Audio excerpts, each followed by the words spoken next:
Happy Pi Day. This is March 14th, 314. Happy Pi Day.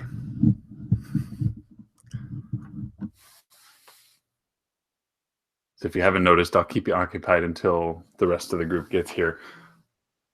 I reconfigured the room.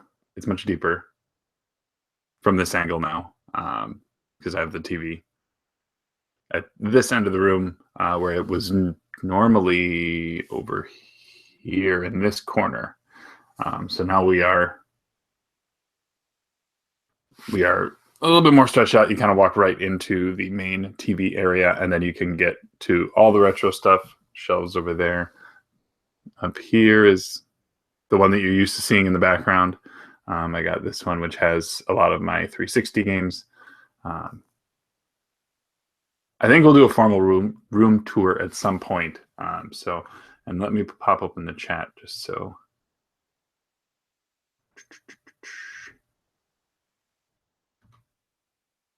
Just so I know who's watching.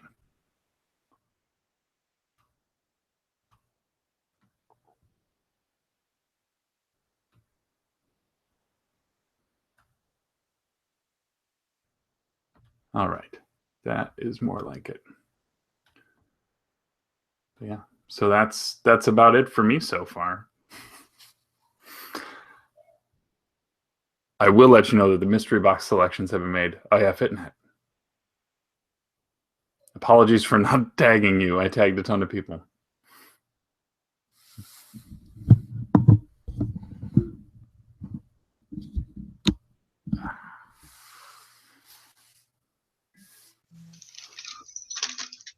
Hello. Hello.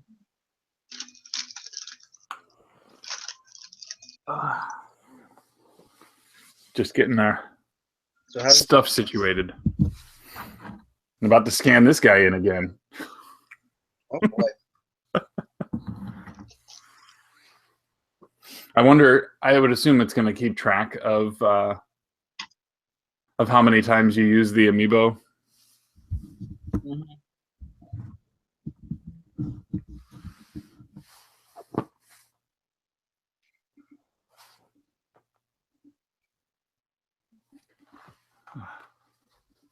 Oh, Mrs. Q Dog wants to see the new TV. So let me. Am I light in the way? What did you do? Get a new CRT? No. So that TV that caught on fire. I replaced it with here. You had a TV that caught on fire? Yeah, it started smoking out of the back of the TV while I was playing. While I was playing video games. Okay. Freaking Talon Clubs. Was it a flat screen or an LCD? Or it was an LCD. Yeah. So this is the new.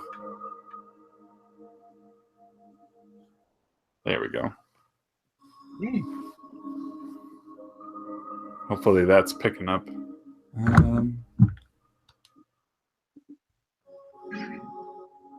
About as good as a TV does on camera. Oh, I see you went into the Wii U club for that. Oh yeah, I am not in any hurry. Oh, that's the backlight. That's picking up really bright. Yeah, I'm pretty happy with it so far. It's definitely a step up. I mean, the one that I had was 9 years old. I got in 2008. So we were certainly due for. Let's see, where am I? Oh, this shrine. Yeah. Okay. Yeah, I haven't played that since the day it came out. Why is that? Just busy, or? I'll turn the volume down so I don't want to. Oh, I'm preoccupied with other things. I just beat it about an hour ago. And do you have nothing but free time? Well, between the bad weather that we've had here, and I had a day off of work on Friday, so I played a lot from Friday to today, and that was kind of it. I only killed I only freed 3 of the beasts, 3 out of the 4 of them, and I was actually just going to check out what Hyrule Castle looks like. I never got really close to it because I was afraid of the Guardians. So I never really got close to it, and I just kind of wandered in there, and before I knew it, the game was over.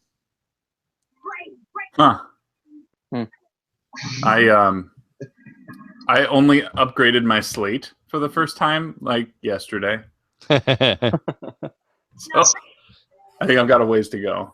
And apparently the only thing that happens after you beat it and you go back in to play again, which I was hoping that like there was an after completion like stuff, you could just, it's like, I don't know what I'm trying to say, but like it sets you back to your last save point like most games do. And the only thing that seems to be different is it gives you a completion percentage on your map. It tells you how much of the game, how far to 100% you are. And I'm at, after all that, and I probably put in, I don't know, 30 or 40 hours at least, probably 40 hours. I'm at 19%. Yeah, I was reading something today that said the percentage was based off of like landmarks that you have found. Mm-hmm. The compendium. There's 120. There's 120 shrines apparently. There's 900 Korok seeds. Oh, wow. Jeebus. And yeah, so I mean, and at 19%, I only did, I think, from what my little indicator showed, was like 51 shrines, and I don't even know how many Korok seeds, but probably like 180 or so. I don't know, maybe probably somewhere around there, and that was it. I'm at 19%, so there's a lot of stuff to find and a lot more to do.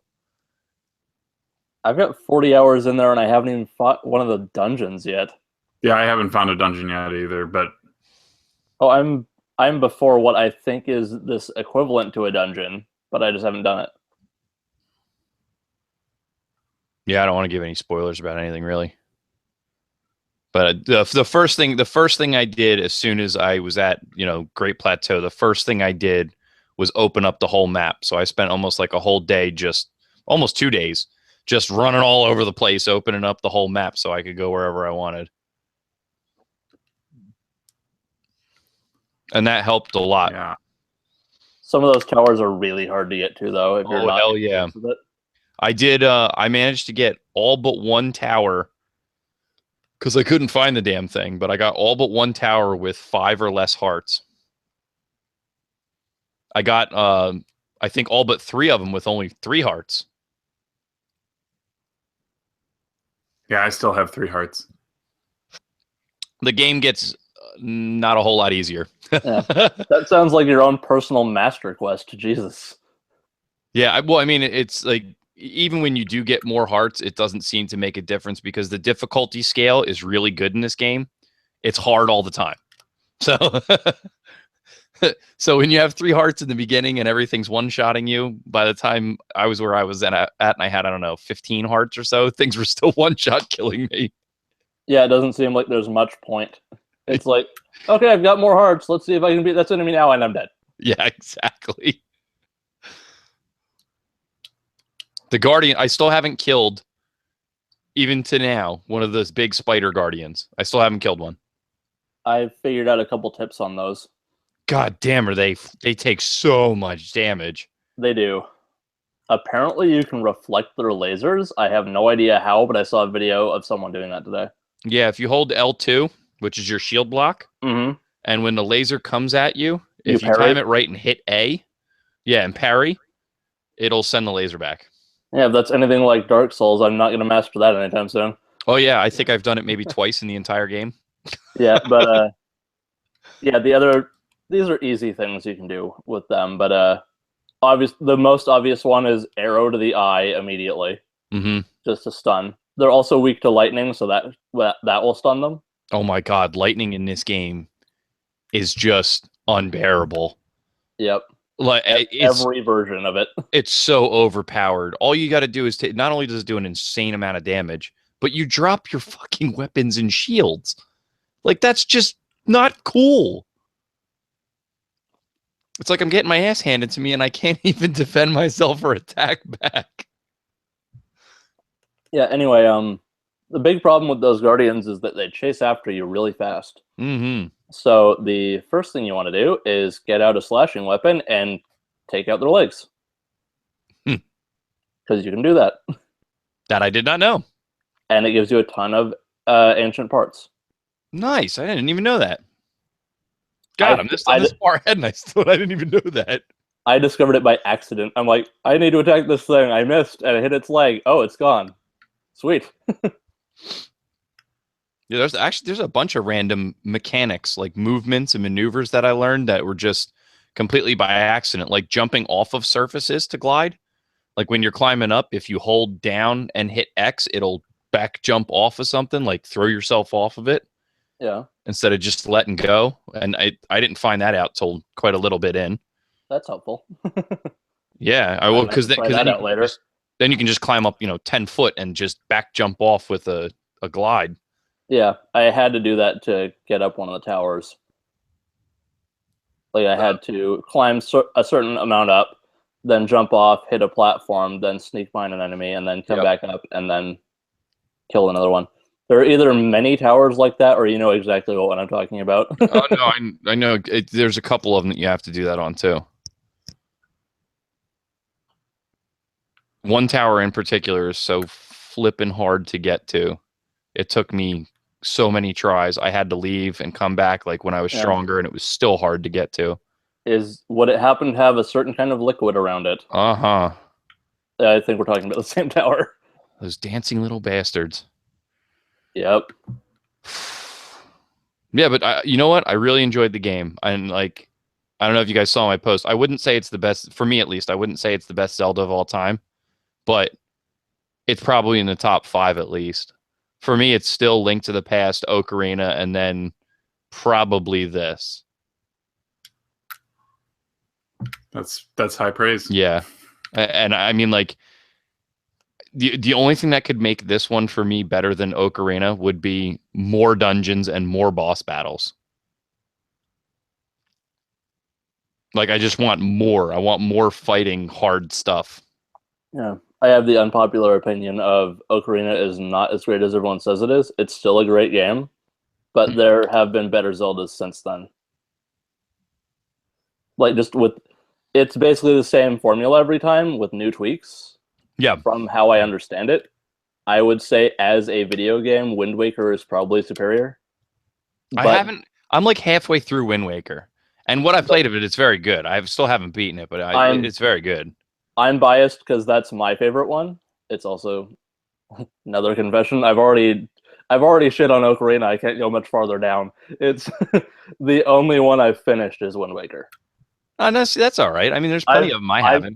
I've played a ton of a bunch of other ones. It's just that's the only one that I ever enjoyed enough to actually finish and not get distracted by something else. It's still to this day, I still haven't picked up Twilight or Skyward Sword.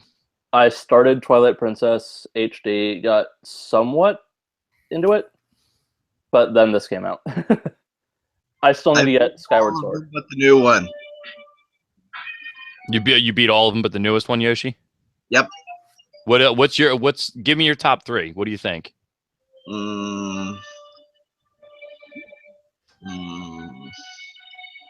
Legend of Zelda for the original Nintendo.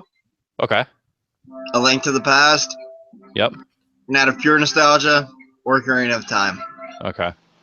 Yeah, it goes kind of for most people. It's usually either Ocarina or Link to the Past, and they both have their arguments either direction why one is better than the other. It's actually that exact order too. I like the NES one the best because that's probably one of the first games I ever played and liked. Oh, I remember playing it as a kid too, and I loved it. Mickey Mouse Capade, and that wasn't exactly that good of a game. I gotta stop you for a second. I've gotta ask, what's this Ocarina of Time? I've never heard of that one. Ocarina of Time. That joking aside, go on. I just had to. Yeah, actually, a friend of mine had just posted up when I posted the staff roll. Basically, he's like, does it hold up to Ocarina? And I said, well, I still think Ocarina is a better game because Ocarina does hold up very well even to this day. Graphically, it's suitable. It works. It's fine.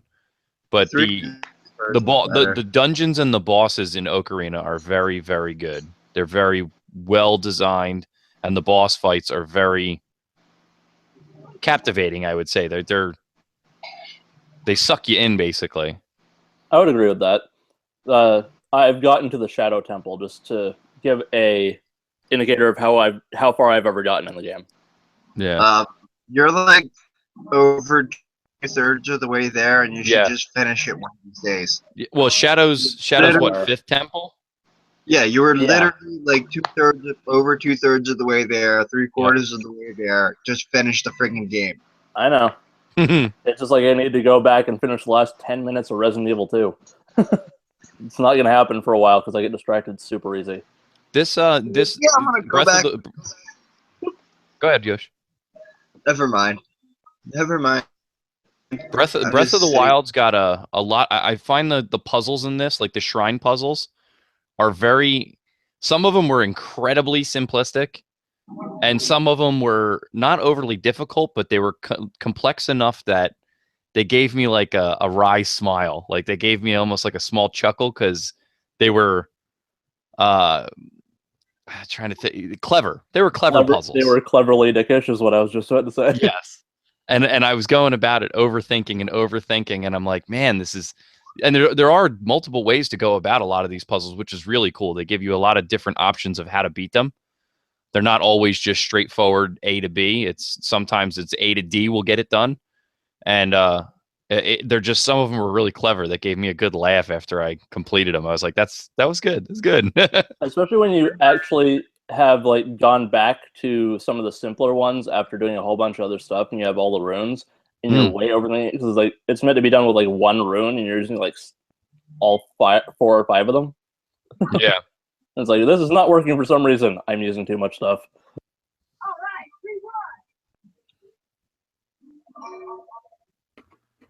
Good game though. I'm still gonna dump some more time into it. Probably not right away, but I'm gonna dump some more time into it. Oh, I'll be dumping a ton of time into it eventually, but I'm a little preoccupied with something else. Yeah, what are you playing? Is that PS1? What? Are you playing PS1? Are you back to Grandia? Yes. Must have guessed it. You had started that like a week before. Dude, I started this like no. I started this game like middle of January. That was right after MagFest. Back for MagFest. Yeah, that shows how long it takes me to beat G's.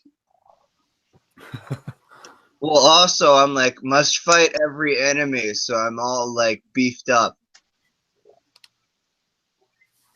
Oh. What's up, dude? Hey, what's up? Okay. Not going to Got a cat purring, somebody's eating, somebody's playing a game. Yeah, I got my almonds. Musty dip going? Oh, okay. No, Musty dip. I did make musty dip, and I brought it to potluck today at work, and it was consumed, all gone. Feverishly. Bragger. A bunch of people had never had it before, and they were just like, "This is crazy good." Like, so what all is in the musty dip? What's that? What all is in it? Musty dip. It's cream cheese. All right. Sharp cheddar. You're already out. I'm already. Like really just out. Like axed every bit of dairy out of my diet, and as a result, my knees no longer hurt. That's good. That's good. I mean, I've done the same, but I will make an exception. It was my work, like the team that I manage. One of the guys, this is his last week on the team, and he's moving to a different department. So they did today being Pie Day, we did a potluck with pies. So you did it with musty dip. And so, well, I made that because he really likes it. So mincemeat pie. Are you still doing your whole 30 there, Musty? So the 30 days is done. I'm staying strong. Yeah. but I will indulge. Yep. A little bit. You're cutting dairy out. Is that what it is? Dairy, bread. Cheese. I don't drink beer quite as much. Yeah, the cheese is the big. Cheese is probably the biggest thing. No sugar. Mm-hmm. What is it like? Diet to try to slim down or something?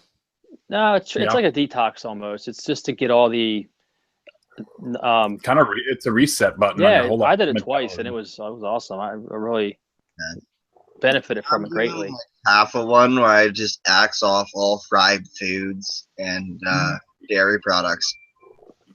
Man, I love cheese. I know. Yeah, that's a hard one. Yeah, that's the hard one. If I can just axe off all dairy products and not have to deal with knee pain every day, I'll not eat dairy products. I don't care. Well, the thing is, you forget about what happens when you eat well after so long of not eating well.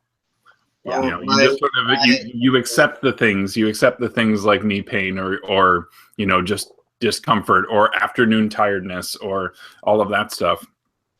Like now, I don't get tired in the afternoon anymore, and it's not an issue.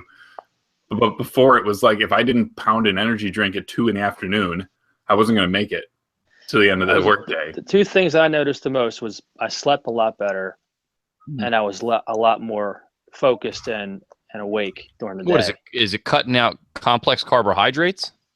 No. Well, because I don't see how cheese and bread is bad for you. It's the overly processed. Yeah, it's the processing. Oh, okay. Yeah. That makes sense. It's like paleo. It's kind it's of close to a paleo, right? The basic, you know. So like meat, fruit, nuts, vegetables. Yep. Water. Eggs are good. Eggs. And not a lot. No grain at all. No grains. Really none. Yeah. Well, again, this is not a permanent diet. Whole30 is a 30-day thing. It's kind of like a detox or a reset. And then a lot of people who transition off of it will transition to a sort of a paleo kind of diet. Mm-hmm. Can we get Whole30 to sponsor the show or something? Yeah. Come up a few times.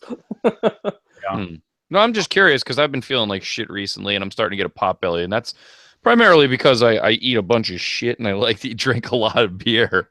Yeah. It's the food. I'll do it. Food, like literally, I see all these like phony magic lose all this weight quickly pill diet things, and I'm just like, those don't work. It's a scam. Obviously. Scam. I just eat whatever's kind of whatever I want. So it's like, you know, today I feel like a cheesesteak. Tomorrow I'll feel like, you know, grilled chicken breast. The next day I'll feel like a pizza, you know, and it's whatever it is. Well, you'll find as you age that catches up with you real quick. Oh, it is. Yeah. I'm 34 and it's catching up quick. Yeah. Well, I'm in my mid-20s and it kind of caught up to me. So I'm like, yeah, I'm just going to like completely change my entire diet and a whole bunch of other stuff. I've cut out a whole bunch of stuff, just not enough. So I have yet to go. There's a all good the way documentary that I out. watched on sugar. It was called Fed Up. Did anybody see that? Maybe. I haven't, but I say there's too much sugar in everything in this country. Yeah, that's what this documentary was really kind of pointing out. It was very well done and entertaining, and it wasn't very preachy. It was just very informative. It was really good. I have I think it's on Netflix. It's called Fed Up. It really kind of will open your eyes to. I've watched at least one or two sugar documentaries, and I can never remember which pun is the one I watched. Yeah. I have a major problem with drinks. Like, just drinking water is incredibly difficult for me. I'm constantly I'm thirsty all day long, even if I am just drinking water, and I can't not having something flavor, like no flavor at all. It kills me. That's why. So I go with that light's not picking up. So this you can get at Costco. Again, sponsor. $6 for a 30-pack. Does it use aspartame or sucralose? Probably. Because I can't take fake sugar. It gives me migraines. Let's give you the nutritional values, which are 0, 0, 0. Well, yeah, good. Yeah, it's just water. Yeah. But why? It's just water with a little bit of lemon flavor, and it seems to work for me. Yeah, I drink the same things. They're called the LaCroix. You ever hear of those, Musty? Yeah. It's just a different brand, but I drink those all the time. It's just water with a little bit of. It's like seltzer water with a little tiny bit of flavor. No sugar, no sweetener, no sodium. Healthy stuff is so much more expensive than shit. And it makes it very difficult. Sponsor number 3, well- SodaStream. Well, just look at it this way: you can buy the cheap, shitty food and save money now, and then have to pay for it later in life with like all sorts of health problems and yada yada and doctor bills and all that crap. Or you can like eat healthy when you're younger and not have to worry about it as much. It's tough, man. Plus you can eating crappy food makes you end up eating more crappy food because it doesn't fill you up as much. Yep. So you can spend about the same amount on less food, but it's healthy, and you're fine. If somebody would have told me I could get by on what I eat for lunch now, 10 years, 20 years ago, I never would have believed it. But I barely eat. I eat a little salad and some almonds and, an apple, and I'm done. Because it's all protein. It's all good food. It's all fuel. That's so tough. Yeah, you're laughing. I know, because I would have laughed too. I mean, honest to goodness, my lunch consists of like a 14-inch cheese steak and usually like a side of something. And yeah, you could eat McDonald's and be hungry an hour later. Yeah, 10 minutes later. Tired, yeah. If I had McDonald's, I could eat like 2 or 3 of their fucking like dollar menu burgers or whatever, or anything off the menu. And then an hour later, I'm back at McDonald's wanting more food. Yeah. So I just stopped buying it because it's a waste of your fucking money. It's just so expensive to eat healthy. I live in the third most expensive state in the union, and everything here is expensive, food including. Yeah. Agreed, but also, again, spend a little more on less food that's healthy, and you're probably fine. I am aware of this information. I have yet to actually utilize it, admittedly. Oh, yeah, I gotta get on it. I'm starting to get a Potbelly. I never had a Potbelly in my life. Well, you could always try yoga, but that's not going to do shit for you unless you do it 3 to 4 or more days a week. Yeah, I need to start doing calisthenics. I need to start doing cardio. Like, I see some people that show up to like the yoga classes that come like once a week, and they wonder why it doesn't do anything, why they're not losing weight, why they're not like getting into better shape and all that other stuff. No, you got to do that shit all the fucking time if you want it to change, like have an effect. Like if you want to see results in 4 months, go every day. Yoshi, my wife thinks you look like Jesus. I get that all the time.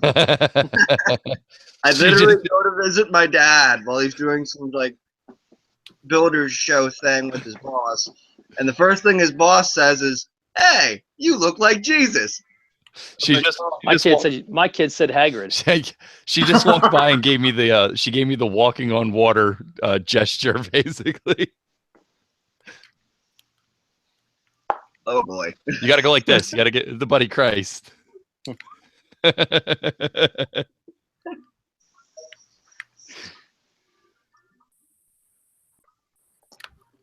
Boy. How you liking the new TV, Musty? It's wonderful. It's wonderful. It is wonderful. I mean, this is it's crazy. And I don't even have something that's inputting 4K yet on it. Well, I mean, I want to make a 4K monitor for my lab so I can use it to look at schematics. Because I'm playing Zelda. Yeah, I am Scrolling and well, it's not the monitor is gonna have to upscale whatever you input up to 4K to display it anyway. Oh, I got dog hair in my coffee. Oh, God damn Due it. to how LCDs work, they basically take whatever you input, convert it to native resolution, and then output that, because that's all they can really output is the native resolution. Yeah, I mean, I could get an Xbox One S or something right now, and I just don't see the. Dude, you're not gonna notice much of a difference. That's my guess. Is you're not really. You might notice it, but it's not. You're gonna be like, oh, that looks slightly better than before. The thing that helps is the high dynamic range, from what I hear. I have a friend that I actually just linked the stream to. I don't know if he saw it, but it's BCom. He's talked in the Overwatch chat a few times. Mm-hmm. But yeah, that's the main thing. You don't really get like full 4K gaming on the Xbox One S. That's what the Scorpio is going to be for, but it has the high dynamic range, so the colors are better. I don't know if I would get much of a benefit from that being colorblind, but Man, I feel like so I'm at this shrine. I'm totally gonna walk away from it because I can't beat this guy. Oh, one of the tests of strength. Yep. that's immediately where I went to. Yeah. Beat them, they're worth it. Lightning wrecks those things. As I said, I only have 5 lightning arrows, and it's not. you have a. I can get You have him a down lightning to weapon? like the sliver, and then he starts doing his like big laser shots. Yeah. And Dude, You gotta rush them. take out his legs. You're playing on the Wii U. Mhm. Yeah, don't waste your money on that Switch stuff. Are you using a Pro controller, Musty? Yep. Yeah, it's the only way to play. I tried playing with the gamepad, and I immediately was like, time to go to GameStop and get a Pro controller. This is terrible. Dude, I like the gamepad. Yeah, So it's- here's I actually like the gamepad. oh man, where the buttons sit, it's just too hard to be really precise with your maneuvering. You're just too like crab Yeah. clawed. Especially when you want to go for either the D-pad or the plus or minus buttons. Yeah, Plus or you're minus like buttons, especially. struggling to reach everything. Oh yeah. That lasted about a day and a half, and I was like, nope. Yeah, I'm still using it, but I don't. hopefully I'll have But one. apparently I have like big monster hands or something. Then. So I'm gonna try to land this from where I'm at, which is out by the sea. I don't know if that triggers anything for you guys. I'm gonna try and land the one. I'm gonna jump and try and land in that one that's out there. Oh, that one. Go for You know what I'm talking about? get yourself some stamina potions and go for the one even farther out there. You'll enjoy it. I saw that. Even farther. Oh yeah, way out there. That's Yeah, okay. I'm just like beating up boars. What are these things called? Snow boars and mountain apes. Mountain apes look like the abominable snowman. I haven't seen them yet. But Musty. Also, the it's not any kind of spoiler or anything like that. Just a little tip is the best food that I found to get and to keep a lot of is if you reach the forest areas and you find durian fruit. Pick up just to keep this in your mind. When you find durian fruits, collect as many of them as you can, and all you need to do is use 2 in a cooking pot. Okay. And if you use 2, it'll be a full restore for your health, and it'll give you yellow hearts, which are extra hearts above your health meter. That's pretty awesome. The more you use, the more extra hearts you get, but you only need 2 to give you a full restore on health. depending on And- how many hearts you have. It doesn't matter. It's a full restore instantly, no matter how okay. many hearts you have. It's an auto full Good restore, clarification. no matter how much. And then it gives you either a +6 or a +9 or a +12 hearts extra, depending on how many durian fruits you use in the cooking pot. But you don't need to add anything else to them, just durian fruits, 2 of them. That and the hardy radishes. Radishes do the same thing, just 2 of them, and it'll give you a full health restore. I've got several of those. I need to do Yeah. this. That seems to be the cheapest and most effective way to get health potions. That and just instead of going crazy with concoctions, I found mixing stuff up, aside from making potions that you need for like, resistances and crap like that, just doubling, tripling, quadrupling, and whatever 5 is, septupling up your items will give you the best results. So 5 apples, 5 beefs, stuff like that. Just cluster those together, and it's the most effective and most efficient. Yeah. And the hardy truffles, according to BCom, who is in the chat now. Cat? Is that a cat or is that a dog? Yep. Oh, that was my dog. So I got 2 little ones. She is basically a cat. Yeah, it's a cat-sized dog. Close enough. Yep.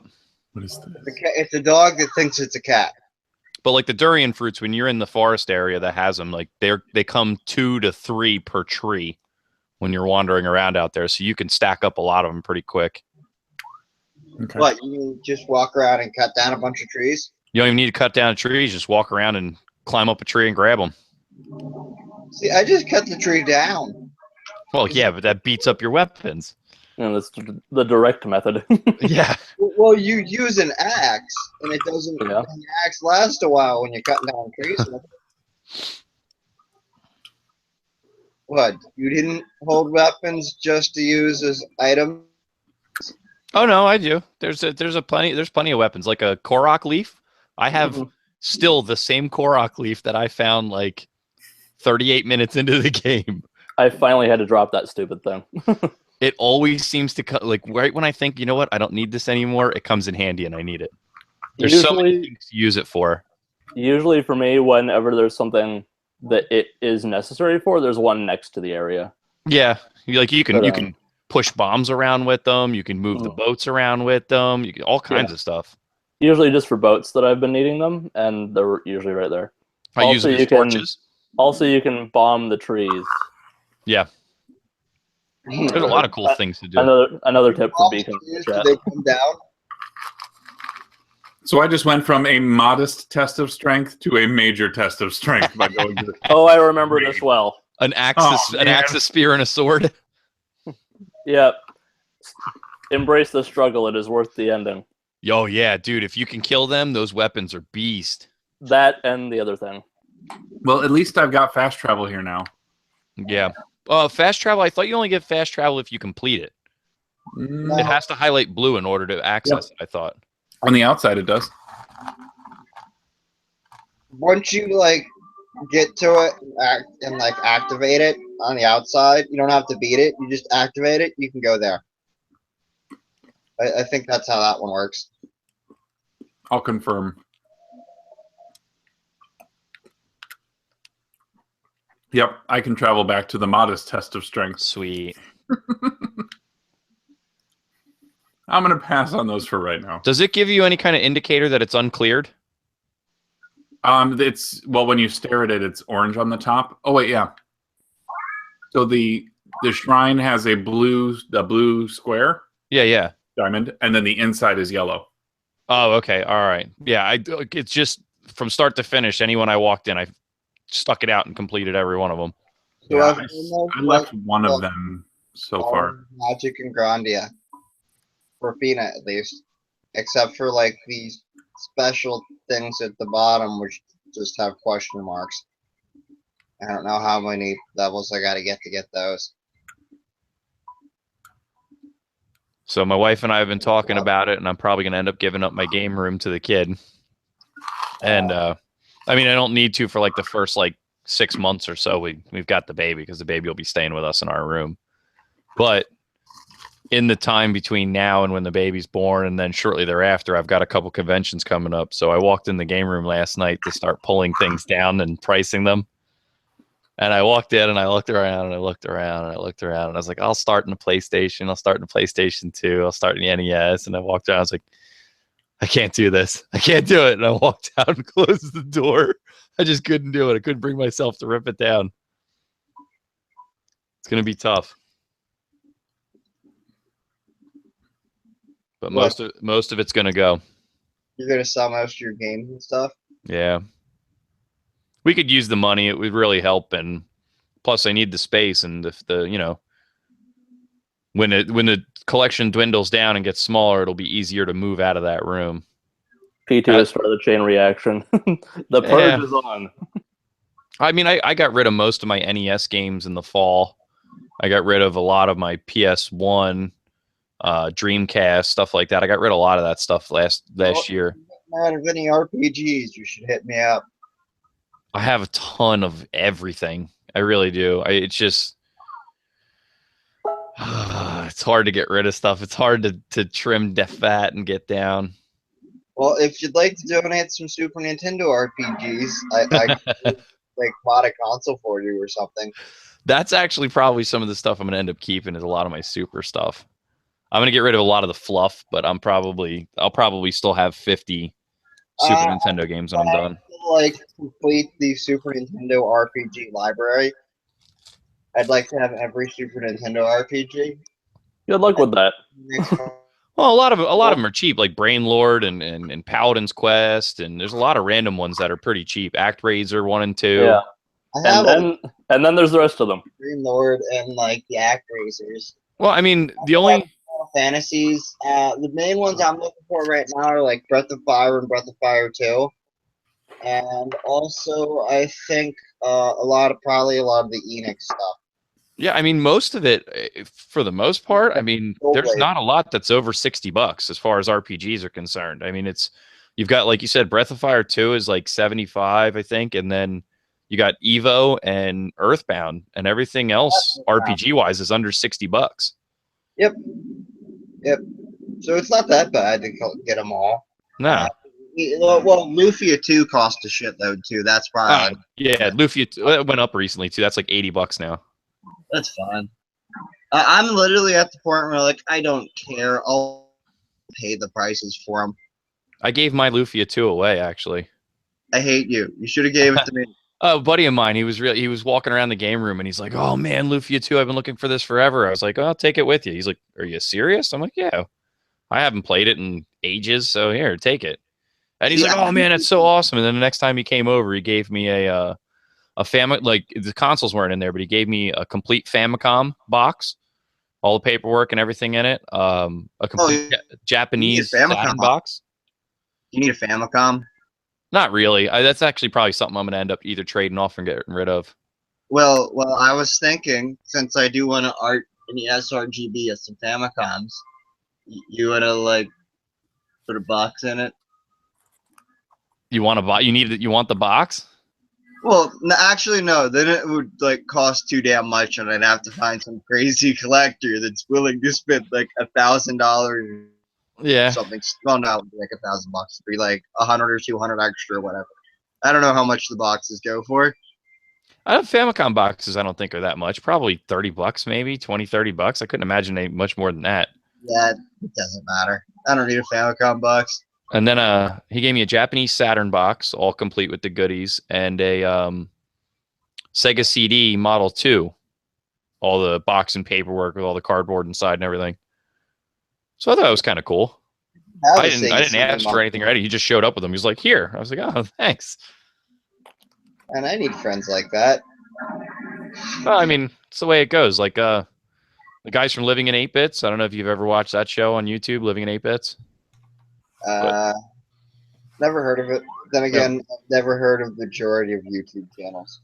My buddy Mike on there, he's the one that runs it. He came over and he was looking in the game room. And he's like, "Oh man, Ninja Gaiden 3, I need that." I was like, "Oh, take it with you." If it's completing your collection, go ahead. It's just a game.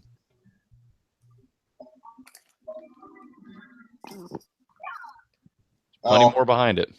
I'm also looking for a lot of the like Sega Genesis RPGs. There's not that many to collect. I actually find that most of they're not that expensive, but they're harder to come by than the Super Nintendo ones. Yeah, I mean, I really just need like Phantasy Star 2, Phantasy Star 4, and what the heck is it? Oh, I did find a copy of Landstalker, so I should hopefully be getting that soon. You have Shining in the Darkness? I do need to get Shining in the Darkness. There's a couple other ones I think I want for it. Shining Force 1 and 2. I need Shining Force 2. I just haven't been putting money into the right games, I think. I'm just going to have to start ordering some of these online, but then you run the risk of like getting counterfeits. It's tough nowadays. It really is. Your best bet now is to either take stuff that you have and you don't want and either sell it on eBay or take it to a store and then put that money towards stuff in a store or at a convention. Basically. Or Facebook groups are good. Huh? Facebook groups are good. Well, For what now? I have a bunch of NES games back here that I pulled out a long time ago and I still need to sell. Because I am thinking about purging a lot of the NES games I have that I think are just shit. Like, if I think it sucks, it probably shouldn't fucking be here. Yeah, which is a vast majority of them, let's be honest. Yeah, that's why I trim mine down. I think I've got like 30 NES games left. There's a lot of NES games I fucking love. But honestly, I think rather than getting a complete NES collection, a better investment if you really like your NES games is an NES RGB or an HDMI NES or like one of the solutions that lets you play it in a better visual. Yeah, or any of those other things you happen to charge for the service of. What? I know, I'm just fighting you. Cheap plugs, man. Cheap plugs. Yeah, I can't judge too much. I bought a Genesis off you. I'm like on an ice mountain. What's up, Good to Ryan? know. Just around. How's it going? Hey, Sauce. Did you get a box yet? Yeah, today actually I did. Oh, sweet. I- So it came through the snow. I only tested it out. One of them though. So Which one? the super one, Oh, super duper one. did it work? It works. I have no complaints. No sound pops anymore. No fuzzies on the screen. You know, everything seems to be in great shape. Well, good. That I sounds, tested. I was sorry. I was gonna say. that sounds like a segue into a pickup. Well, I should go get that. I guess I should go get the super duper one then. Probably. It's a good thing I just sorted mine. The Uber. The super Uber. The Uber Nintendo. I don't know. I've got a bunch of mod Ooh, kits, I like that. and I've been doing. I don't know. Well, you guys follow my Twitter, so I've been doing a 2600 RGB install, or was like a couple of days ago. Yeah, that's more of a pain in the ass than it should be. I would imagine the circuitry for the RGB is probably more than involves in the circuitry of a 2600. It is. It's a lot more advanced than anything else on the board. But at the same time, I'm like, look, there's certain things in the 2600, or at least I got a really early revision heavy 6er centimeter RGB mod. And holy shit, so many things in here just make no sense from a modern design standpoint. Well, they were working with components they had at the time. That's why everything's gigantic and really spread out all over the board. I know, it's easy to work on. Yeah, you don't ever have to worry about crossing traces on the pre-Nintendo stuff. It's just like you got like it's like a whole football field to work on.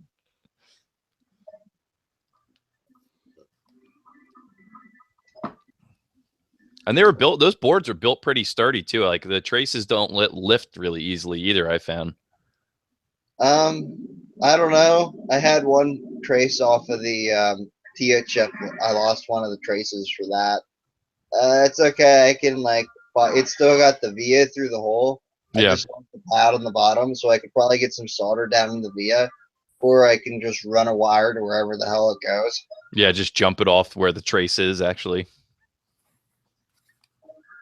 Well, it's not that far off, and it really isn't doing much on that side of the board, so I don't care. It's fine. It'll work.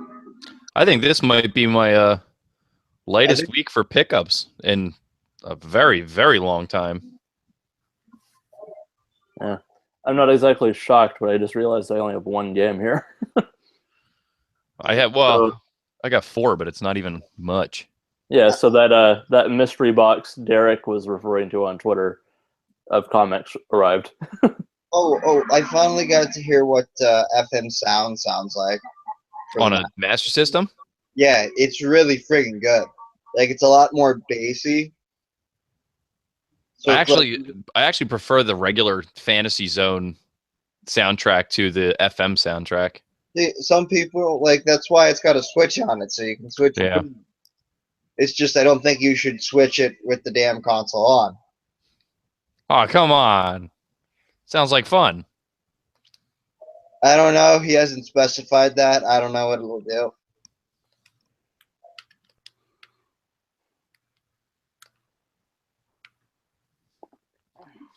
But like, oh man, that 2600 RGB install guide is like not made for the model I'm like working on because I finished putting it together and it didn't fit. Who's looking Like, for literally, Who's looking for an RGB Atari anyway? Hey man, Lazy people. I don't ask questions when people are willing to give me money to Yeah. shit bullshit in their console. I have like- money to burn. Other Yeah, it's than, like you're willing to pay for this? Okay, whatever you say. like, okay, You where got do you want the ports? Yeah. What else do you want me to do to it? I'm not gonna ask why are you RGB modding a 2600. I'm just doing it. It exists. People want it. People want RGB for everything these days. Fair enough. Oh boy, I just like rolled a snowball. Those are like really horrible polygon graphics. You mean you rolled the 20-sided die? Yes, except it looked like more like an 80-sided die. So it did look like a ball, but it looked like a ball with made up of a bunch of polygons in like early PS1 style graphics. Actually, considering this was a Saturn game, it's not even PS1 style graphics.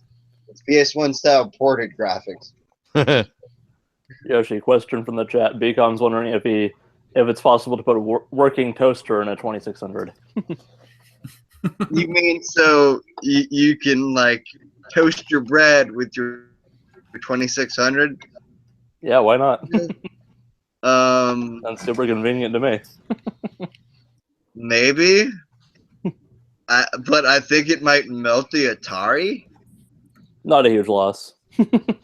I'm just kidding. Don't kill me. I agree. Yeah. Analog Mini NT for the low price of $450. Yeah, no. You're better off actually probably taking a flashback and modding a flashback. Yeah, probably. I would like them to be toasted with the Atari logo. Well, then you should contact a toaster company and tell them you want a toaster that like puts the Atari logo on your toast. I mean, you can get the Star Wars logo on your toast for not that Yep. much, so it's not that shocking. Death Star pancakes and waffles. Except that would have been an easier sell, like I don't know, 40 years ago, Yeah. 40, 50 years Then ago. again, retro mentality now, it's probably not that hard to sell, honestly. Yeah, good point. You could just like market it to all the retro gamers and be like, "Hey guys, we got these Atari like the Atari pancake maker." Yeah. I like my burgers with Atari grill marks. Yeah. Or people that Well, pretend. let's make. Oh man, look what we just thought of. We can make a whole line of products with video game console logos on food. And we can blame BCom for all of it. Anyway, now that Rocket's back, can we do pickups, or should we? Sure. Go for it. Do you want me to get my non-gaming crap out of the way? As Eric trains. Hello. Hello. Just in time for pickups. Great. And I will get my comics out of the way. So, Derek sent me a message a while ago saying that he had gotten a bunch of free comics from somebody and offered basically my pick of them for the cost of shipping. So, here's what was in that box. Do you want me to start with miscellaneous, Marvel, or DC? Miscellaneous. Dark Horse. Okay. I was considering, is there a Dark Horse in here? But there isn't. Valiant Anyway. Comics? Related, maybe. I did turn down one issue of Exo Man Award just because I didn't need it. But I'll start with magazines, actually, just because there's only 3. I got a couple issues of Wizard. Got the Spawn one. It's issue 11, actually. And 25. And 33. Now that that's out of the way, let's get to stuff that's actually interesting.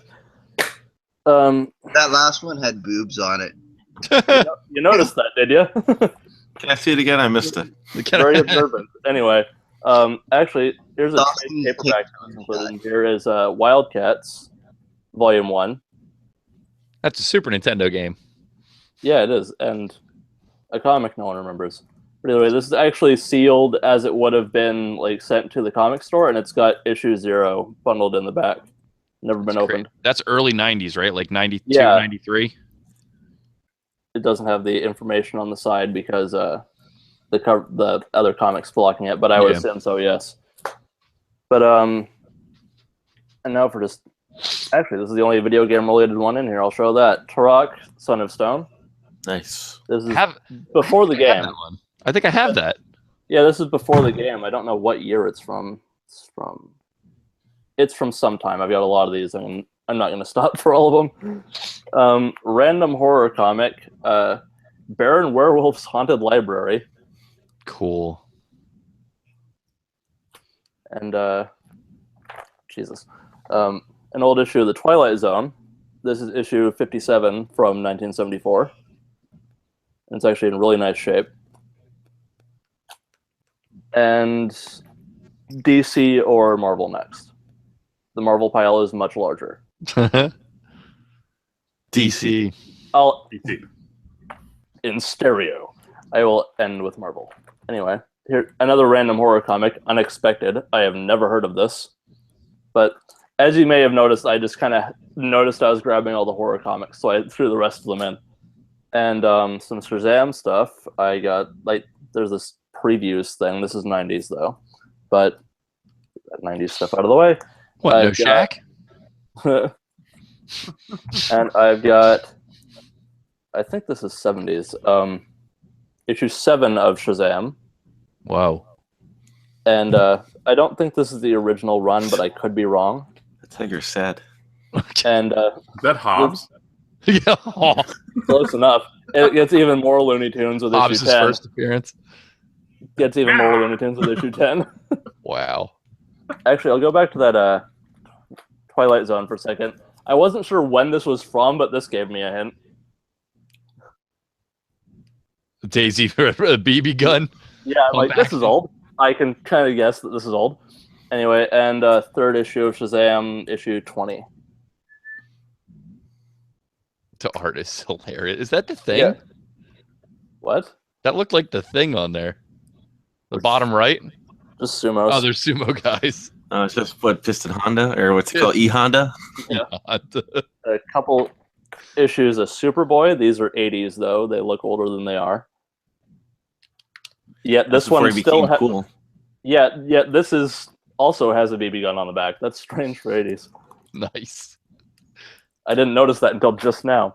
And a unfortunate pose for Superman and Robin the Teen Wonder. Yeah, I'll let that sink in for a second. That's a real Ace and Gary comic right there. And here's my favorite of the DC ones is the 50th anniversary special of The Flash from the 90s. And this is an 80-page giant, so it's actually got a spine. Jeez. And it's in really nice shape. If you don't know the history on this, this is the first comic with a story from Mark Waid. And as I understand it, it kind of worked as his audition for what then became his 8-year run on the character, which is probably why we got 2 TV shows out of it. What's the awesome advertisement on the back? Oh God, is it Vigigames? Actually, yes. Sega Genesis? No. Want to take a guess what's on the back? That time period's got to be. That's probably. If it's not Genesis, I'm surprised. It's 92. I think. Oh, so it probably is Super then. Yeah. No. Back to the past. Turbo? No, awesome. I'll just narrow it down. Say it's NES, but it's for a specific publisher. Taito. LJN? No. And it's not Taito. That late? Right, who did DC Comics games back then? There weren't any. No. They're not on here. They're more familiar. Oh, let's say Sunsoft, maybe? I'm just gonna move things along. Say Konami with Metal Gear and Super C. That's cool. Yeah. I love those advertisements. We're taking too long. So basic. Yeah.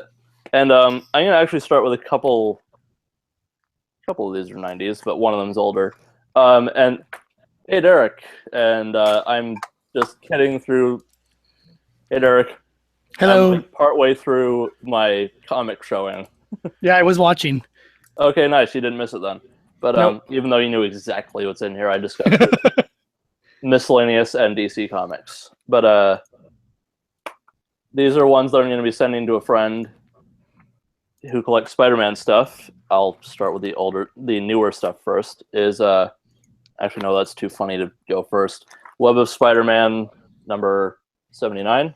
This is 90s, so it's not that impressive, but it's still cool. And this is funny. Amazing Spider-Man Skating on Thin Ice, which is an anti-drug issue. Still looks like McFarlane, though. It is. Look at that Edmonton Oilers jersey.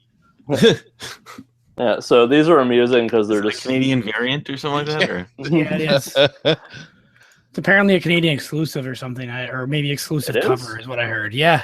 I guess that explains the ice reference. Anyway, anyway, this one's the most impressive one.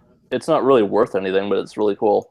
Is Marvel Team Up Annual number 5, which has Spider-Man, The Thing. That's like the worst. That's like the worst Strange team up ever. Quasar. That team up is awful. Yeah, Team Up gets weird sometimes. That is just bad. Yeah, that's awesome to get though. But anyway, sending that to a friend. Spider-Man was like, well, I guess everybody else is busy. I'll take you guys along. It's cool with having Doctor Strange in there now, especially since they're both Steve Ditko created characters, co-created. But anyway, onto the major Marvel pile that I'm keeping, at least the majority of. This is just an oddity, so I'll do this first. I can't tell if this is a first issue or a compilation of 4 issues, because it says originally published in magazine form as issues 1 through 4 in the beginning, but it's not a trade. So that's strange, I'll have to look it up. But it's the official movie adaptation of Hook. Oh, that's cool. It's really cool. That was a thing. Yeah, It's oversized too. It is. It's like a magazine size, and I guess it's painted. But here's some of the art on the interior. It's really good shape, actually. Oh, it's cool. It's going to be very interesting to find a bag for this that's in decent shape. I might just wash the one it came in. I'm telling you, man. I found them before. I know they make them because I used to put Beckett's in them. Yeah. The price guides for baseball cards. I mean, here's the bag it came in. It wasn't in that bag when I got it. That bag was on something else, and I'm like, why is the oversized bag not on the oversized magazine? That is strange. I'm glad you put that in there. You made things right. Anywho, so more 90s crap, but still cool. X-Force number 25 with a lenticular card. I had that. I know for sure I had that when I was a kid. And same crossover, X Factor number 92. Another lenticular thingamajig. So those are cool. Getting into some older and odder stuff. Moon Knight number 12, original run. Nice. No one's familiar with Moon Knight, so I am. Cool. I'm familiar with Moon and Knights. Well, you're not familiar with this guy. So this is issue 2 of the Saga of Crystar, the Crystal Warrior. No, I am not. I have. He sounds Polly crappy. I'm familiar with it from when I put it in the box. Yeah. And to go along with the weird fucking trip that this must have come out of, there's a Kool-Aid ad on the back. Yeah. But I love the ads on those things. Those some characters from this actually appeared in a recent crossover tie-in for the new Secret Wars. He was in the Weird World crossover, which is why I'm familiar with this. He looks like the crystal version of Captain America. Actually, that's not a bad comparison. But this isn't as old and impressive as I thought it was, but it's still cool. It's another oversized one. This is Marvel Superheroes number 25. And it's actually a 70s reprint comic, but it includes old issues of the Hulk and Daredevil, and you can see Daredevil's in his yellow costume, which he only wore for 6 issues. And it's also got issue 7 of X-Men, the original issue 7. That's cool. Yeah, so that's awesome. It's not really worth anything, but it's awesome to have. And another oddity, but slightly more familiar now, is Howard the Duck number 30 in some sort of Iron Man fucking fire hydrant thing. The Iron Duck. The Iron Duck. This is like, that's like in the line of Doctor Doom and Doctor Strange. And those are actual things. I'm not making that up. And another reprint is Marvel's Greatest Comics number 54. It's an old issue of Fantastic Four. I think 71 is the issue. Yeah, I need to start going through these a little faster. This is another horror comic. Horror. Clarification. Anyway. Dirty horror comics. I'll take those. Of Shadows. Number 18. Number 18. This has never been reprinted anywhere, so I'm happy to have this. That's a horrific comic. Yeah. Before Harry Potter. Anyway, actually, same theme. I did not intentionally stack these this way. But the Frankenstein monster, number 8, where he meets Dracula. Blah. I've come to suck. That is Your blood. No. That is all. Move That on. is all.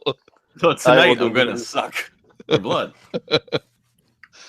Anyway, one more oddity before I get to some of the coolest stuff in here is these are pretty cool too. Is a good chunk of issues of Shogun Warrior, which is a big giant robot comic that predates Transformers by 7 years. Kaiju comic. Yeah, Shogun Warriors are big too. They're like 14-inch tall figures, 18-inch tall figures are huge. Oh, that was an actual toy line? Yeah. Okay. Shogun Warriors are worth quite a bit of money too when you find them. Huh. These comics aren't. But there's issue 2, 3, 4, 5, 6, 12, and 14. If I'm not mistaken, has anybody ever heard of the YouTube channel Secret Game Stash? Guy's out in like Southern California and he goes game hunting at the flea markets and shit. His intro in his video, I'm almost positive those are Shogun Warriors. He finds at the end of his intro video. Anyway, I'll show the last 4 here before getting to something that's not going to put people to sleep. Is I'll do these first actually. Yoshi's the only one sleeping. It's okay. Yeah, probably. Anyway, this is the oldest one out of these, and worse shape, unfortunately, but still cool to have. Daredevil and Black Widow, number 105, which is just issue 105 of the original Daredevil. It's an Is this early when he one. was banging Yeah. Black Widow. Yep. I'm not even... That's exactly what was happening in that comic. And Nice. off screen, but still. And Daredevil 215. And Jared's joined the call, and we have Echo again. Is it echoing? Yep. And 231 of that. And then now for the final two. Uncanny X-Men 199. And 202. Oh, the old Sentinels. I love them. The ones from the cartoon show. Yeah, they're pretty great. And okay, so stuff that won't put people to sleep now is Nier Automata. Nice. Or Automata. I have no idea how to pronounce it, just like everyone else. Ah, tomatoes. Automata. Anyway, and the Collector's Guide for Breath of the Wild. Nice. And that's finally everything from me. Hopefully the price drops on that because I'd like to pick that up myself. What's that? The strategy guide. I don't want to pay $40 for it. You can always buy the paperback version. That's cheaper. Yeah, it is. Somebody actually posted up on one of my Facebook groups that Nier Automata was on sale at a couple sites for like $26.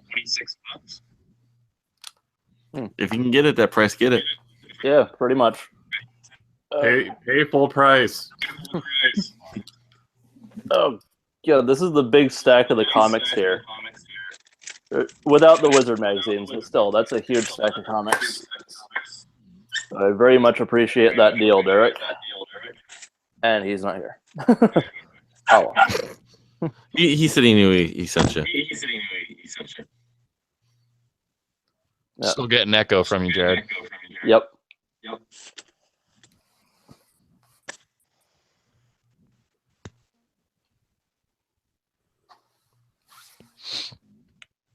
went no. Who's up? I can go. Okay. You're gonna peel yourself away from Breath of the Wild? I'll stop for a few minutes. So here's the question: mystery box stuff or no? Yes. Yes. Hold on. We'll do non-mystery box stuff first. Oh man. So You should have never played your hand there, Eric. Yeah, I know. I'm terrible at poker. So I tweeted the other day that I missed out on Luigi's Mansion for $3.88 by maybe a minute or two. Oh. Because the guys were still standing there, and it was in their cart, and I really wanted to just reach in and take it when they weren't looking. I don't really have it. I didn't. They'd just be like, "Whoop, gone." Trixie, right? What's that? Yeah. See how it's... So, but Yoink. But while they were looking at the DVDs, I went and looked at what was still on the shelf, and I caught them slipping. Because for $3.88, I found Harry Potter and the Sorcerer's Stone, which goes for just about the same as Luigi's Mansion does. Why is that game $30? I don't get You're it. kidding me. Only on GameCube, right? Yeah, only on GameCube. No, it's not. The Xbox One is equally well. The Xbox One might actually be Philosopher's Stone. Yeah, but they're not as much as that one. They're like 15 or 12 bucks. Yeah, or that's what I whatever. thought. Yeah. So I snagged this, and then Chamber of Secrets was there as well. And then I proceeded to, because then I grabbed them, I walked around, and then I quickly just made sure that I was, getting a good deal.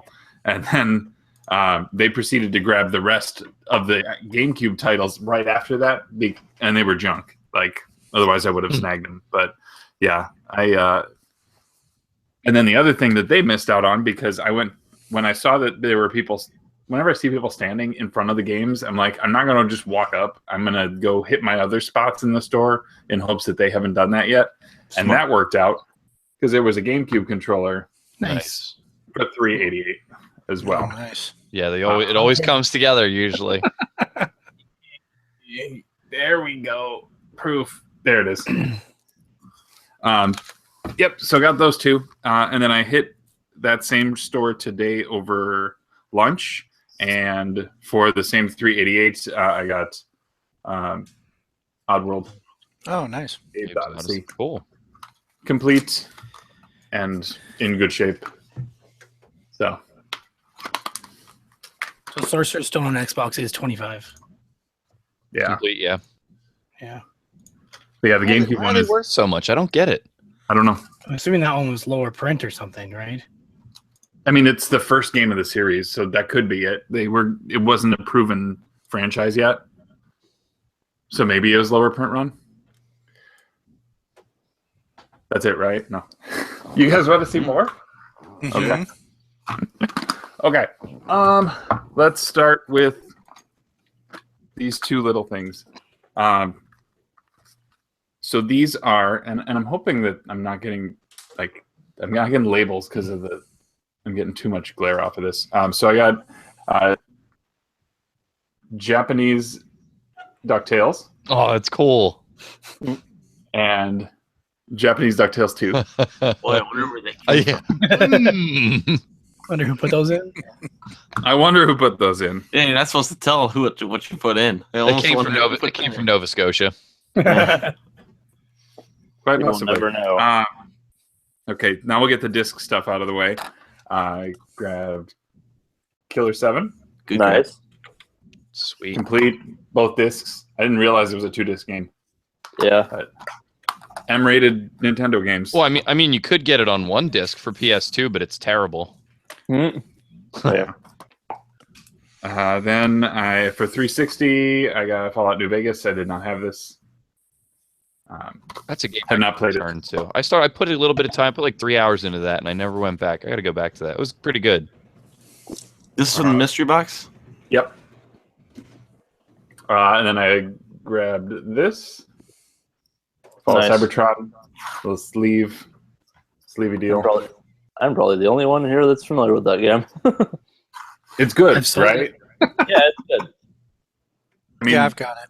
this came out, because that came out after like the movie tie-in ones, which were garbage, right? Yeah, there was War for Cybertron and Fall of Cybertron, and then they made one that was kind of a half movie tie-in that was garbage. I don't remember what it was called because I never played it or never cared. Okay. It's unfortunate though. So I grabbed that, and then I grabbed this one, and it's sealed, but I don't think I can keep it sealed. For Xbox, it is Cool. Nice. But yeah, it's got the label and everything. But I showed this one in particular to my wife, and she's a huge Nightmare Before Christmas fan. So I was like, we'll take it. Sealed. Sealed. Yeah, I will keep it sealed until the moment that I'm ready to play it. But yeah, I get the feeling that she wants to introduce. Well, she wanted to show my now he would have been not even 3 yet. This movie this year, and I was like, "Are you kidding me?" Like, Yeah. Oogie's a scary guy. Start him early. My buddy's kid is now. Freak him out now. And No, my buddy's kid's just now 3, and he's into the dad is into like all the trauma stuff, like Toxic God. Crusaders. He's into all kinds of horror flicks, B movie horror, and he shows them all that. And the kid loves his monsters. He wants all kinds of monster action figures. He took him to Monster Mania, and he loved it. I actually gave him I had a My Pet Monster. Monsters, Inc. Does that count? I had a My Pet Monster in the house. I gave him my Pet Monster. He loves it. It's one of his favorite toys. I love that show. That turned out much better than I was expecting that story to go. Yeah, but his kid's really young and loves all the horror stuff. Okay, I got a few more things. 1, 2, 3. 4. I have 5 more things. We got Master System Afterburner. Nice. We got these are all Master System. Hang On and Safari Hunt. I know I have Hang On built in, but Safari Hunt, I figured I would grab that. And Shooting Gallery, which came with the insert. So find some empty Master System cases, and I can box that one up. And then there was one boxed one, which is Thunderblade. And that is complete and has this poster in it, which has more pictures of Master System games. I was playing that the other day, and Eric, you're the SMS guy. If that game was just like the first level, it would be fantastic. Like if it was just a vertically scrolling shooter like that, it would be awesome. Yeah. Yeah. It's not. It's. The 3D stages are terrible.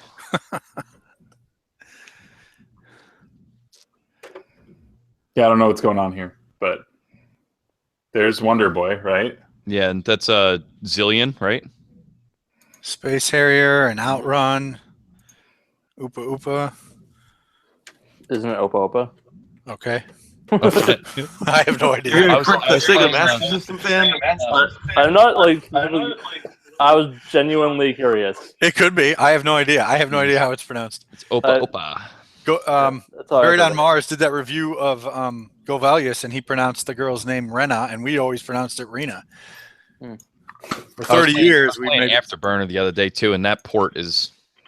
I mean, I guess for the day it was good, but it's motion sickness galore. Yeah, they're hard. The arcade ports.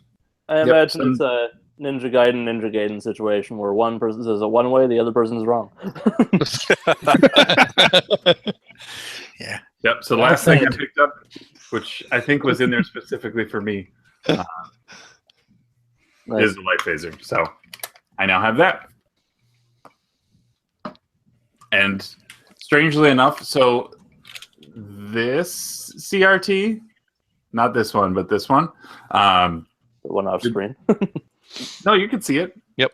There. Oh, there we go. Now I see it. Right in front of the Halo helmet. Yes. It won't register on that TV. Is it a flat screen tube CRT? Yes. That's why. Really? Yep. Why? It's a harder time reading the blast or whatever the light back off it. That's the why blast processing. Yeah, the boob. Even it works. It's like that for NES games too. That's why the boob.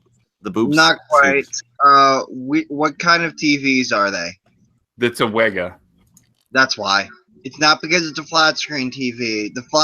A flat CRT is not going to change between it's flat or curved. The light guns don't care. That's not the problem. Because I tried it on this Trinitron, the smaller one, and it does work. I haven't tried it yet on this front TV, but but I know what you're getting at, Yoshi. Is the Wega? Is it an ED TV? Is it an enhanced definition TV? Usually, yes. If that's the case, then it won't work because it's actually an HD television. It probably has some image processing going on. Yeah. If it's not working. So it's a timing it has issue. Some image processing, and it's a timing issue. Yes. Okay. So, does the TV have HDMI on that one? No. Does no, it has component, but it doesn't have. Yeah.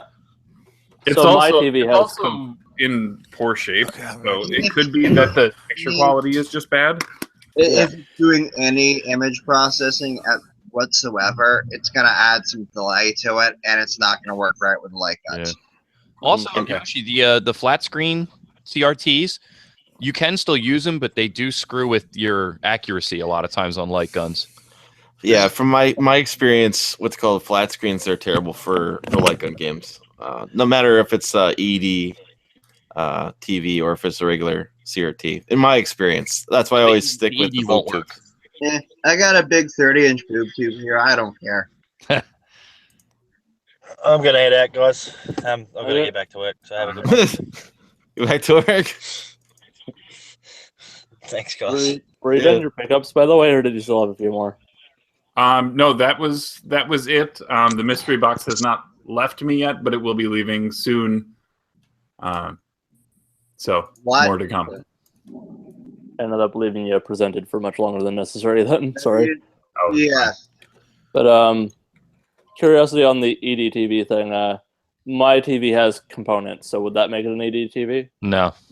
Okay. It's a very, very late model Wegas, and there's a couple other brands that had them as well. It was like they started making them in 2005, and they stopped making them in like 2008. Yeah, they were CRTs that had HDMI output. They were ED TVs. It was the early HD. They did 720p and 1080i. They're fantastic for like original Xbox and PS2 and everything. Anything with component, they're fantastic for that.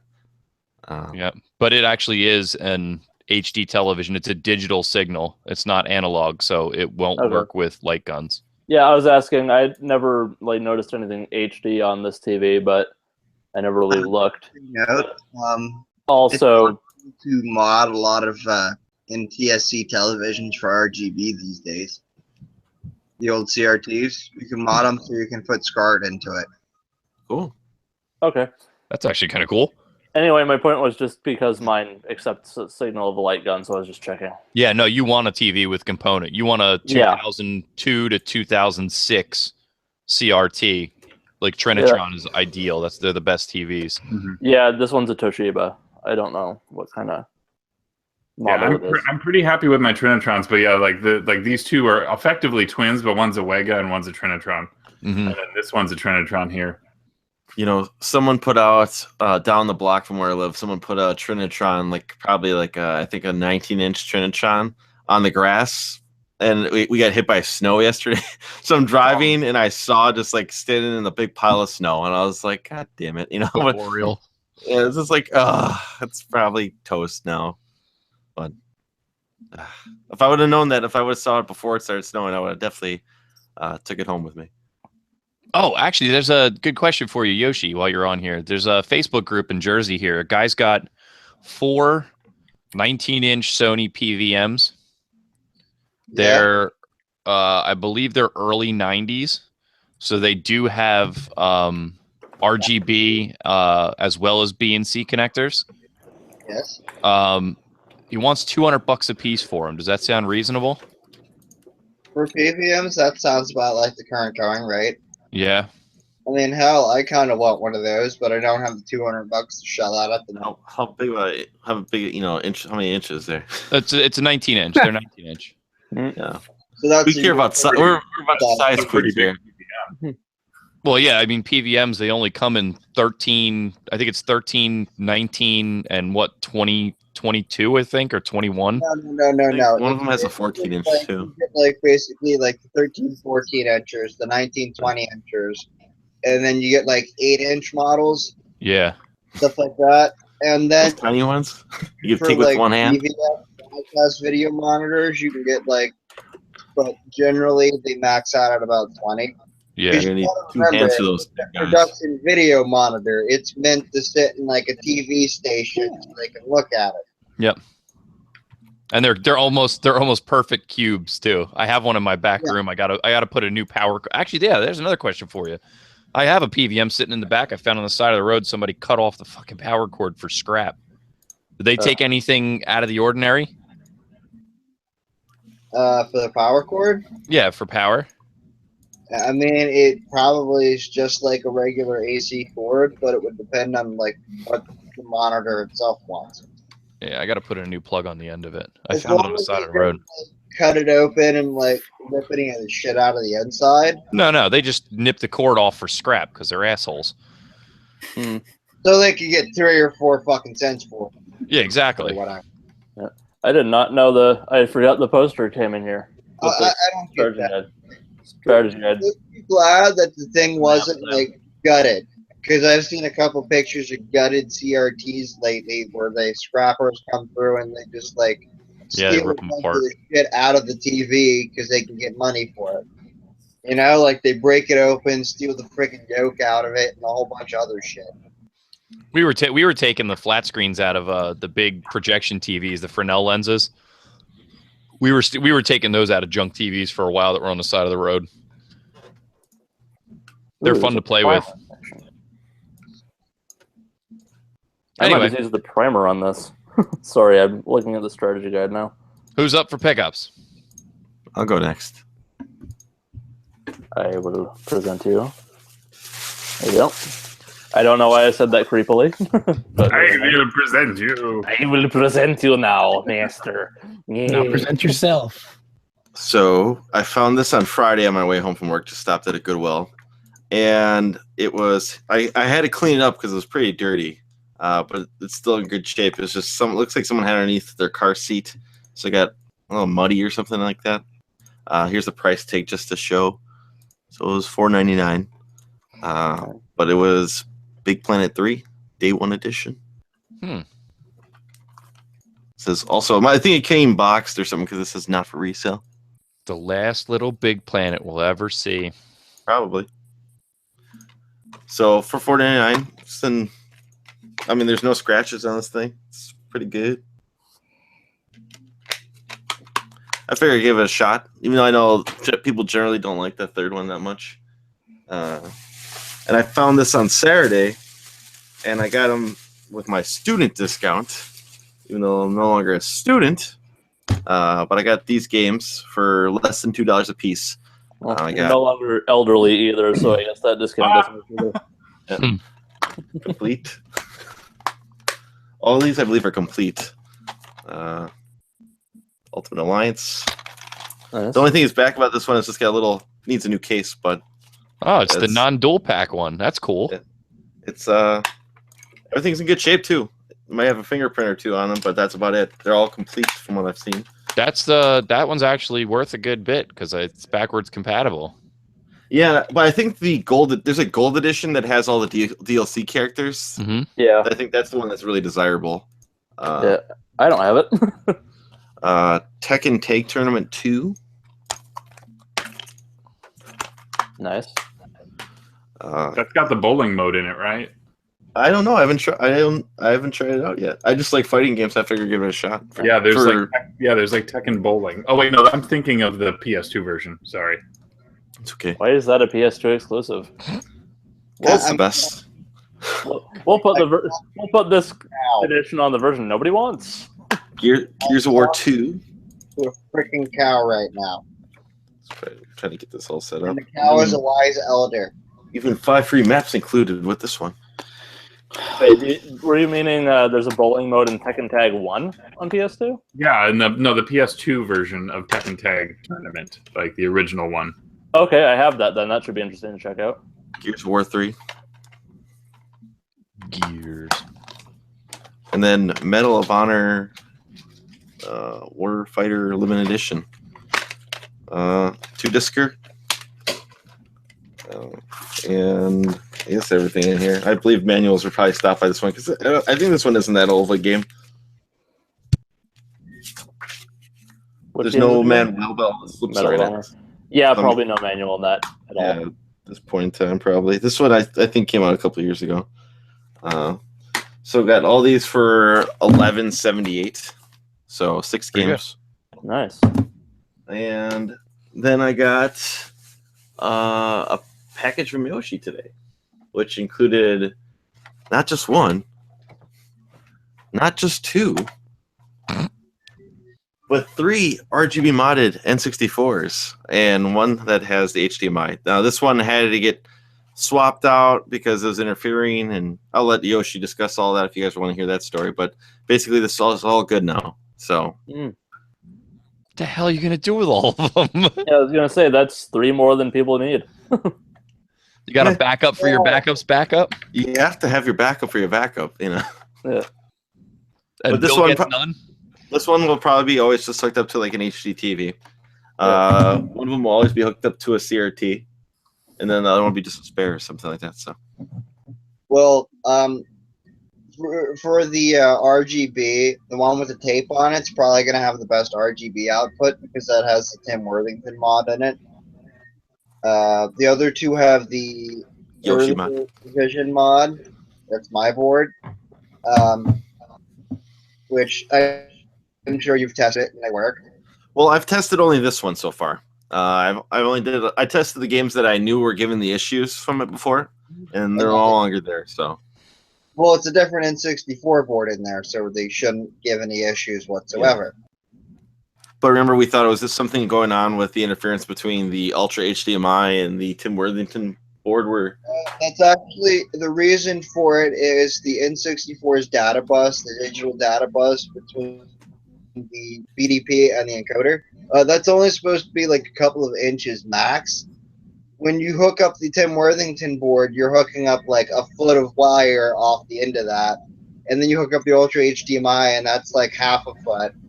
And when you do that, you have a lot of really long data lines, so they cause basically like little glitches and errors that wasn't enough to like cause the Ultra HDMI board to malfunction, but it's enough to cause malfunctions with the N64 RGB, and also if you would have went to update it from the firmware, it probably would have bricked the HDMI board because that's also been reported. So, sorry. But that's all I got so far.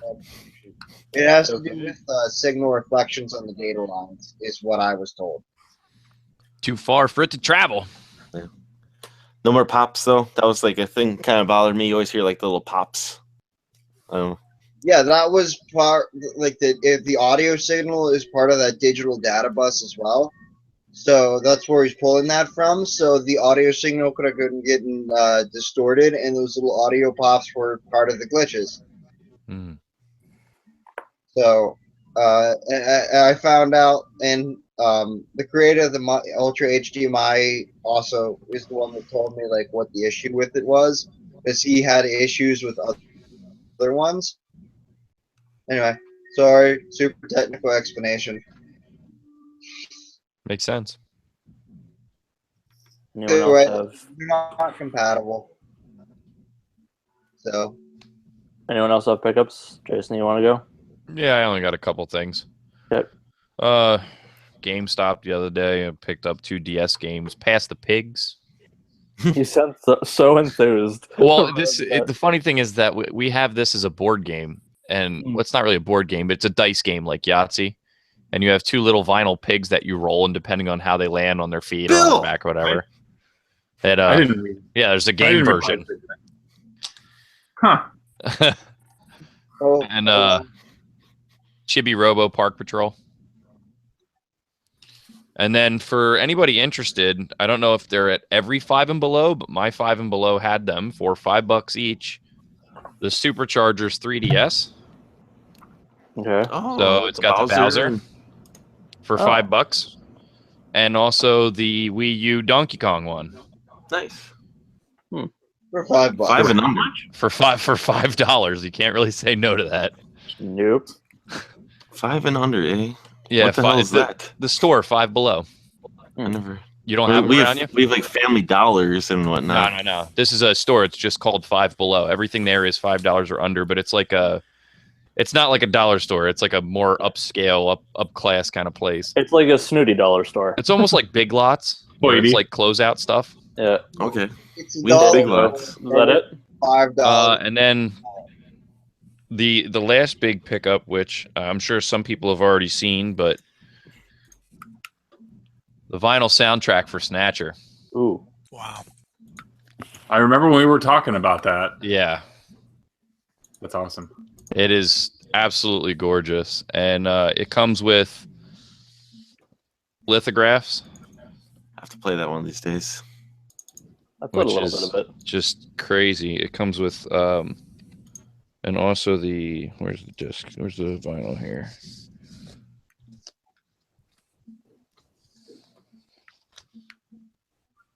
They're pretty badass. Nice. Really high quality. It sounds wonderful. The recording on this one, I noticed. Now, this is from a different company than I usually deal with. I usually go through data discs when they release stuff, but this stuff came from what the hell was the name of it? Yeti Games, I think it is, or the Yeti. And the recording, it seems slightly lower, like it was almost an inferior recording. So I'll crank it up on my surround sound system, and I've got to crank it a lot higher than I do any other vinyl that I carry. So I don't know if maybe it was just the recording quality, but here's the other lithograph it comes with, and they're double-sided, which is kind of cool. Metal Gear. Yeah, there's the other back of the other one.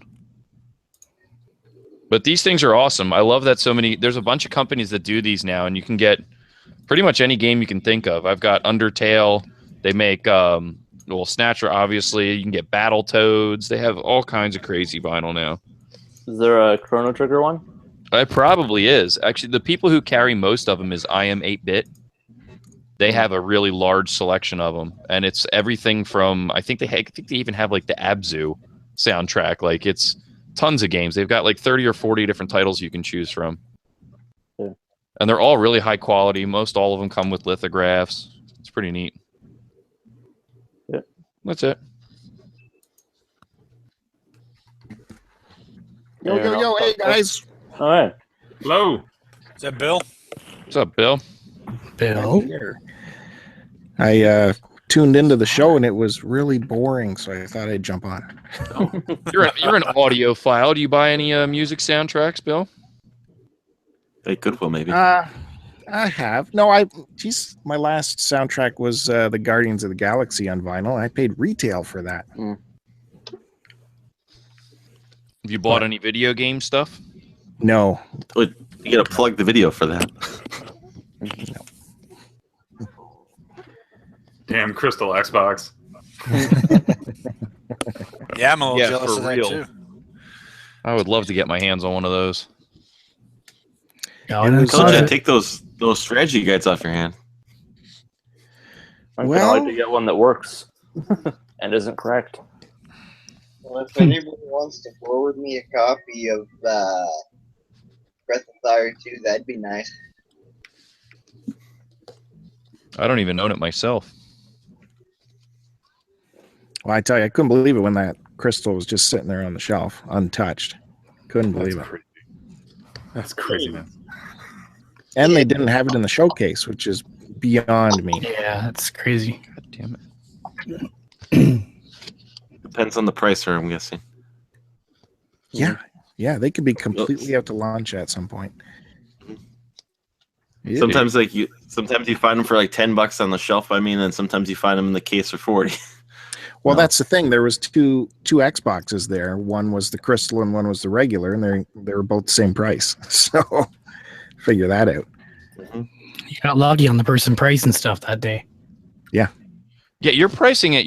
I mean, like ours is bad, but yours are just ridiculous. Yeah, ours are bad too. Oh my god! Like, I can expect to see an occasional item at eBay price or slightly lower, but you guys got shit that's above eBay price. It's insane. Dude, I find stuff above eBay price around here all the damn time. All the time. It's free. I mean, I understand they have overhead. They got to pay to keep the lights on and stuff, but the shit is free. Yeah. Yeah. But it sells still. Somebody's buying that high price shit. I've seen an NES with 2 controllers and a light gun for $100 in the glass cabinet, and I was like, nope. I was like, I'm not buying this crap. And it was gone the next time I was there, a week later. Yeah. It's just insane. And that happened at our local one too. We have a red, white, and blue out here, which is for Vietnam vets. And we used to donate to red, white, and blue too all the time when I was younger. But I used to walk in there and all the time I'd find games. The most I think I ever paid for anything was Saturn games that showed up one time, and they were like $4.99 a piece. And then all of a sudden it was like they brought in a new corporate person to do pricing. And I guess they, from all over the country compiled shit, and the prices just kept going up and up and up. And I walked in one day and saw a Splatterhouse 3 in there, and it was $40. And I was like, this store's gone to hell. Now that's a great deal, but at the time, Jesus. I don't even go there anymore. Yeah, unfortunately, with this Value Village, it's hit and miss like that. If it was always high price, then I wouldn't have to worry about going there ever again. But there's always a chance of getting something. Yep. Mm-hmm. So what have I missed? What's been going on here? A lot of TV talk. Yeah, TV pickups, Zelda. We just did all our pickups. Yeah. Somebody mentioned that there's a Matrix reboot coming. Yeah. Oh, like really? Or just kind of another entry in the franchise somehow. See, that was a really big product of the '90s, I think. But if they're calling it a true reboot, I'm going to be disappointed. Yeah, they're probably doing it now that I think about it because of the success of John Wick. Yeah. Whoa. I know Kung Fu. I have that poster. The original Matrix poster with the wrong release date on it. Because it was originally coming out on April 2nd, and they moved it up to a Wednesday release. Because it was actually a glitch in the Matrix, Musty, and we're in the Matrix right now. I don't know. But yeah, so little tidbit. I actually have some pickups. Okay.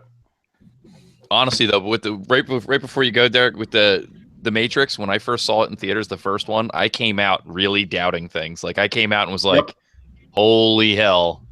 They did have everything with the best they did, I think. That first one really freaked me out. Yeah. Mm-hmm. I fell asleep. Truman Show did that for me. Nice, yeah. Freaked out in what way? Because I came out thinking that maybe some of it was true. It was just it was based in enough reality that it made sense. You have no way to disprove it. Yeah. That's what freaked me out. I have no way to prove that that's not what it is, Just unplug.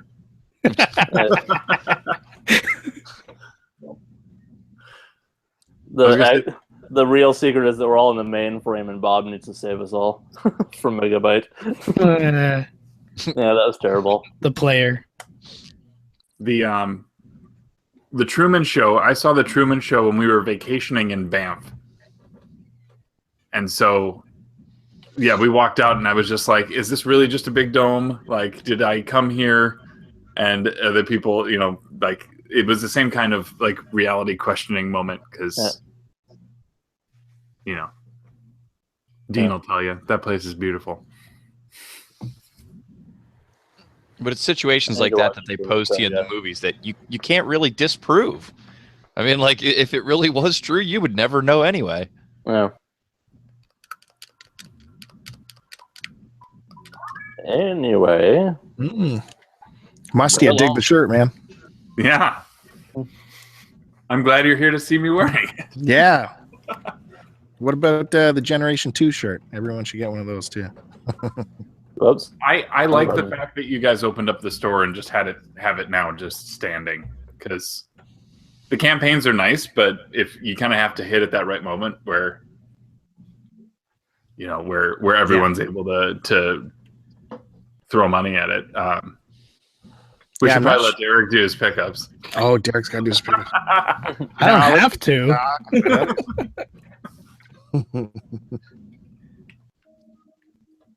All right. Take 3. Yeah. So anyway, So- I was, I picked up this for $10, which is overpaying, but because it's in rough condition, but I've cleaned it up and it's got some cracks and crap. But more importantly, the same guy had this for $5. ooh, Nice. I will resell. Cool. I've already sold one Is this for the start of a new? Yeah, I was gonna say, is this the start of a new? You're selling your way up. I can't remember what you No, called it. I could do that because I did that with the older version last time with the white Yeah. one. Now my camera's out of focus because of everything. There we go. Nope. Yeah, how much do those go for? At 45 in stores, but I think I sold the last one on eBay for 32, something like that. I can't believe people are still using them damn things. I know. They must just have the older Xbox. Yeah. And then so I picked up this game, this game. So everybody can't see Death Smiles, the Hulk, and Burnout Revenge, which is hard to find on 360. I picked those all up for $10 each at EB Games, which is GameStop. But Nice. a buy two get one free sale. Burnout I already got. I bought it on eBay for $6 recently, but it's a platinum and it's also missing the manual, so I'll replace it with this one. Yeah. Keep this one and sell mine. Hulk goes for much more than 10. And Death Smiles, I picked it up because I'm like, I need a third game, and this also goes for more than 10. So Yeah. Death Smiles, I'll probably sell as well. Yeah, 2 of those are good, and the other one's the Hulk. Exactly, yeah, and the Hulk sells for good money, so why not? I've already sold it once before. I actually Is like that Death game really Smiles. bad? I thought I heard the Hulk on Xbox was good. Original Pretty Xbox. decent game. Original Xbox. The one on original Yeah, Xbox the is awesome. Ultimate Destruction is the one. Yeah, that, Ultimate Destructions. That's the good one. That's the prototype of prototype. They're very similar in like, I think even the story and the gameplay, but I think this one just feels too. I was trying to describe it to my brother-in-law just the other day because this one feels like your animations hinder you from having fun.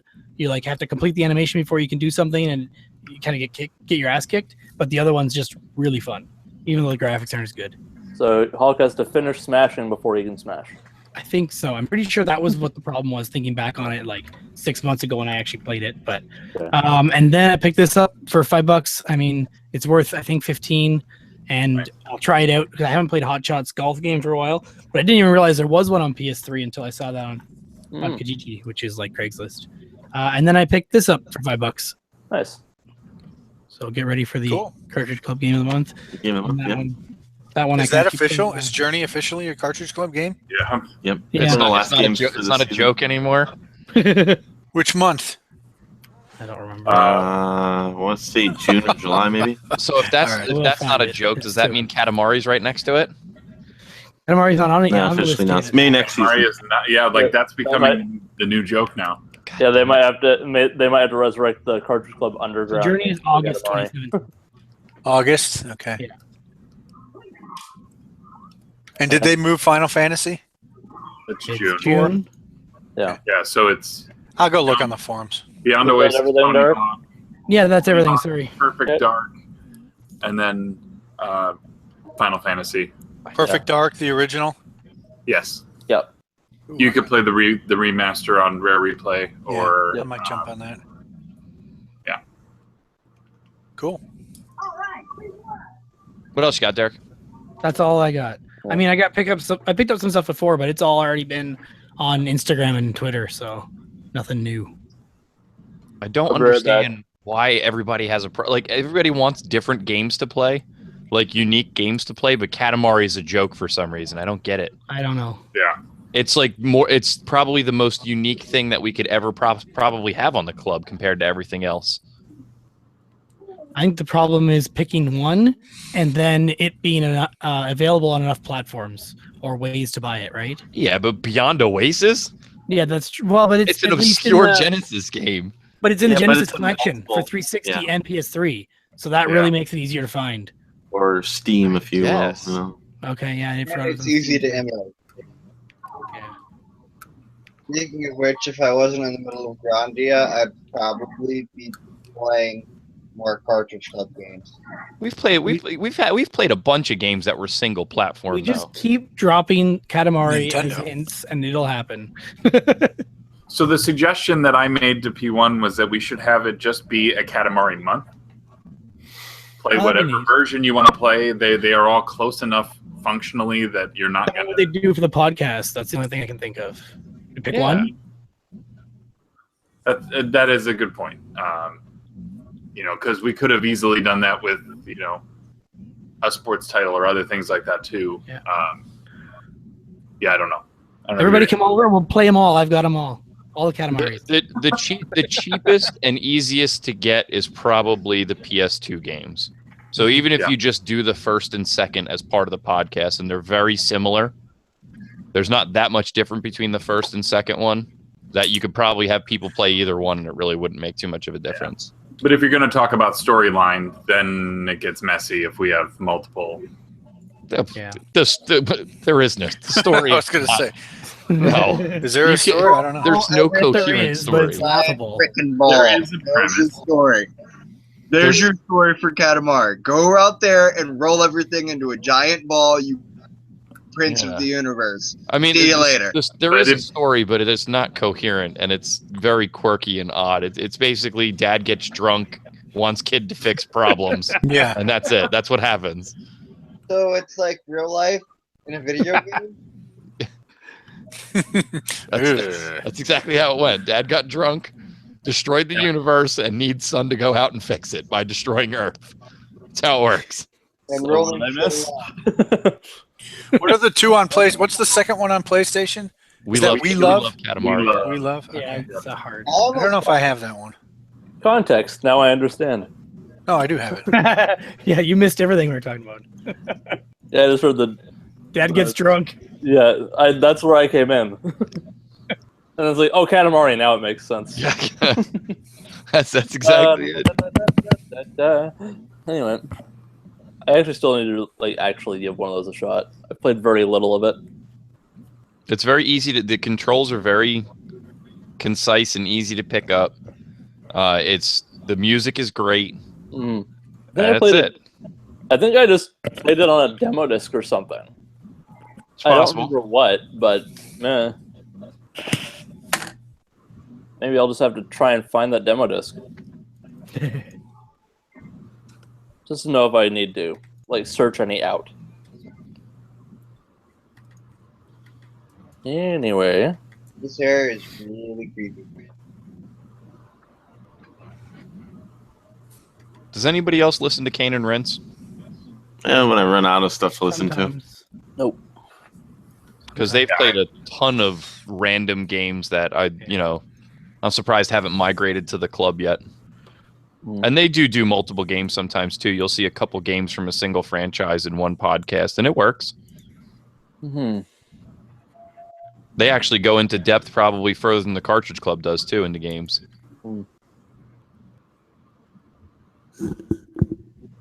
Yeah, well, they're more professional than we are.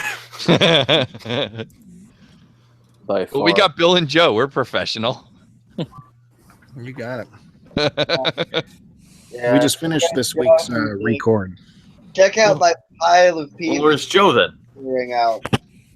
Ew, hashtag where's Joe? I don't know if you saw that on Twitter a couple days ago. He's in Stardew Valley.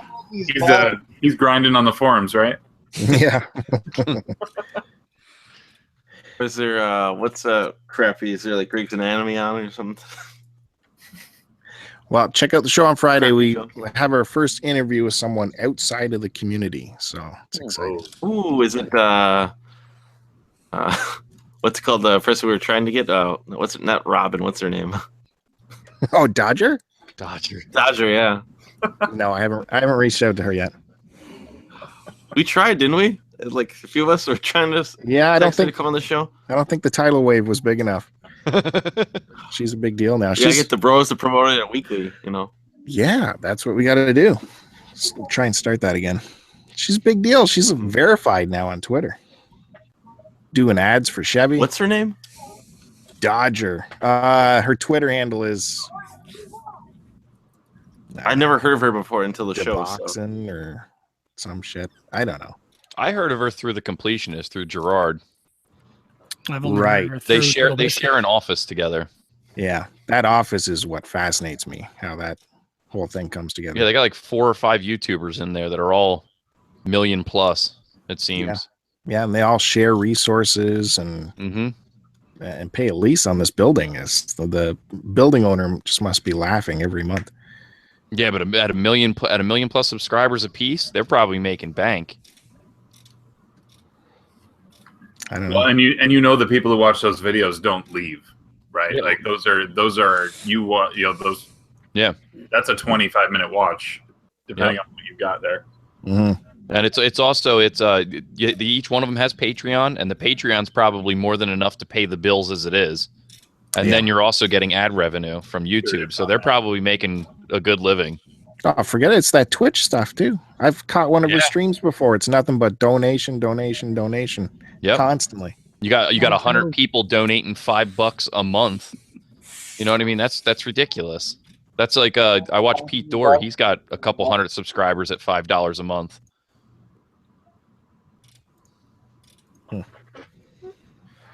Well, go to Patreon, stcpod.com, and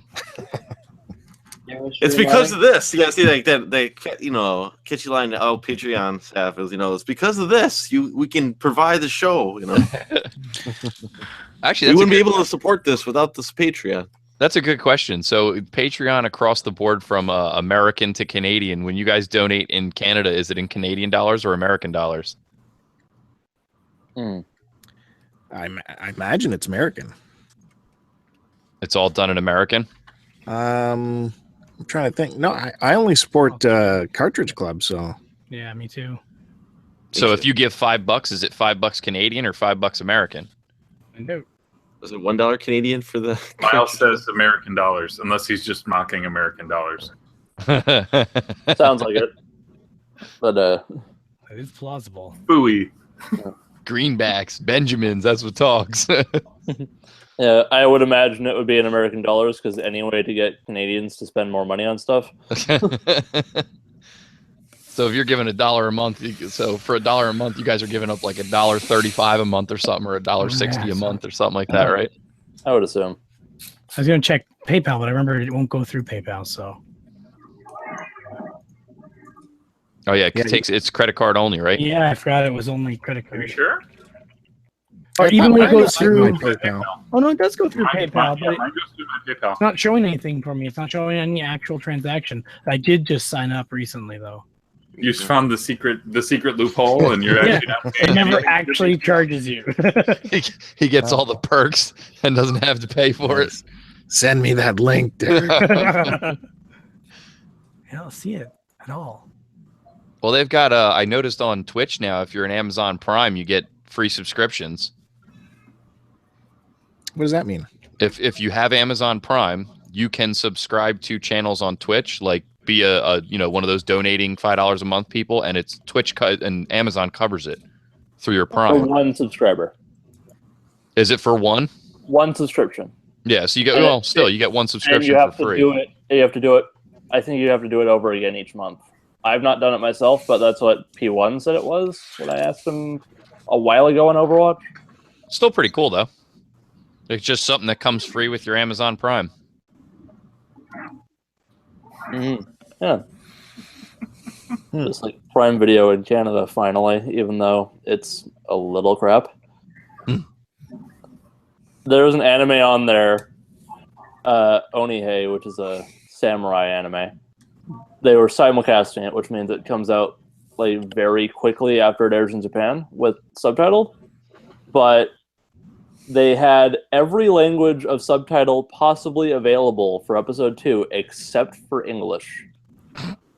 So you could watch it in like Dutch, but you could not watch it in English. But the only episode they had in English was episode 1, and this went on for 4 or 5 episodes. And episode 6 went up, and they finally added English subtitles to episode 6 only. And then episode 7 came out, and they finally added it to 2 through 4. It's like, Jesus. I still haven't watched episode 2. It's so annoying to me. Why is Canadian Netflix different than American Netflix? I don't get that. Licensing. It's all licensing. It's totally licensing. Which it used to be total garbage, but now we somehow have Force Awakens, and Jesus, it's great now. I don't understand how Canadian Netflix suddenly became so awesome. Isn't it the same company? I would assume so, but Canadian licensing is bullshit, so... It's the same company, but there might be other broadcasters in Canada that owns the rights to the shows that are on the American Netflix. It would be a conflict if they came over across the border. I figured it would just be one blanket thing when they were licensing, but that makes sense, I guess. Nope. Your network television's different, or your, whatever, your streaming services are different. Yeah, I guess that makes sense. Yeah, but it was total trash in Canada, but now it's great. Huh. I don't know. Last time I had it here in the States, I didn't see anything I cared about, so... I'm not surprised, because they don't have much anime and they have no wrestling. Well, yeah, we have WWE Network, though, so it's like nothing a month, basically, and you can watch everything back to the dawn of time. Yeah, you pay $10 a month, and then you get your pay-per-views and whatever the hell you want to watch from them. I'm pretty sure you can get Greco-Roman wrestling on there. It literally has everything you could think of. That's why Bill's a subscriber. Yeah. You can watch all the old ECW stuff. They got everything on there. Yep. Yeah, some of that ECW stuff's a bit rough, though. Oh, just the picture. Great. The picture quality is terrible because everything was filmed with a camcorder. It was like John Smith's camcorder in the third row is what caught all the footage for ECW. They'd solicit patrons on their way out the door for film.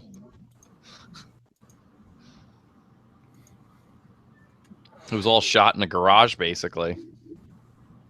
It's fantastic, though. Oh yeah, it was. It was. The best live shows I've ever seen in my life. It happened 20 minutes from my house. All of it.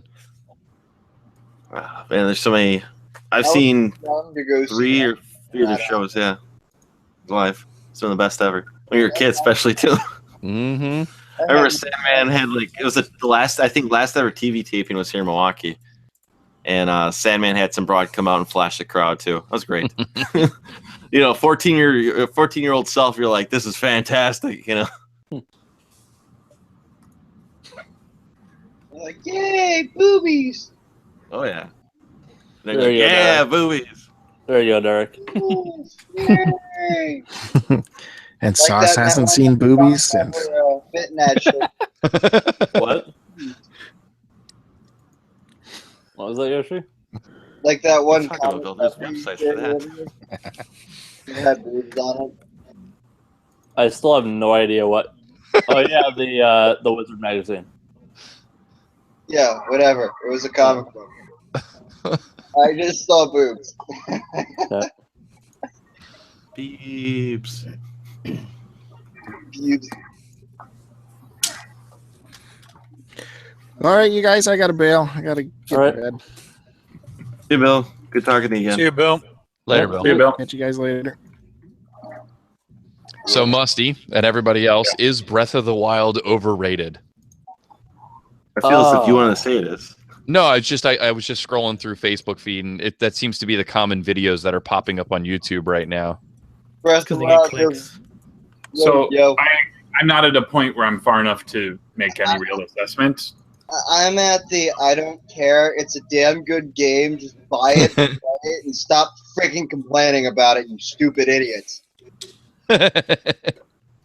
There you go. I haven't really seen people complain about it, but I understand people getting tired of people talking about it after a week.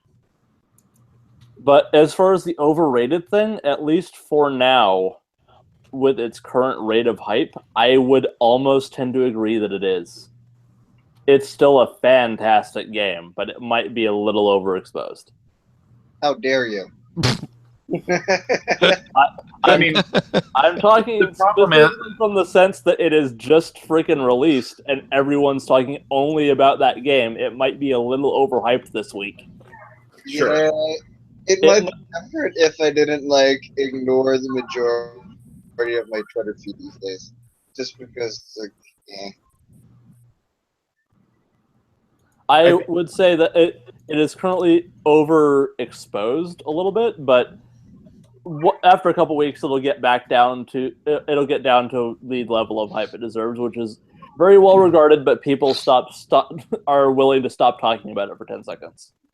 Sure, that's all I mean. It's like I can very easily see people that either don't care about it or can't play it.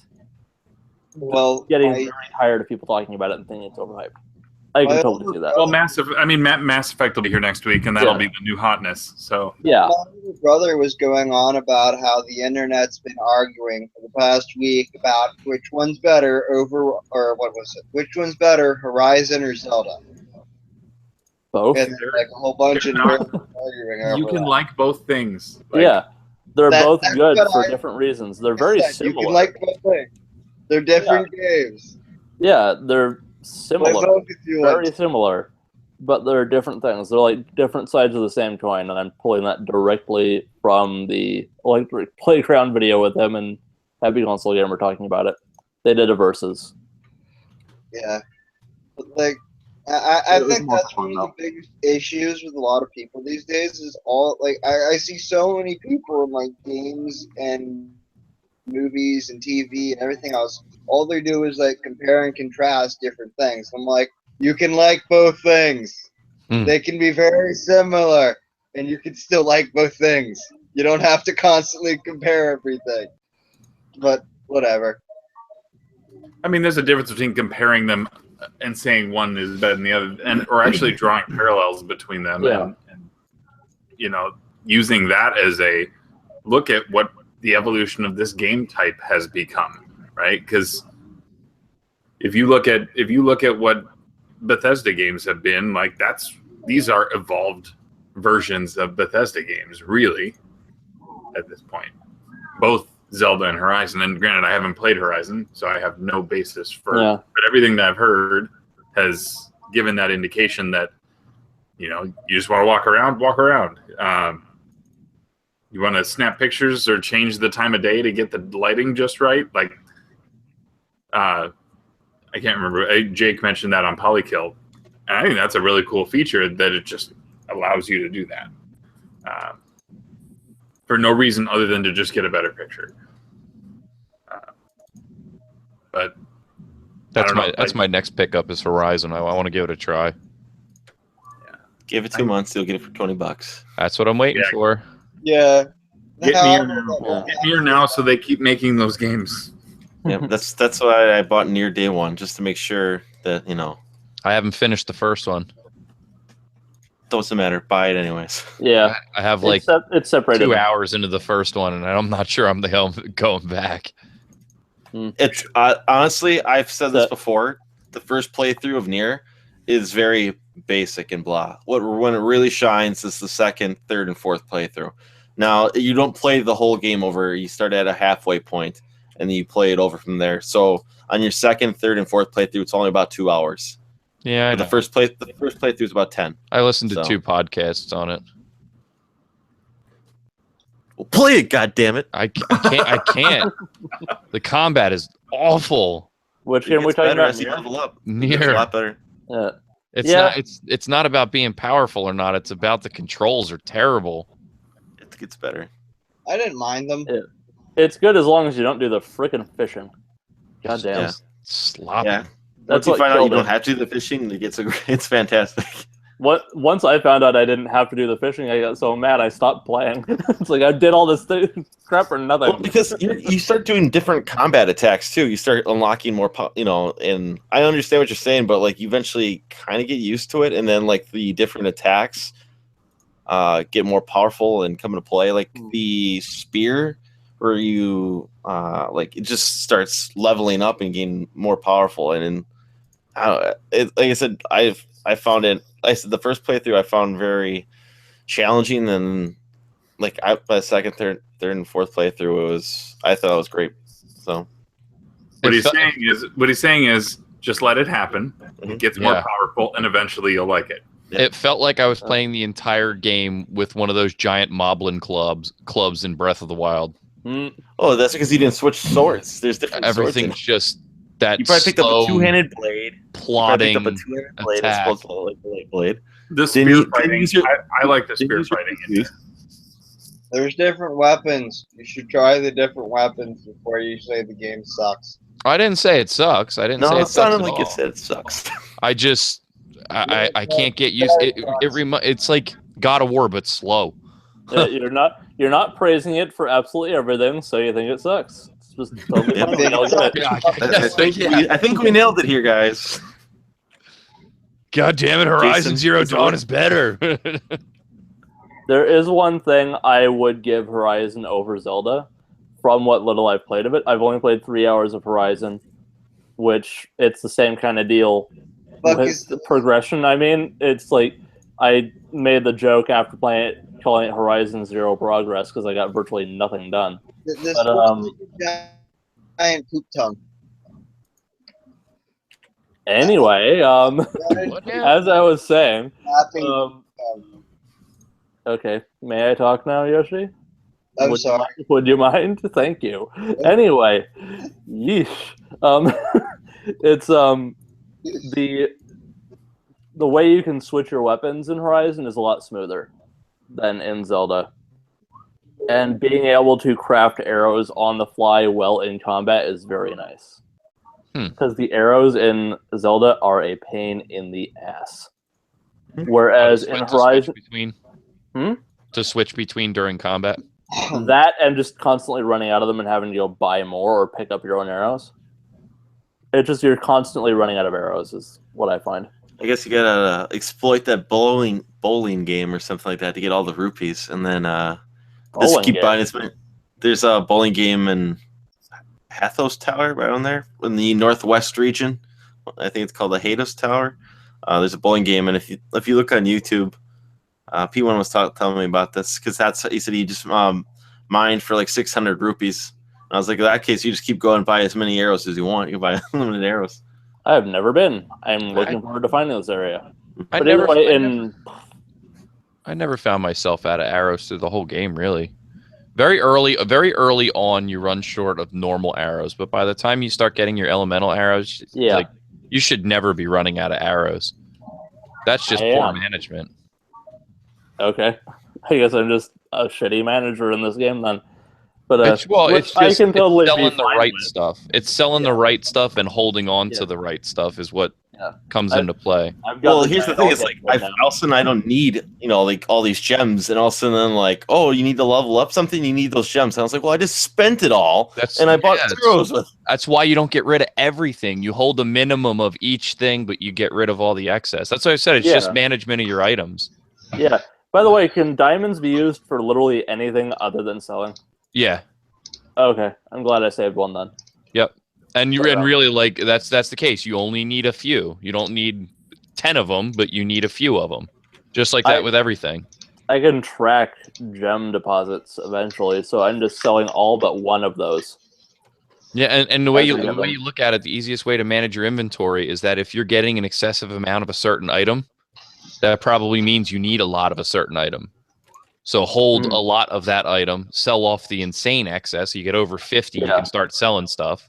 But if you're only getting a couple of each, hold on to 1 or 2 of each and sell all the extra shit. Yeah, as far as the small stuff, if I have like 50 of something, I'll sell it down to 20. Yeah, that's pretty reasonable because you can always get more of everything. It's not like it's so rare you're never going to find it again. So is it sorry to change the subject. Is this Zora guy supposed to be a big deal? What's the Zora internet? guy? The internet must. The prince. The what now? What do you mean? Is he a big deal? Well, I'm about to go talk to him. Yeah, he's a big deal. Okay. The internet has made him into a big deal. Okay. He's an interesting character. Ignore it. I am currently in the midst of that quest, so I don't know how that ends out. He's just an interesting character. He's a cool character. Are you guys talking about Breath of the Wild? Yeah. No. Right, that's off limits. Some of us know. want to know nothing. Well, be glad you missed as much as you have. Well, you play as Link, and you have these weapons that break all the fucking time. Yeah, that's all I need to know. That's my knowledge base right now. That's where I want to keep it until I actually play it. You got a ton of weapons that break every 6 seconds. My only problem is I'll probably end up getting it about 3 years from now because I'll be waiting for it to find it in a thrift shop. So, not for a long time. Yeah, about that. Those Nintendo games, they never like coming down in price. Them Nintendo tapes never go down in the price. Yep. Yeah, man, them Nintendo tapes don't ever come down in price. They only go up. Yeah, Ocarina. that's actually Ocarina. The Ocarina of Ocarina. The Ocarina of Tim.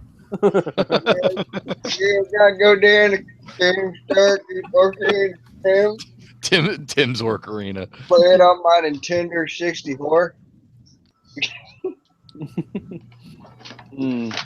With my tripod. Yeah, anyway, the price not going down is another reason I bought Zelda right away.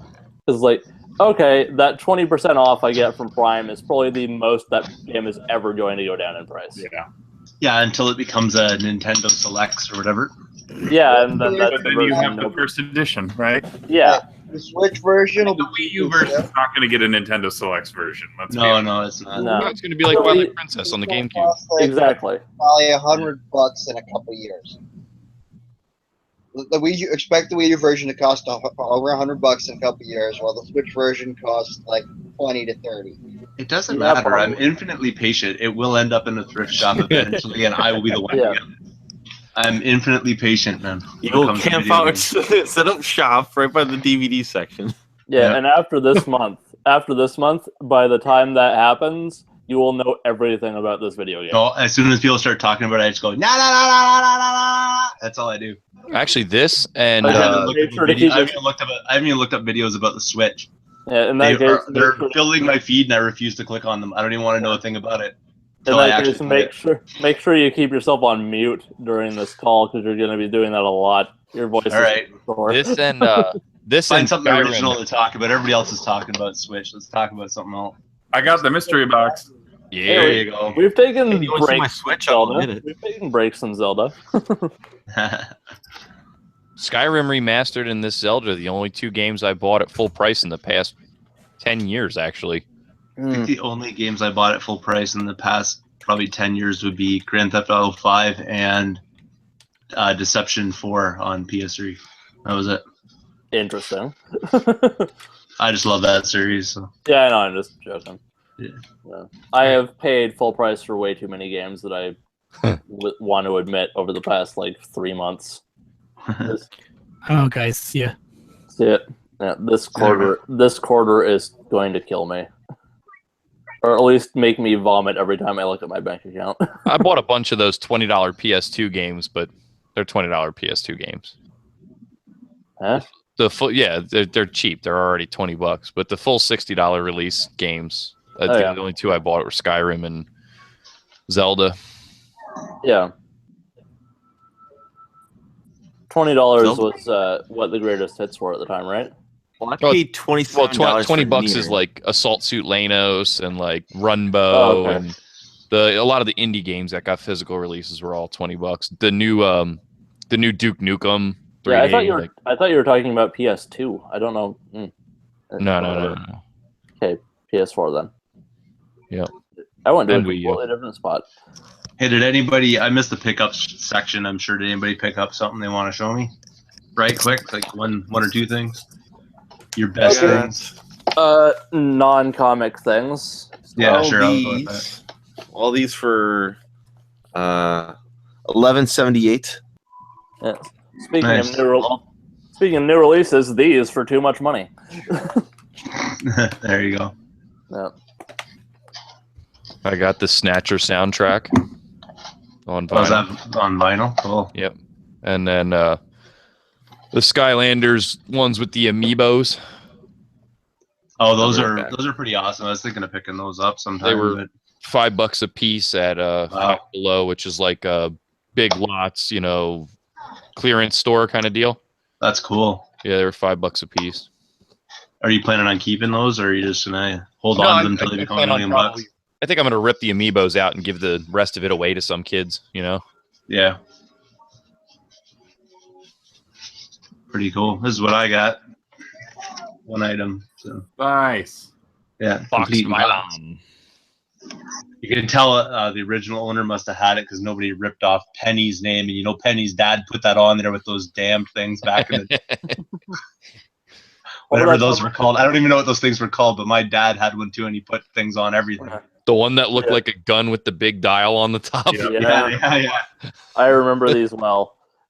Or that's how much it cost. Yep. I think I have coffee left. See things. Don't see things. What? Did you get anything else, or just Mylon? That's the only thing I got. I haven't really been in the thrift shops this week. I was at the dentist twice today, so. That doesn't sound like a good thing. No, it's not too bad. I just had a little cavity they had to deal with, but I was going in for a cleaning, and they're like, "Oh, I got a cavity. When do you want to come back?" I'm like, "You available this afternoon?" They're like, "Yep."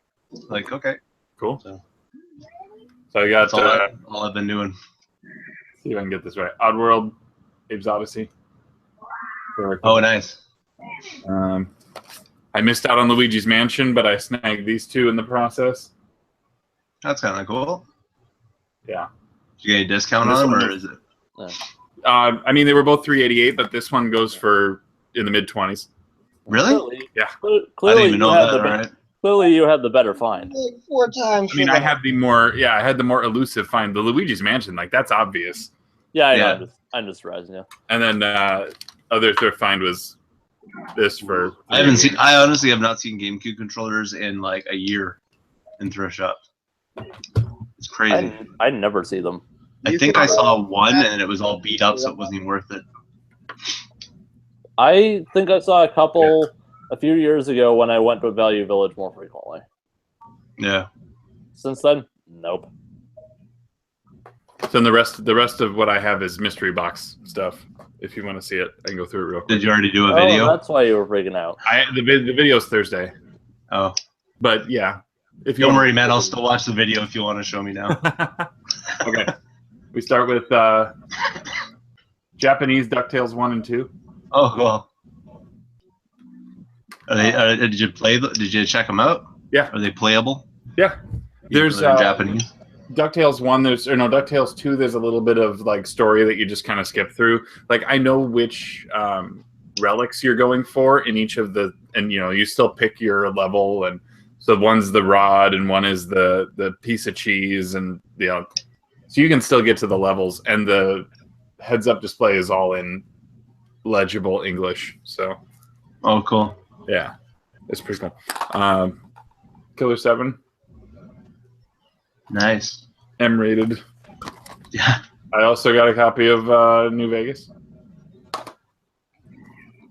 This Transformers War or Fall of Cybertron. Never heard of that one. Is it good? It is. Yeah. It's the sequel to War for Cybertron. Both of those are good. Do not play the third one. Grimlock's on the cover. Yep. And who's the top guy? Show me the cover again. Top guy? Yeah, Metroplex. That's a fun level. I'm not going to say anything more. Then the last disc-based one is this Nightmare Before Christmas. Oh, nice. That's a fun title, man. And it's sealed. Oh, that's even not really that fun then, because you can't play it. I'm going to open it when I'm ready. When I'm ready to play it, you should just sell it and then pick up another one and make a few bucks. Off the mystery box, I don't know. I feel like that's in poor taste. Hey, man, nobody knows what mysteries you're going for. Yeah, the problem is all the major events now I go to are with other club members. Yeah, I know that. I guess that's not going to work. Can't go anywhere where you're like. Yeah, you know. rest is Master System stuff. So, Hang On and Safari Hunt. Cool. Afterburner. Shooting Gallery, which had the insert as well. And then Thunderblade. Nice. Which is complete. No! Goes back in the box. And then Phaser. I didn't have cool. So yeah. That's awesome. My mystery. Yeah, that's my mystery box haul. So it's on its way out soon. The next recipient. Nobody knows. I'm not gonna. No, it's a mystery. I hope I get that thing before Geek Fest comes in April. Probably not, but I hope so. That was not a very subtle hint. Well, make sure P1 knows your address, because when I had to go out, the only person I could think of to ask without spoiling was P1. I had to ask who he had available for addresses. Oh yeah, I didn't even think of that. Anyway, you're welcome. I'm gonna do that right now. I'm gonna send him a Twitter message. Troy, I'll just show you. This was, if you saw that like mystery box thing that Derek tweeted out, this was how many comics were in there for me. Oh wow! Yeah, that's huge. Very quick highlights, just like recognizability, and just some of them are pretty cool. Got 3 issues of Daredevil. This is the oldest one, 105 original series, and 215 and 231, and issues 199 and 202 of X-Men, which were next week. And Mild Oddity is the official movie adaptation of Hook, which is kind of magazine size. This is either the first issue or the first 4. I have no idea. The messaging inside the cover is very confusing. There's 1 up here, and then it says originally published in magazine form as 1 through 4 on the inner. What is this then? So it's like a compilation of the 4 of them? Possibly. I have no idea. It's like 80 pages long. And speaking of 80 pages long, 50th anniversary special for The Flash from the 90s. Nice. Which is the start of Mark Waid's 8-year run. It's so large it has a spine, and it's a single issue. Okay, that's all I was going to show on that. There's a ton of other random crap, but you can watch back if you want to see those.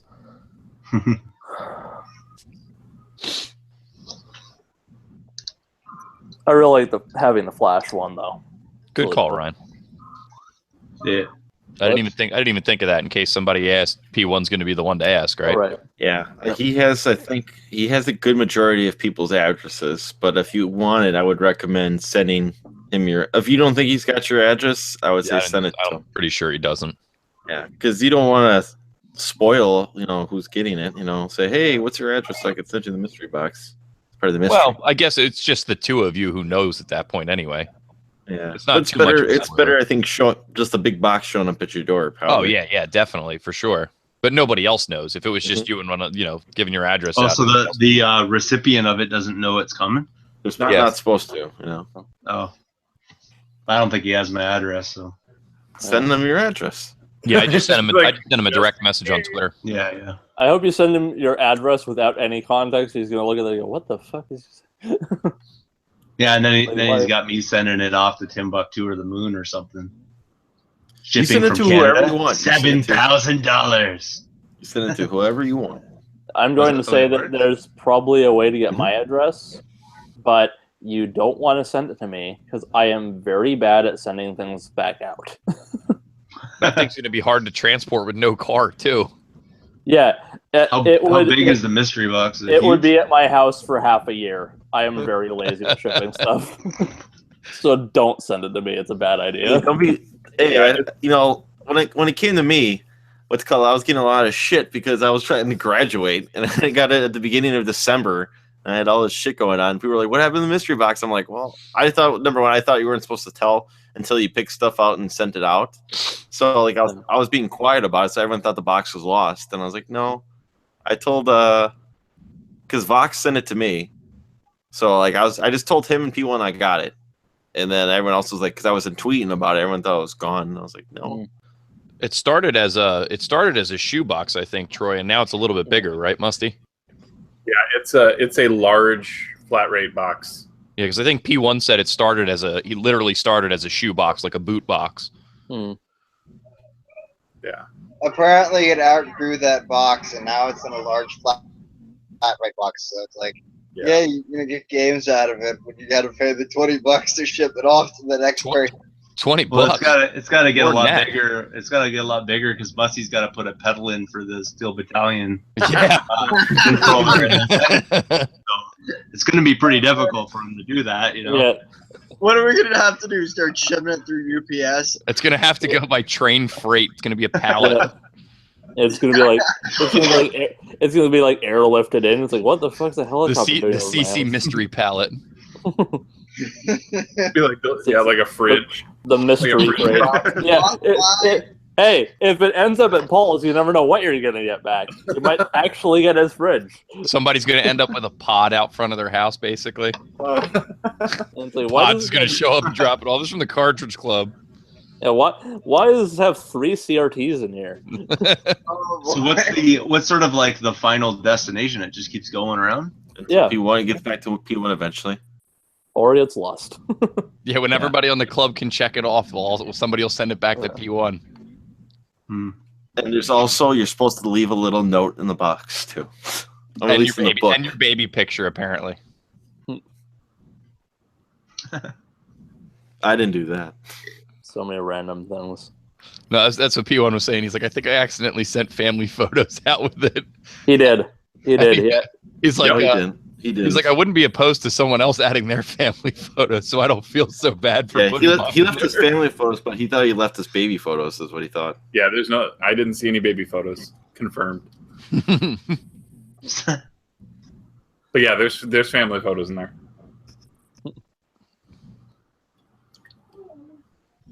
Is anyone actually going to send these back to him, or? I think he's fine. I think he's. There's a notebook, which is an awesome notebook, by the way,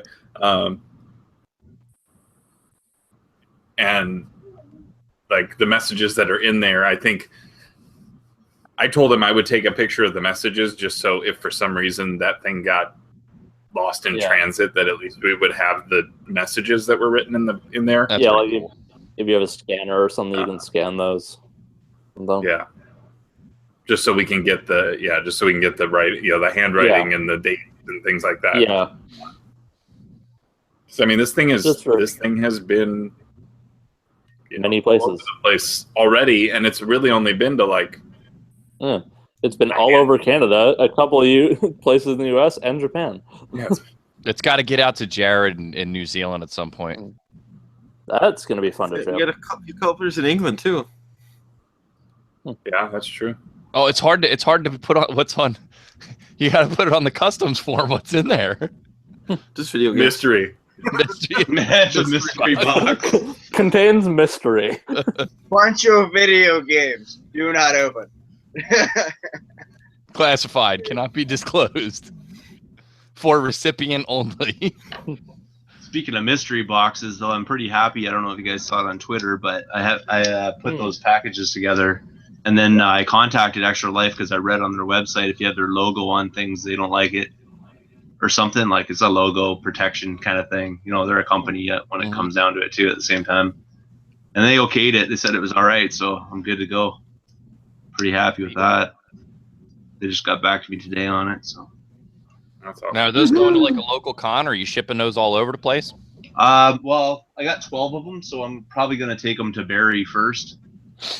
And then after the fact, if people want to something or other but like honestly, to ship one of those to the States would cost me more than the donation. Oh yeah, definitely. So I'd rather just like donate in someone's honor if that was going to be the case.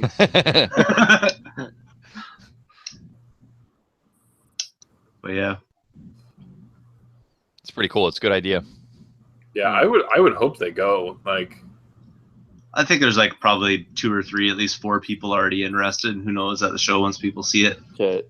You know, like a lot of people that are at the show that are Cartridge Club members or people I know donate anyways, so they might as well do it and get something out of it. You know.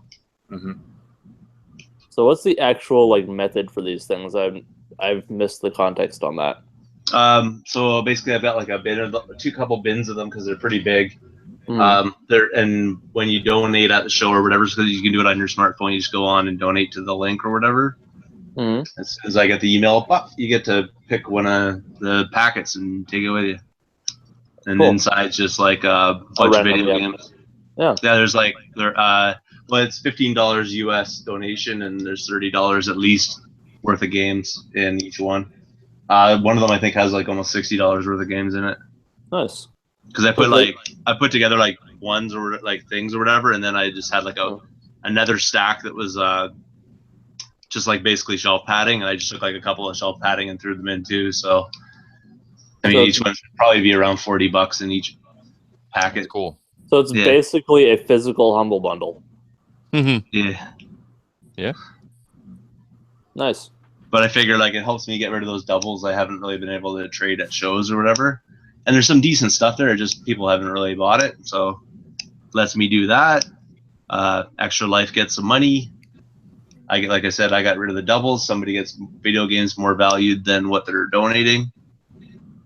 Kids get money or whatever. It's all good. So it's a win-win-win-win for everybody. Yeah. Get stuff out of my basement plan. You said you're moving, right? I will be, yeah. Hopefully end of the summer. So I gotta dismantle all this and store it somewhere. Because the house I'm moving into is getting renovated like en masse. And I love, I mean, my collection would totally fit the house because they're both from the 80s. So, it's like, don't touch this room. I want to keep it just like this with the wood paneling and, that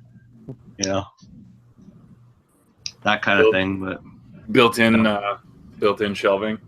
There's this tiny room that's basically the size of the room I'm in right now, which might look big with the camera angle, but it's pretty small. And it has this gigantic fireplace with like massive brick like all around it. It's huge, and it totally does not even I'm like, it's just so 80s. It's unbelievable. I mean, what was the point of putting a fireplace in that room to begin with? I have no idea. Should scoot a CRT into it. I was thinking that if that's big enough CRT that once we redesign the house, because we're knocking out walls and everything, so we're redesigning the whole thing. So I might end up getting a room up in the upstairs of the house for my game room, or there is a current like TV room which has that fireplace in it. It depends on what we do. Depends on if we knock out those walls and make it totally open concept down there or whatever. There's a lot of thought that needs to go into what we're doing, but I know it's going to require massive sledgehammer action. Because that house should be a box quote for something. Massive sledgehammer action. Because the house that we're getting is, it's a detached home in Mississauga, so it's definitely, we're getting a killer deal on it. But the layout of it is like, I guess 80s or something. It's like, this thing has tons of rooms kind of thing. It's like, I don't want tons of rooms. I want one gigantic room. Yeah, that flows from one room into another. Yeah, there are tons of very tiny rooms. Yeah. God, my old house was like that. Holy Jesus. Yeah. So, such a large house with so many tiny rooms. It was a pain in the ass. Yeah, so a bunch of stuff's going to get knocked out and moved, and like the kitchen's sort of like buried, right? Like the kitchen's where you spend 95% of the time you're in your house. You're in the kitchen. I find. Get home from work, you're in the kitchen. I don't want to be cooking dinner and not be able to see the rest of my family because I'm stuck in a room off to the side of the house. So that stuff's getting moved. It's crazy the amount of work that's going into that place, but there will be a game room. Even if it's your bathroom. I mean, that's most people's game rooms anyway, from what I hear. Tinker Stinker time? That's most people's games rooms, from what I hear anyway. With people They just have a PSP and a 3DS, and instead of magazines, they've got portable game systems and an iPhone. You know, I've seen a Goodwill, one of those like old like hotel or classroom TV CRT racks where you can like screen it into your wall and everything. Oh yeah, you can that's what you need for your bathroom. You get one of those carts, those wheelie carts they used to have in school. Mount it on there and just roll it around your house whenever you need it. Every game is the game room then. Yep. I gotta say with the bathroom thing, I don't know what these people are eating that they need to take that long in the bathroom. It baffles the mind. I think they sit down with a game system and then it turns into the place they're playing video games rather than anything else. I know, but it's like I have never read or played anything in the bathroom. I do not have the time or care to do so. What, you don't want to take your 5-minute, time in the bathroom and turn it into a 2-hour time in the bathroom? Nah, if I end up with 2 hours in the bathroom, it means I ate something bad. Wait, so you've never like, played a video game with your pants down, then you're not really living, man. Yeah. I cannot confirm nor deny, but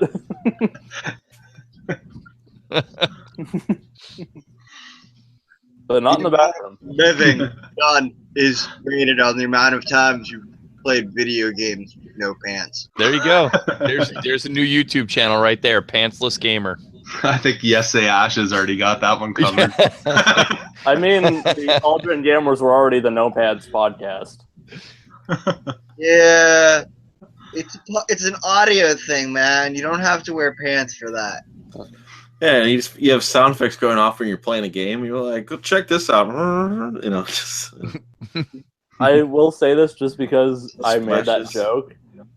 I could be completely wrong, but I think the no pants thing came up first in their first live episode for Aldrin Gamers, and I may have been the one to start that. I do not remember, but it's like I remember Jason asking for some sort of question, what's the slogan of this podcast, before it started, and that's what I immediately answers is the No Pants podcast.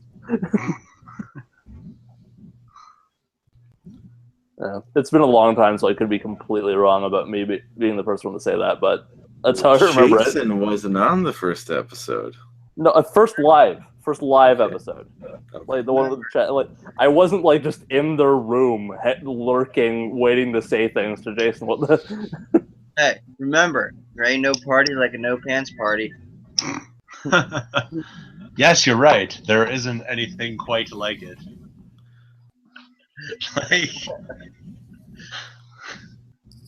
Much better than those parties where you find pants. And sorry, very. Well, how many parties have you gone to where people are wearing their pants? It's so boring and cliche now. Don't you hate pants? You entered at a great time, Matt.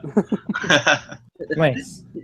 Oh, Matt can actually talk today. You can hear yes! Matt? Yes! There is sound. So, instead, I'm on my wife's computer again, and instead of opening Chrome, I use Safari. There you go. So I think that was the issue. Well, then the next time you try it with Chrome, I would check your settings under Chrome to see if there's an audio option or something like that. Okay. That's actually kind of funny because Firefox gave me the warning that Google Hangouts won't be supported and to go to Chrome. Oh, funny. Because I went on some message boards and they said do the Safari instead of Chrome. That's good. That's weird. Yeah. I'm using Chrome right now. Okay. So I gotta find that one area here. So wait, Google Chrome won't be, or Google Hangouts won't be supported in Google Chrome? No. Google Hangouts, a lot of the features in it, I don't know if it's the whole thing or not, but a lot of the features won't be supported in Firefox anymore. Oh, okay. And Google recommended that I use Chrome instead. Of course they recommend I use Chrome. Of course, yeah. But it said something about that whole app, the bar on the side that has all the adjustments and all that shit. all the extra features, all that stuff's supposed to go away on Firefox. I guess it's not going to be supported any longer. I don't use it anyway, but still. Yeah. I'm just so sad that the effects are going to be gone. Yeah, exactly. They fill a void when there's a lull. Yeah, it's going to take a good 20, 30 minutes off of these Hangouts runtime, though. Yeah. Unless Curtis is on, then it's going to take an hour off. I haven't heard from him lately, like as far as I haven't seen anything on his channel. Yeah. Or he hasn't really been on here, has he? Or is he just on earlier than I get on? He was on a couple weeks ago. 2 weeks ago? Oh, was he? 2 weeks ago. I was Yeah, probably I was probably late night hockey. Trivia night or something. Yeah. It happens to be on Tuesdays, so it knocks him out of availability. But he was telling, I think he said the next season of his videos are coming. Oh, because he's like professional actor type thing, right? So he has a season schedule and pro stuff going on here. Whereas it's just like I slap a video and throw it up on my channel. But yeah, to be fair, Shenmue 3 is also coming. Is that a joke? I don't know. What is this? Is this something funny to you? Something. I'm pretty excited for that game. I don't know. We'll see how many people contributed $200 to that Kickstarter. That was very specific. How much did you donate? I'm kidding. I just mean like we don't know how long that'll take and if it'll actually come out. That was the joke. Yep. Just like Bloodstained. Yeah. Girlfriend versus the new season. Like monthly updates from Kickstarter show me the progress of the game. So that's the only thing I can say. The next season of Girlfriend Versus is going to be like the Half-Life 3 of the Cartridge Club.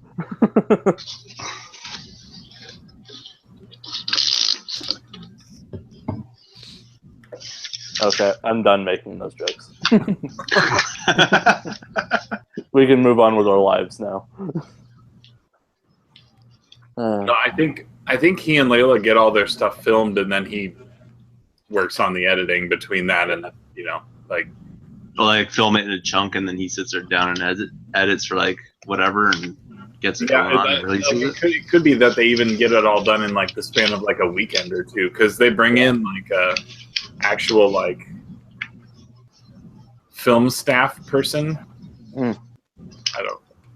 That's a technical term, it's an industry term. Yeah, for sure. Film staff. They bring in an actual person that handles the stuff. That's right. Yeah. That's a stuff doer, basically. Yeah, that's their job title. The person, the stuff doer, the handler of things. The handler of things brings the job person. There's a lot of people on hiatus right now on YouTube and stuff like that. I wish we're coming back. I wouldn't be so much. I just can't find as much stuff as I used to.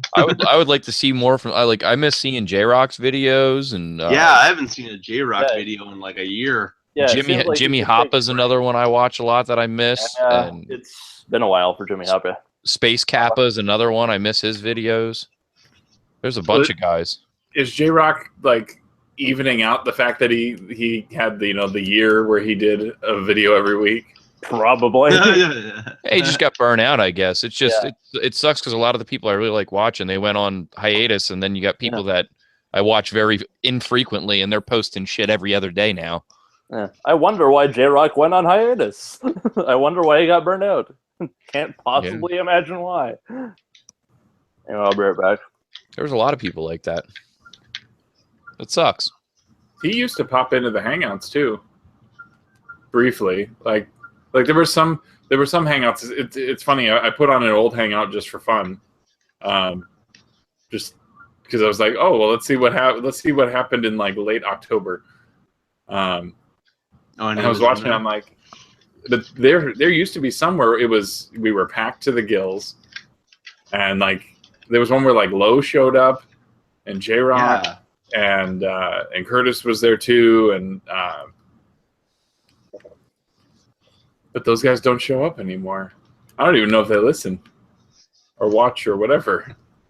Nobody watches this except for Derek. Actually, it almost sounds like there's more people watching, like literally watching now than we're watching even 6 months ago, I guess, or 4 months ago, whatever. Oh, you hear really? people talk about it more frequently now. I hear it in podcasts. Oh, weird. Yeah, the Hangouts gets brought up quite a bit. Yeah. It's the official meetup when you can't physically meet up, you know? It's the... Well, the thing is, now it's me playing Zelda, and before it was like, let's play Sega CD games. Well, that was me the past couple of days. It just I couldn't get off it. I know my wife was really starting to get sick of it. I could tell, and I was like, I'm almost done. Just bear with me a little bit longer. It'll be over.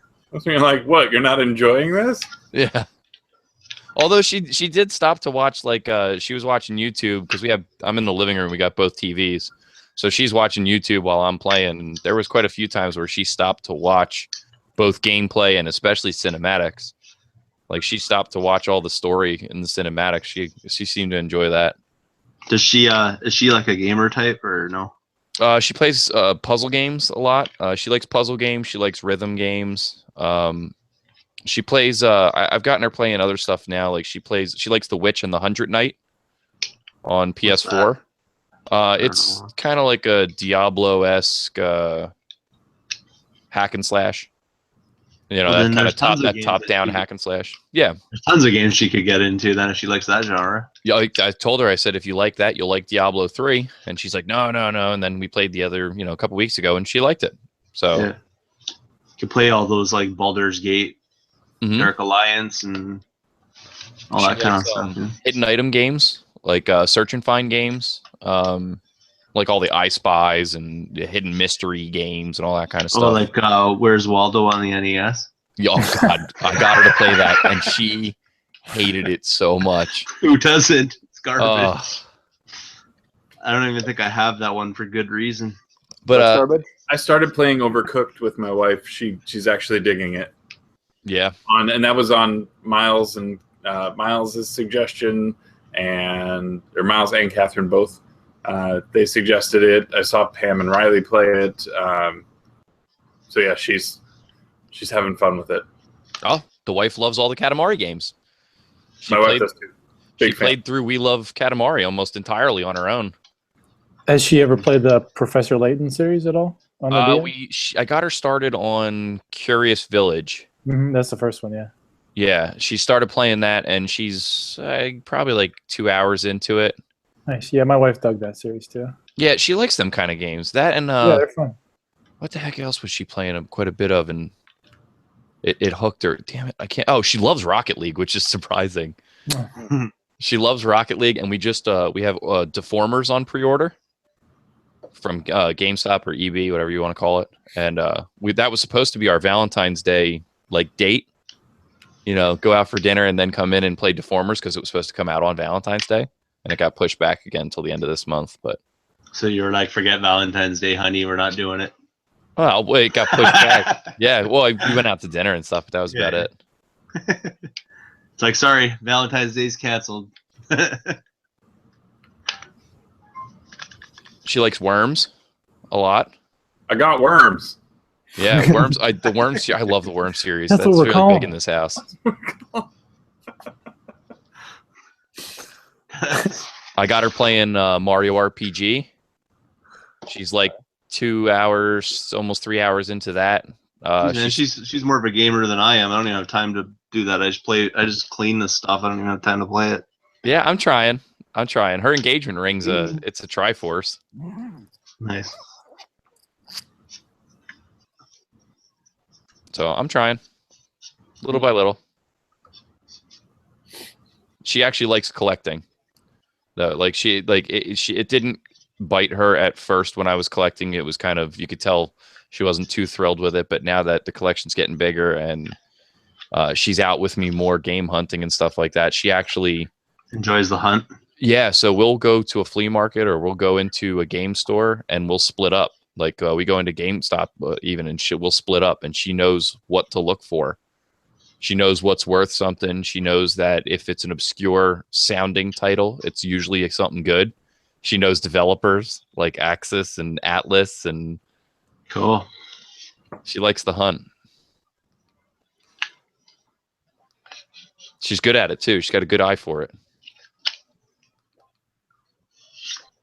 It's awesome.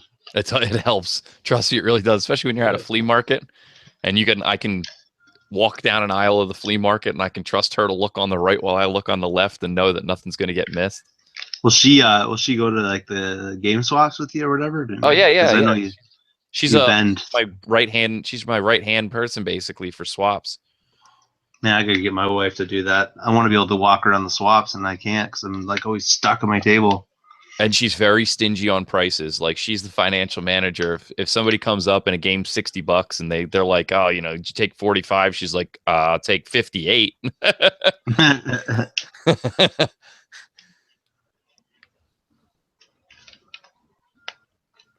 Yeah, it's a great help, Troy. It really is. Even just having somebody there, because you know how busy it can get.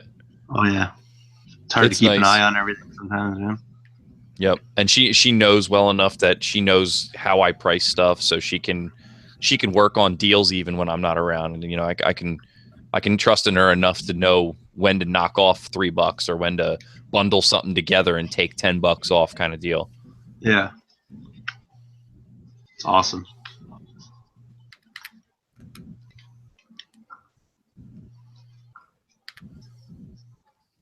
And she likes collecting for the Vita. That's like her thing. I think I would like collecting for the Vita, but I never see this stuff. So I think that's why she likes it, because you see it so infrequently that when we do see it, she gets all excited and she's like, "Oh, I don't think we have this one yet." I feel like it's going to be one of those things later on, man, where people are like, yeah, it's gonna be like Dreamcast. Yeah, Dreamcast or GameCube or something, Wii U. Yep, Wii U is going to be like that for sure too.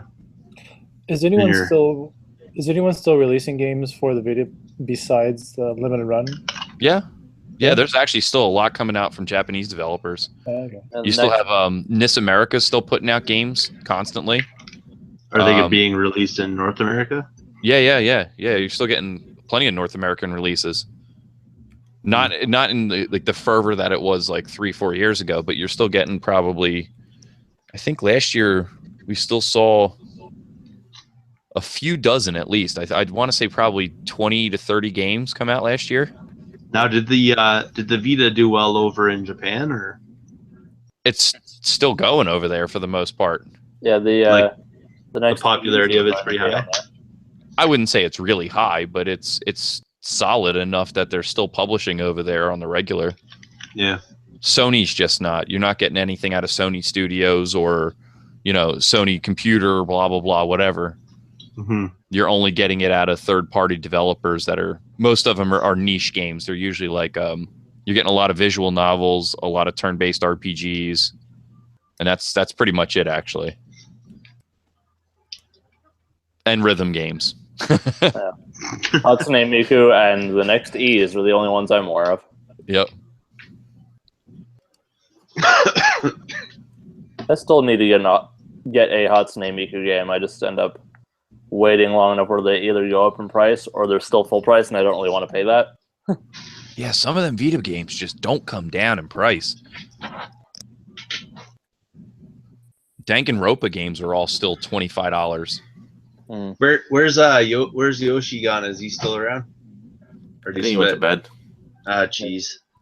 I was gonna say I just thought of an idea that he can do for making third-party wave bird receivers. Ooh, sell them. That's a really good idea. Yeah. Because man, I find these things like way more than I do the receivers. Oh yeah. Sucks. Want to team them up, but I can't. They're useless without them.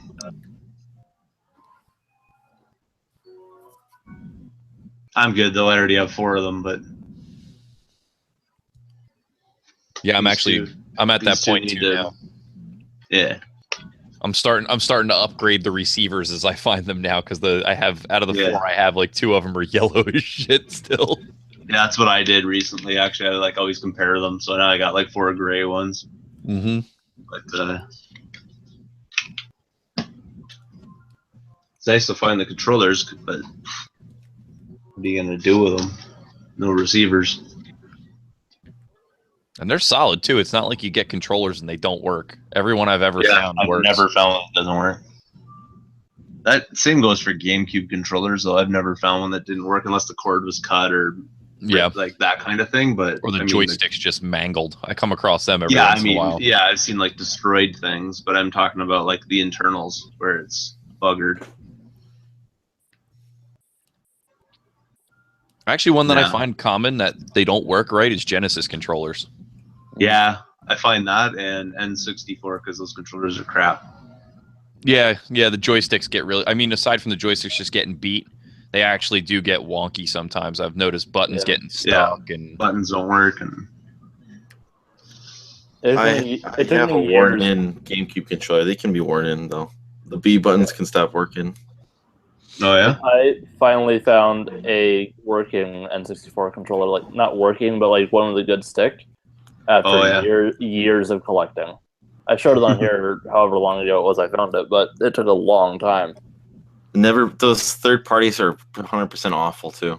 Well, and also you can buy the replacement joysticks, but they're garbage because they're GameCube style joysticks and they don't have the same throw that the N64 ones do.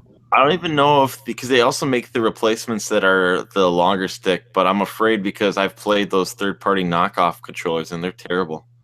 Yeah, I actually installed a couple of the replacement joystick ones, and the throws off, so you have your dead spot is much larger, and it is awful when you're playing like Mario Kart or something, and you're trying to slide or something like that. It's terrible.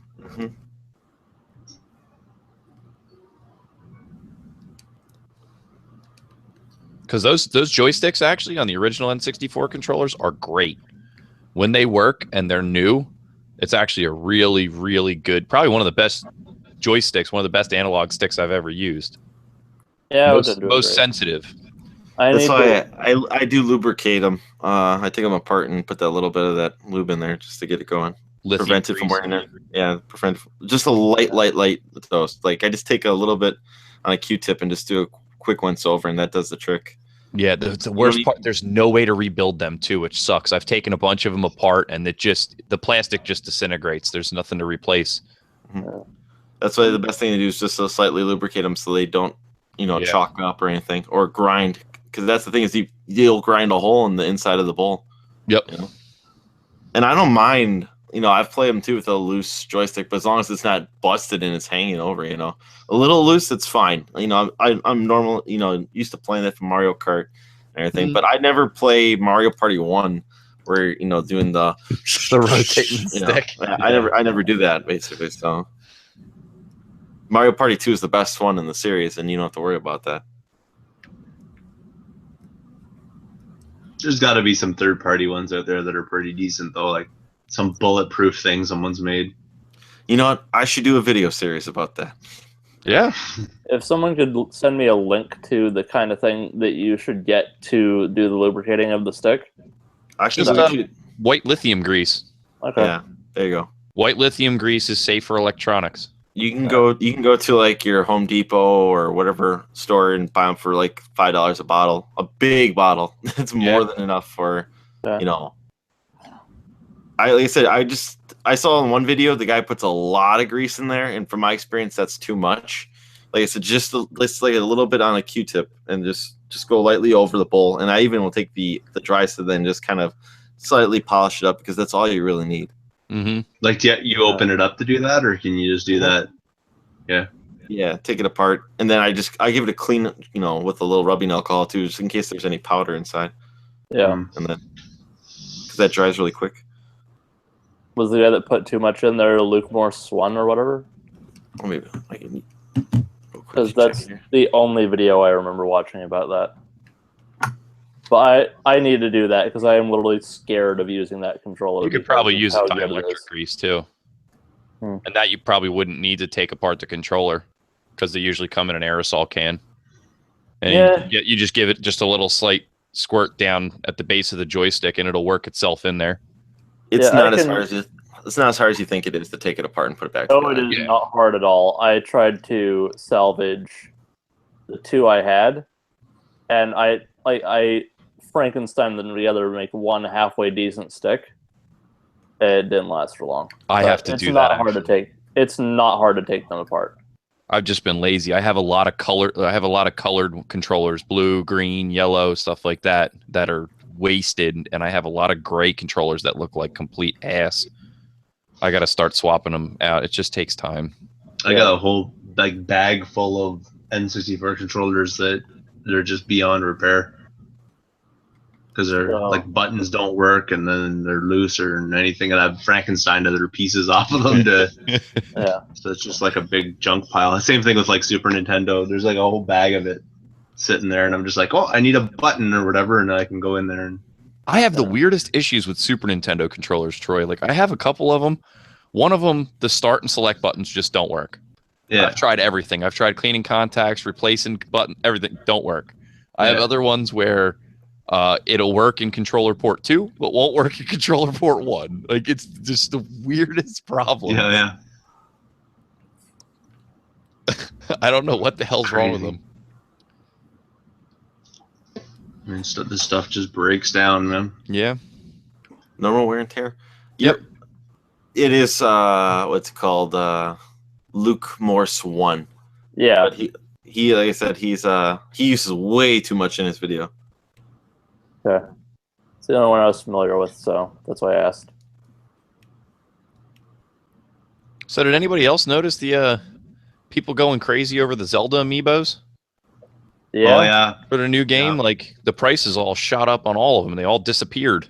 All the ones that were. You know, I noticed that because I actually went to GameStop last week just to see if there's any open ones. Yeah, all the Ocarina of Time ones are the ones that are really that people are going nuts for. I guess you get the best. I guess you get the best stuff from them. Oh. Yeah, and the new ones are already way too expensive. Yeah, the new ones. The new ones are terrible too. Like the Link on the horse is a dumb amiibo. Like what you get from it, it's not worth even having it. That and the Bokoblin one, and I think the only one that's really worth getting out of the new series for rewards is Zelda. She's the only one that's like super useful. Yeah, which is why that's probably the more expensive one. How much are they? They're $16 now. In Canada, they're $21 to $23 a piece. Yeah. Wow. I don't know why they went up. I saw them. No, that's retail. That's what I mean. I don't know why they went up. They used to be $12.99 brand new. Now they're $15.99. Yeah, they went up because new game. Better quality. They went up because new game, and they aren't coming out as frequently. Yeah, I guess so. I still think money. I'll pull up Best Buy here as soon as we get done with this battle here. I really just like the amiibos for this, like what the figurine themselves. They think they're pretty cool. I think the Link Ocarina of Time one is the one that everybody wants because you get a Epona from it. Yeah. No, it's the Smash Brothers. Smash Brothers. You get Epona out of it. Yeah, the Smash Brothers Link is the one that gets it. P-Stand Link. P-Stand Link. What can do? It's another freaking horse.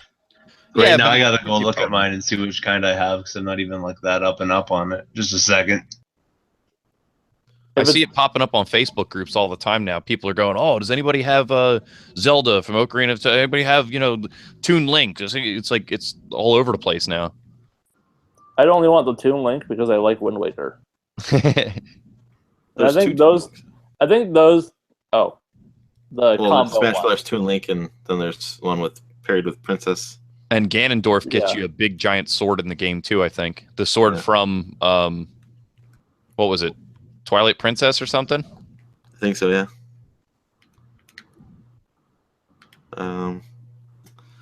I know, like I said, I think the Ocarina of Time Link gives you the Begoran sword from Ocarina of Time. Oh, yeah. That's actually pretty cool. I don't even remember the Begoran sword. Did I not get there? That's possible. Well, it's not so much if you didn't get there. It's a side quest in Ocarina of Time. Okay. Yeah. You buy a broken sword and then you give it to his brother who needs eye drops. Mm-hmm. Yeah. And he'll make you promises to fix his brother's shitty sword and make it unbreakable. And then you have like the best sword in the game, but you can't. You can basically rip apart Ganon, but you can't finish him off without the Master Sword. Well, Big Goron sword's two-handed too. Yeah. I think I did part of that quest. The Big Goron sword's like getting the tempered sword in Link to the Past. It's like an in-between that you really don't need. It's not critical in the game. Yeah. It's like an optional thing. Yeah. And it falls between your two swords that are, the one right there's it's like an in-between. It's not the greatest and it's not I don't know. It's hard. Yeah, well, it's like a stepping stone to the Master Sword. You really don't need it. Yeah. No, all I got is Smash Bros. Link, like the Toon one and the regular one. Well, Toon Link or the regular one's the good one. From Smash Bros? Yeah. And that's funny because that was the most common amiibo, like everywhere. Oh yeah, but it was the bestseller too. It was like the bestseller for that series too. Yeah, you saw that and the Zelda from the same time period all over the place on clearance for like $6. I still think you can buy it brand new from like GameStop for like $11 or something like that. Like if they have them, that's the thing. Most they had it on their website. Snatching them up and selling them on eBay or something. They had it brand new still listed on their website like a week ago when I was checking. Because I was looking to see if there's any. There's one I'm gonna check by my old work that had tons of used amiibos. I went to the one by my new work and they had no used amiibos. So. That's what I was. I don't want to open up my box. That's the thing. Well, you could always do the heat gun. That's too much. And heat the glue up and pop off the bubble and use it and put it back. I was able to use my Shovel Knight amiibo without taking it out. I would just place it on the bottom and it worked. I think they did that on purpose, like because Nintendo didn't officially make it; they just signed off on the Shovel Knight one. I think. Yeah. Way Forward or Yacht Club designed it with that purpose because they know people like to keep their stuff, collectibles like that. All the other ones have a foil. There's a foil seal underneath the amiibo in the box. I think what's happening with why they do is because they were worried with Skylanders, because people were buying Skylanders for a while and just doing it and then returning it to the store so they can get their characters in the games. Oh, see, I thought people were like leveling them up and then selling them. Well, that's the difference too. Is Skylanders? It's just a one-time use. Amiibos you can reuse in most games. Mm-hmm. Now Skylanders go from game to game. Yeah. But I mean, like you scan it in and it's done. You don't need to keep you don't need to rescan or anything like that. Amiibos you can use like in the new Zelda. You can use it once a day. Every 24 hours you can scan all your amiibos. Yeah, but with Skylanders you have to have that figure on the portal or you can't use it. Is it? Yeah, I thought it was just you scan them once. Loads it in. No. Yeah, it puts it in the game when you put it on the portal. Even on the portal, but the Wii U version doesn't have a portal. You just tap the. Okay, maybe that's the newer ones. Then, but the older games, yeah. I don't know. I used to collect them, so yeah, like from the first 3 series of them, and then I was just like, okay, I can't do anymore. There's 7 million of them. Yeah, I know. I couldn't do it anymore. It just became cost prohibitive. And space prohibitive. I got them like basically sitting in a bin right now because I don't even know where to house them. Hell, Troy, you could go to EB Games now and they're basically giving them away for free. Yeah, I know. It was a 5 for the cost of 2. Yeah, buy 2 get 3 free. Yeah. That's not why I collect. It's not for the value thing. And they were doing 5 for $10 not all that long ago too. Yeah. No, I mean I see them all the time in thrift shops, all the time. Bags of them, like big bag of them for like $6. I made good money off of them when they were when we were still in, I guess, Giants. Yeah. Like right when it was going from Giants to whatever the next one was, Swap Force or whatever the hell it was. Right. I made a bunch of money off of them, picking them up in thrift shops, like bags of 10 and 20 of them for cheap, and flipping them on eBay. I was getting like $6 to $15 a figure. It's making big money.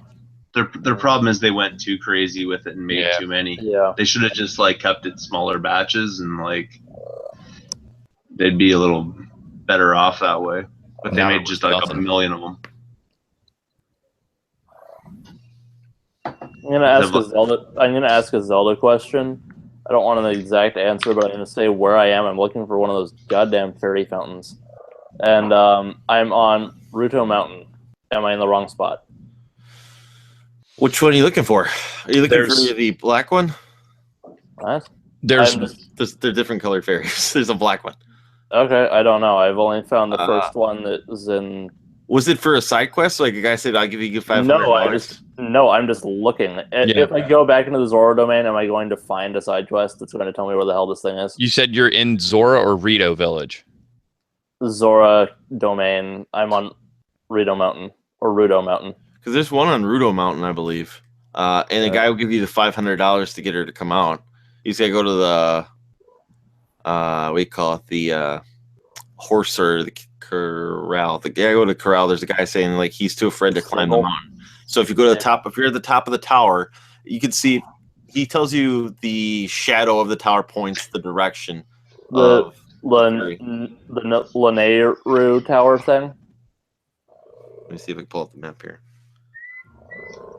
Because I'm just I've been looking around the Zoro domain since I started the game up when I came back. Last time I had my video off, and I still haven't found the damn thing. I guess I need to go down the mountain and find that damn quest. Well, the bowling game's at Hebrew Tower. That's the one I was talking about earlier. Don't give anything away, Ryan. You're giving too much away. Troy doesn't want to know anything. Oh, you're going too in depth. Andrew, the best thing I can say is at the Zora domain, look on your map for a small pool surrounded by trees. It's very obvious what it is.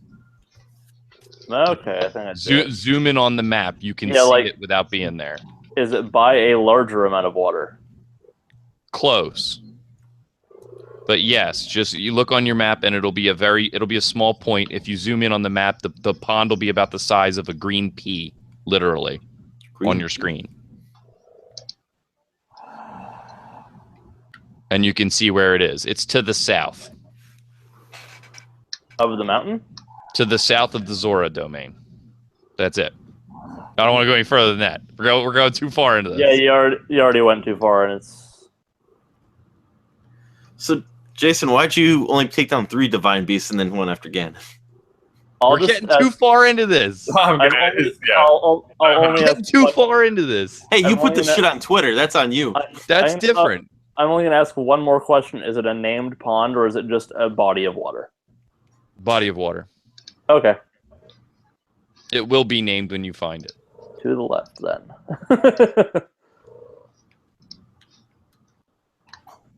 But yeah, we talked about it. We talked about it earlier, Ryan. You'll catch it if you go back and check the Hangouts, like right towards the beginning. I probably won't. I know, but it was purely accidental. What, you walked right into the Ganon Castle? I just literally went exploring because I was curious, and boom, it was over.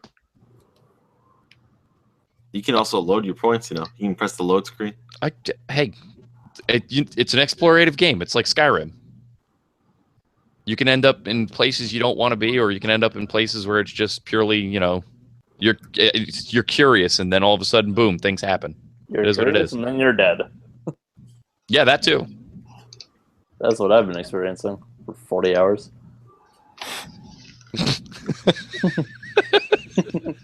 Boom, you're dead. Oh, there's a new thing, and I'm dead. Oh, wow, that thing's pretty cool. Oh, that's an enemy. Oh, I want to check out this arena. Oh, no. Yep.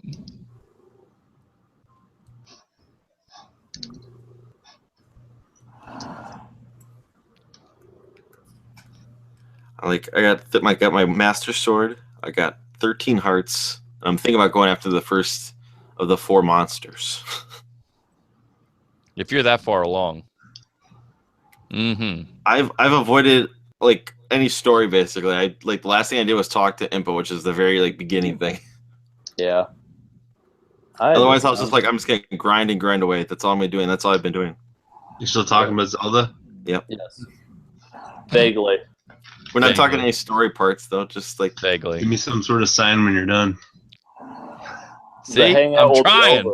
The hangout will be over. That'll be your time. I'm trying to keep sucking me back in, Troy. like Google draw something across the screen. Or, I don't know. Whatever it is you got to do. I can't help it. It's like the perfect like grind at work game with the Switch, basically. You know.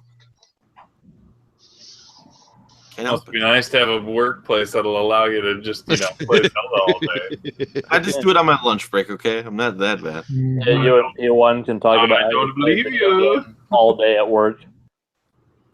Hey, we don't all get so lucky as to have, a Buried on Mars or an SDC pod where we can be at work and make you watch television and podcasts. I wish.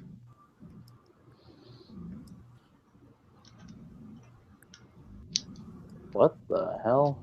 I've caught little bits of time at work. A couple years ago, I was able to play a bunch of stuff on Game Boy Advance, but I don't got time for that shit anymore. I wish.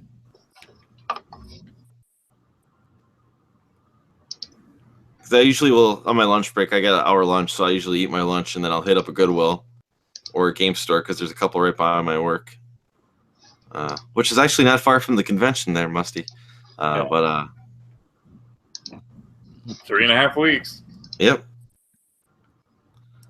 What? Like I said, I didn't know if we want to plan a dinner or like something like that, like we did for Portland. Yeah, I mean, so Friday we were originally going to go to the Cubs game. I think that is changing. I just saw your I just saw your post on the forums and I responded to it. Okay. I left my suggestion. I'm trying to level up. Yeah, so I guess it all kind of depends. I mean, so the initial plan was to go to the game, and then my sister was like, don't exactly have it in the budget, so we weren't really planning for it. So it was like, well, we could come into town and go straight to a Cubs game and just be like, yeah, we'll hang out with you guys later. That's probably not the best thing to do. Or spend time with them Friday night. That way I don't feel any kind of guilt for spending all day Saturday. And then I assume you saw my question about Sunday too, right? Yeah. Yeah, so I think we're going to just not do a game, Cubs game at least. Mm-hmm. I think he, I don't know if I'm ready to take a 3-year-old to a pro baseball game. Well, if you're gonna take one, I would suggest the Sunday, just because. Now you're gonna sound like opening the first Friday night of the season is probably gonna be a mess. No, it's not just that, and Cub fans up here are really bad. This is it's not like down in Chicago going to Wrigley. It's I guess maybe it's all the bleachers, I guess, if you want to say basically at Wrigley. It's kind of like it's because you're giving people the ability to drink as much as you want outside, basically, with the tailgating.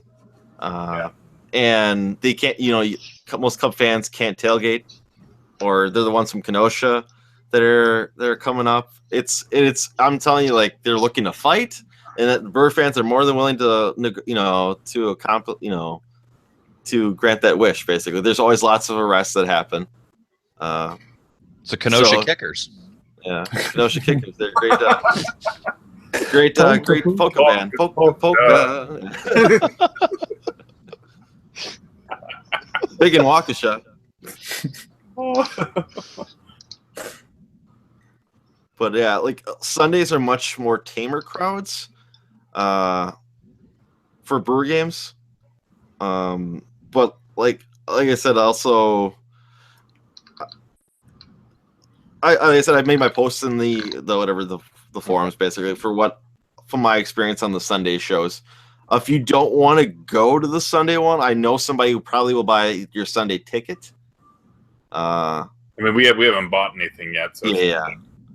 It's just cheaper to buy it online. You can usually wait till the last week to even buy your tickets online. It's more expensive at the door. Where's the Midwest Classic at? It's in Brookfield, which is like 10 minutes from where I live.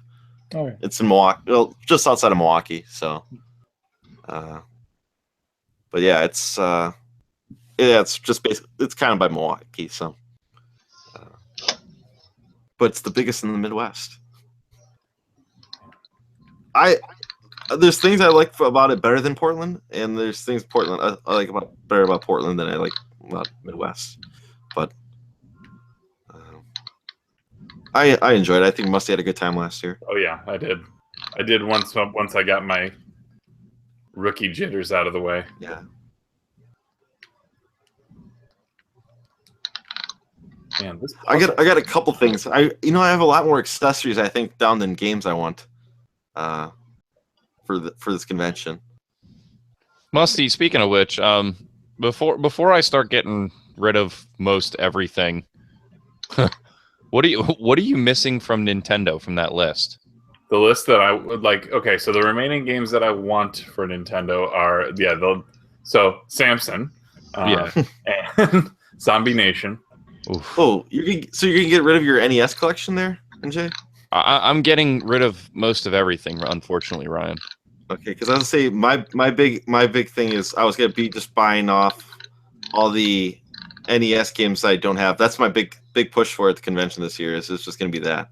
You're trying to? What are you gonna complete NES? Just North American, North American license. I don't want to. I'm not in a rush to buy your Samsons either. I'm like I said, I'm just trying to get. I don't have it anyway. I don't have anything that's at this point. I got rid of most of my big stuff. I don't have anything bigger than probably the other game that Musty was about to mention. Yeah, you have Zombie Nation. So Zombie Nation, Dragon Warrior 4, but I might have something worked out for that. Battletoads Double Dragon, Tengen Tetris, and that's it.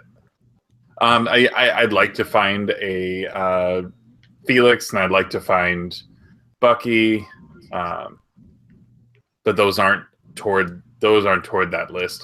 They're not on the top 100 NES games? Nope. Bucky O'Hare's bullshit.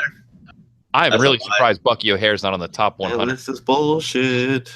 Yeah, list broken, man. That's insane. I mean, Felix the Cat is kind of most people that passes under most people's radar, but Bucky O'Hare, that game is everybody's known about that game probably forever. That game's good. Yeah. So there's hacks of Bucky O'Hare now. Yeah, Bucky O'Hare was a hidden gem 15 years ago, maybe, but as soon as people started playing emulators, they knew about Bucky O'Hare. What's the price on that one these days? Bucky's about 120 now. Ooh. US. It's climbed significantly very recently because this past year on YouTube has been a big year for Bucky O'Hare. People have been talking about that game nonstop. Yeah, it'll show up in a thrift shop eventually. So they made a Guardians of the Galaxy hack where they replace all the characters from Bucky O'Hare and put the Guardians of the Galaxy. That makes sense. That's kind of cool. That does make sense. I think Riggs is attached to because my buddy bought that one, and he said like in Riggs's credits in the name because he beat it. I think you know what? Hold on. Actually, let me see. I had 3 copies of Battletoads Double Dragon. I think I know I got rid of one for sure. I might still have one extra. I don't know. I gotta check. Hold on. Yeah, this puzzle I'm on sucks. Which one is it? There's a big ball. Uh-huh. Is it coming down at you? Nope. I mean maybe that's an earlier one. There's it looks like a door knocker. There's like a door knocker type thing that you need to move. I think.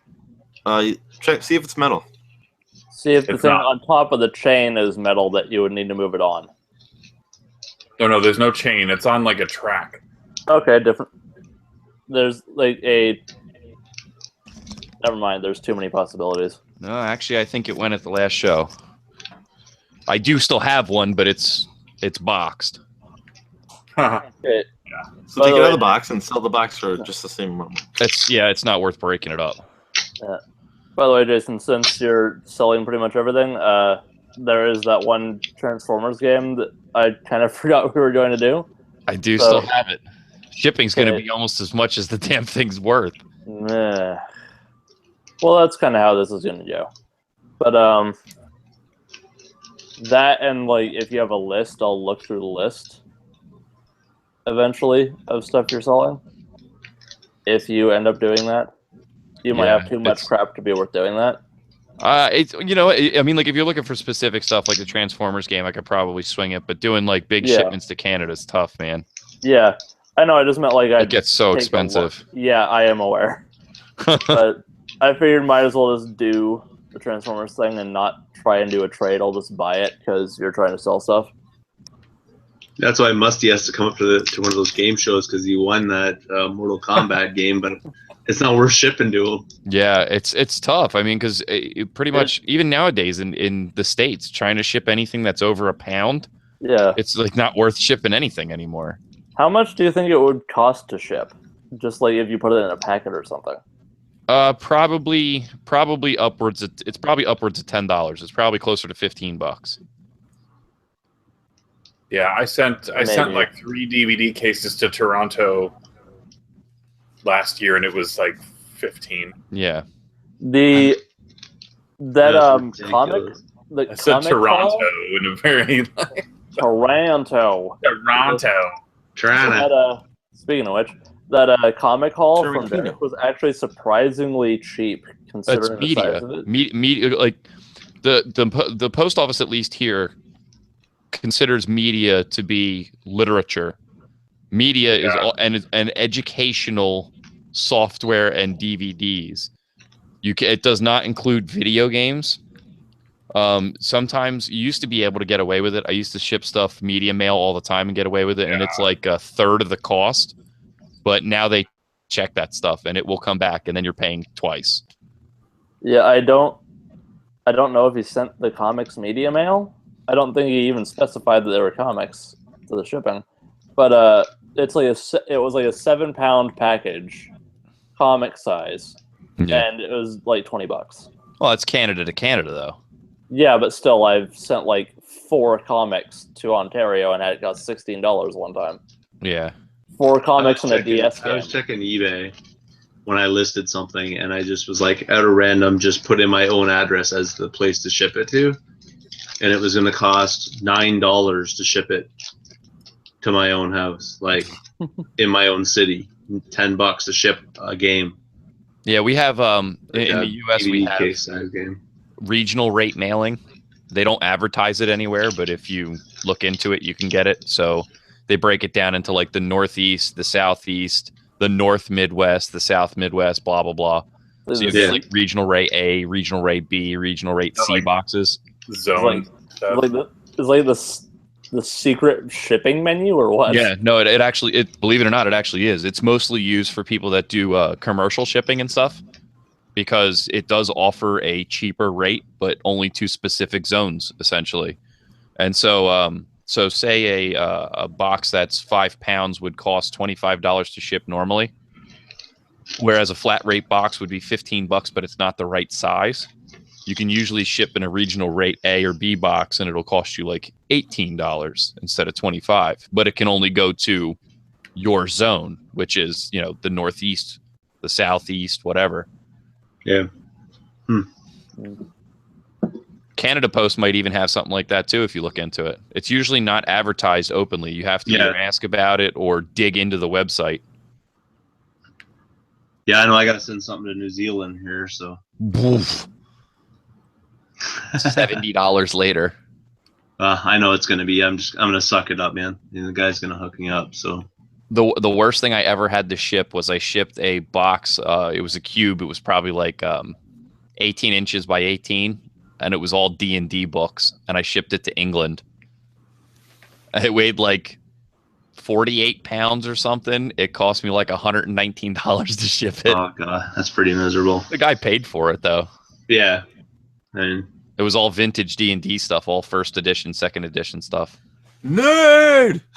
It was stuff I picked. Believe it or not, I was doing well water testing in an abandoned house. It was like a foreclosure, and it was in the basement. It was just a box, and I was like, "Holy hell!" And some of it was water damaged, and some of it wasn't. But I knew what it was, so I was like, "Oh, this shit's got to be worth something." I threw it up on eBay and got.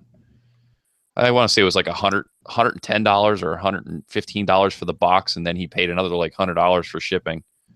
Must have been worth it to him. Oh yeah. You probably can't get that stuff over there. This was, man, close to when eBay was still pretty new. It was like 2002, maybe.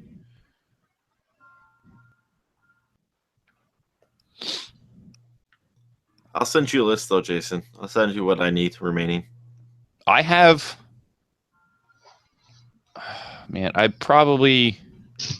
It's gonna be a while, but most of the solid under $50 titles I have. There's still a lot I need like that too. So yeah, you know what I mean, like Adventure Island 1, 2, and 3, Lolo's, you know, a bunch of stuff like that. Mm-hmm. I have to think of a list of like common PS2 gen crap that you probably have a ton of. Oh my god, my PS2 collect. I actually have most of the good games on PS2. Yeah, because I'm sure there are a few that I'm missing that are just dirt cheap and just throw them in for the cost of shipping. Not like throw them in for free, but I mean, like, you know what I mean? Yeah, that would make it worth throwing in there. Yeah. Yeah, like make the shipping more worthwhile. It's the same reason I order books from Book Outlet, and I always order more than one thing because otherwise the $7 shipping is way too much to bother. Yep.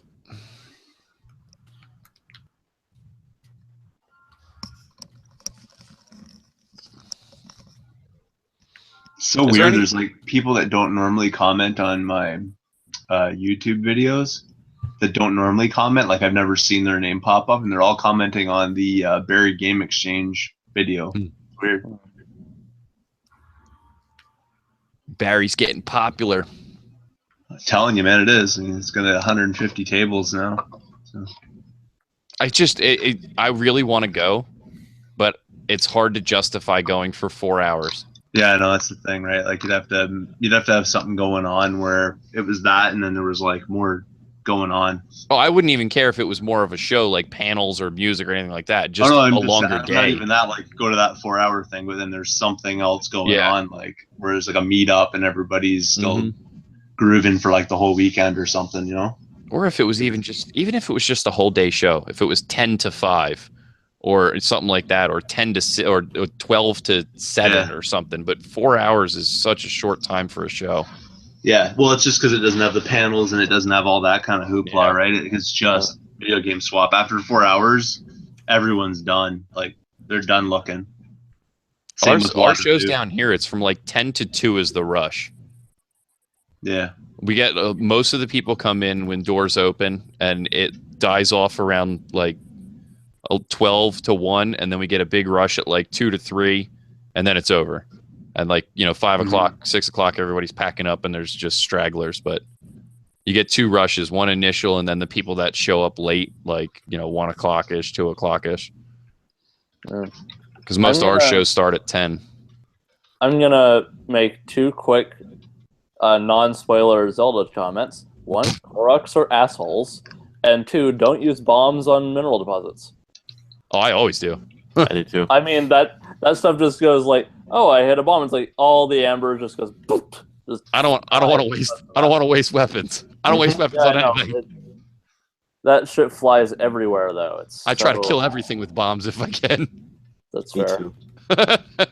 Kill everything with bomb everything. Kill them all. You come up with very creative ways to use bombs.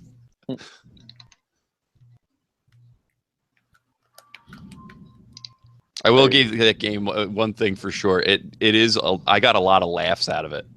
Yep. There are a lot of humorous moments using different mechanics and seeing different stuff.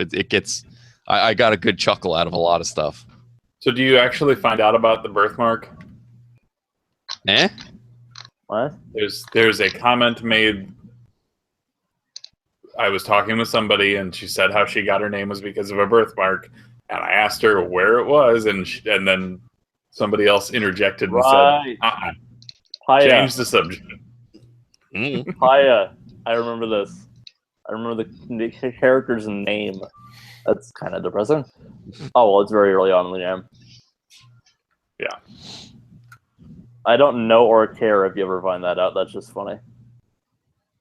It was just the level of embarrassment is kind of cool. Yep. Which was the entire point. Yes. Agreed. This puzzle's just ridiculous. Yeah, I think the only thing I'm not getting rid of when it comes to starting to clear stuff is probably a lot of Super Nintendo and Genesis stuff, and my handheld stuff. I'm getting into handheld stuff. I'll show you a quick picture of this. Won't tell you anything really. This. Yeah. I'm not even. All right, I know what Musty. I know what you gotta do. All right, Musty, go behind that thing. Go behind the hammer thing. Behind the hammer thing. I'll put you on present here so I can see it. No, it's fine. Drag it with a magnet. No, yeah, drag that with the magnet and smack it. You have to pull. No, it's stasis. You use stasis on it and smack it with a hammer. Stasis? But you need that ball against it, I think. Stasis. What? If the magnet doesn't work, it's always stasis. It's always one or the other. You have to hit it with a hard, because you're going to lunge it forward, so you have to smack it in the direction against the wall. But do I have to line it because right now I'm using bombs to try to get it lined up with the ball? Oh, also, if most people didn't know this, but like a big giant stone rock like that, Musty. Yeah. Do you have a metal shield? Yes. Go up to it and hit L2 so that your shield's out. Yeah. And hit A so that he'll do a shield strike. And you can slowly move those giant rocks wherever you want them with a shield strike. That'll destroy your shields eventually. No, it won't. Oh, your awesome. your shield takes no hits from that durability wise. I just saw something that I might have to use that on. I still haven't found that damn fountain. There is a couple uses for it where you really don't want the rock moving tremendously. You want to really control where it's moving, and you can use a shield bash to do it. Okay. Because you'll go up to it and you'll try to push it, and he won't push it. It's too heavy to push. But you can shield strike, and it will move. By the way, I still haven't found that freaking fountain. So if I go to the tower at the bottom of the mountain and start looking around, am I going to find a stable where this quest is? I'd have to load it up. I don't even have my thing on right now. I would look for it because there's usually someone will pay for you to, because the fairy always wants an offering in rupees. Yeah, but I don't pay. I don't know. I paid them all off on out of pocket.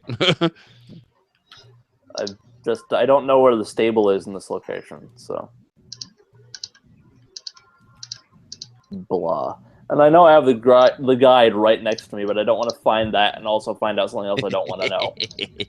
So you use the index, the very last page, the index, and find out exactly what you're looking for. Okay, so I don't have to scour the map and find out a whole bunch of locations I didn't want to know? Nope, probably just not. Look up there and you'll go right to the page you need to. I also found out my stupid Wii U piece of crap gamepad. The battery sucks in this thing. I need to get a new one. Order from Nintendo. Yeah, my Wii U. Literally, Ryan. Aside from Zelda, I have a total of 20 hours of gameplay into my Wii U in all, and the battery will no longer hold a charge. I have to keep it plugged in, or it will not work. I'm just saying because I bought the extended battery from Nintendo, so you get about 8 hours of life in it. I couldn't believe that, and it happened while I was playing Zelda because the stupid gamepad wants to stay on while I'm playing with a Pro controller. Yeah, because then it makes you pick it up from time to time. Yeah, but even still, you could have gone into sleep mode with the gamepad. You don't need the damn thing on sitting there while you're playing with a Pro controller. It's stupid. That's bad design. And the game won't, when you fire it up with the gamepad, if the gamepad's not charged up, it'll go, oh, cannot connect with the gamepad. Please, blah, blah, blah, blah, blah, blah, blah. You got to plug it in and fire it up, and then it'll register, and then you can switch to the Pro controller. It's dumb. I'll tell you what's good design, though, is the Switch. Probably, yeah. Switch. How light is that gamepad? This thing? Yeah. It feels about the same weight as probably like an iPad. Or as a Wii U gamepad. Is it the same size, in fact? It's smaller. Yeah. Well, the screen's bigger, but as an overall piece of hardware, it's smaller than a Wii U gamepad. Did that latest update of Shovel Knight, the one where you play as Spectre Knight, did that come out on the Wii U, or is that just Switch only? No, it's on everything. It was available on Switch on day one though. Okay. You can buy it on Switch under different. Couldn't you get like the different types? Like there's the treasure trove and the like. There are different ways to buy Shovel Knight. Switch. I guess maybe we should re-listen to that Cartridge Bros episode with the guy from Yacht Club Games. You haven't listened to that one yet. Crap, I forgot about that. I need to go back. Because I listened to it. I think they said that it was going to be out maybe, if anything, maybe it's like a week later or something like that. But I don't know. I think they said they wanted to launch it all. It was part of day one for the Switch, so yeah, like on the eShop.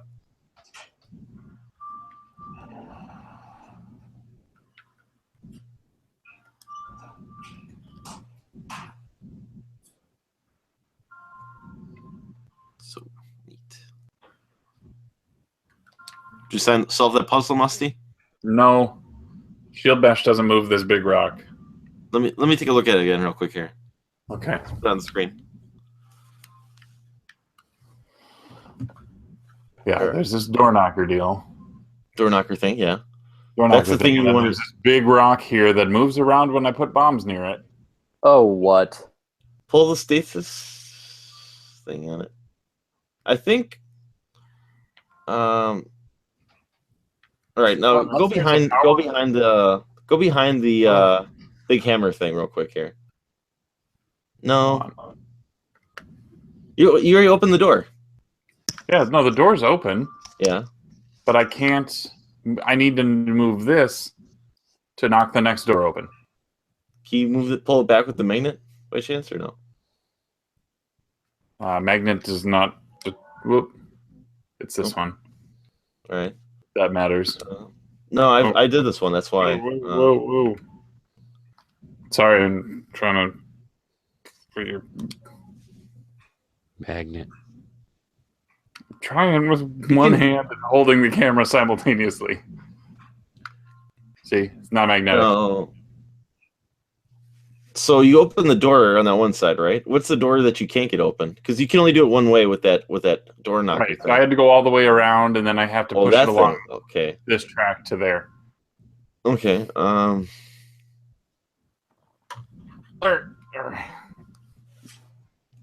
That one. Well, you can stasis the ball and hit it with a hammer, and it'll move it in the direction. Hit it with a hammer. What do you mean? Or hit it with any weapon. A sword. You just need to whack in the direction you need to go. As long as you put in stasis, get behind it and hit in the direction, so you can. Really? I'm throwing bombs at this thing, trying to get it to. No, you can stasis. You can use any weapon. Yeah. Okay. Bombs are actually the least effective in stasis. Didn't you pay attention to the tutorial? No. You can never get more than 2 hits off with a bomb in stasis, and even with 2 hits on stasis, it's not going to move anything. Okay. Bombs are terrible for that. The only thing I can't figure out how to do is a shield slide. Like you can slide down hills and everything. I haven't hold figured that out. L2. Yeah, and then you press A. Hit X and then A. Yeah, the A part is what I was like, what the hell do I do? Oh, okay. Oh, Okay, yeah, that's how right. you do it. Always hold L. That's what I was missing. You don't have to hold L2 once you initiate the slide. Wait a minute. I don't need this rock at all, do I? Probably not. Ryan, once you start sliding, you can let go of all the buttons and just use the joystick. Okay. Because I know that was part of the training, but that was like day one, and I didn't need it for that purpose. And then I was like, I kind of want to do that. You don't. You need it like twice in the whole game. Yeah, but I'm saying I just want to do it for dicking around, exploring. I have yet to like enjoy riding a horse. I just prefer running around my feet. Yeah, actually, you know what? I think I've used a horse. Maybe I could count it on one hand how many times I've been on a horse. Mm-hmm. Okay, I figured. Whoa! Did you need stasis at all for that or no? Yeah, stasis. I didn't even need the rock. I just needed to stasis the hammer dealy. Well, no one really needs the rock, but he's charismatic, so. Ooh. Diamond. What is that? I don't know. Sounds exotic. Sounds foreign. Diamond. Diamond.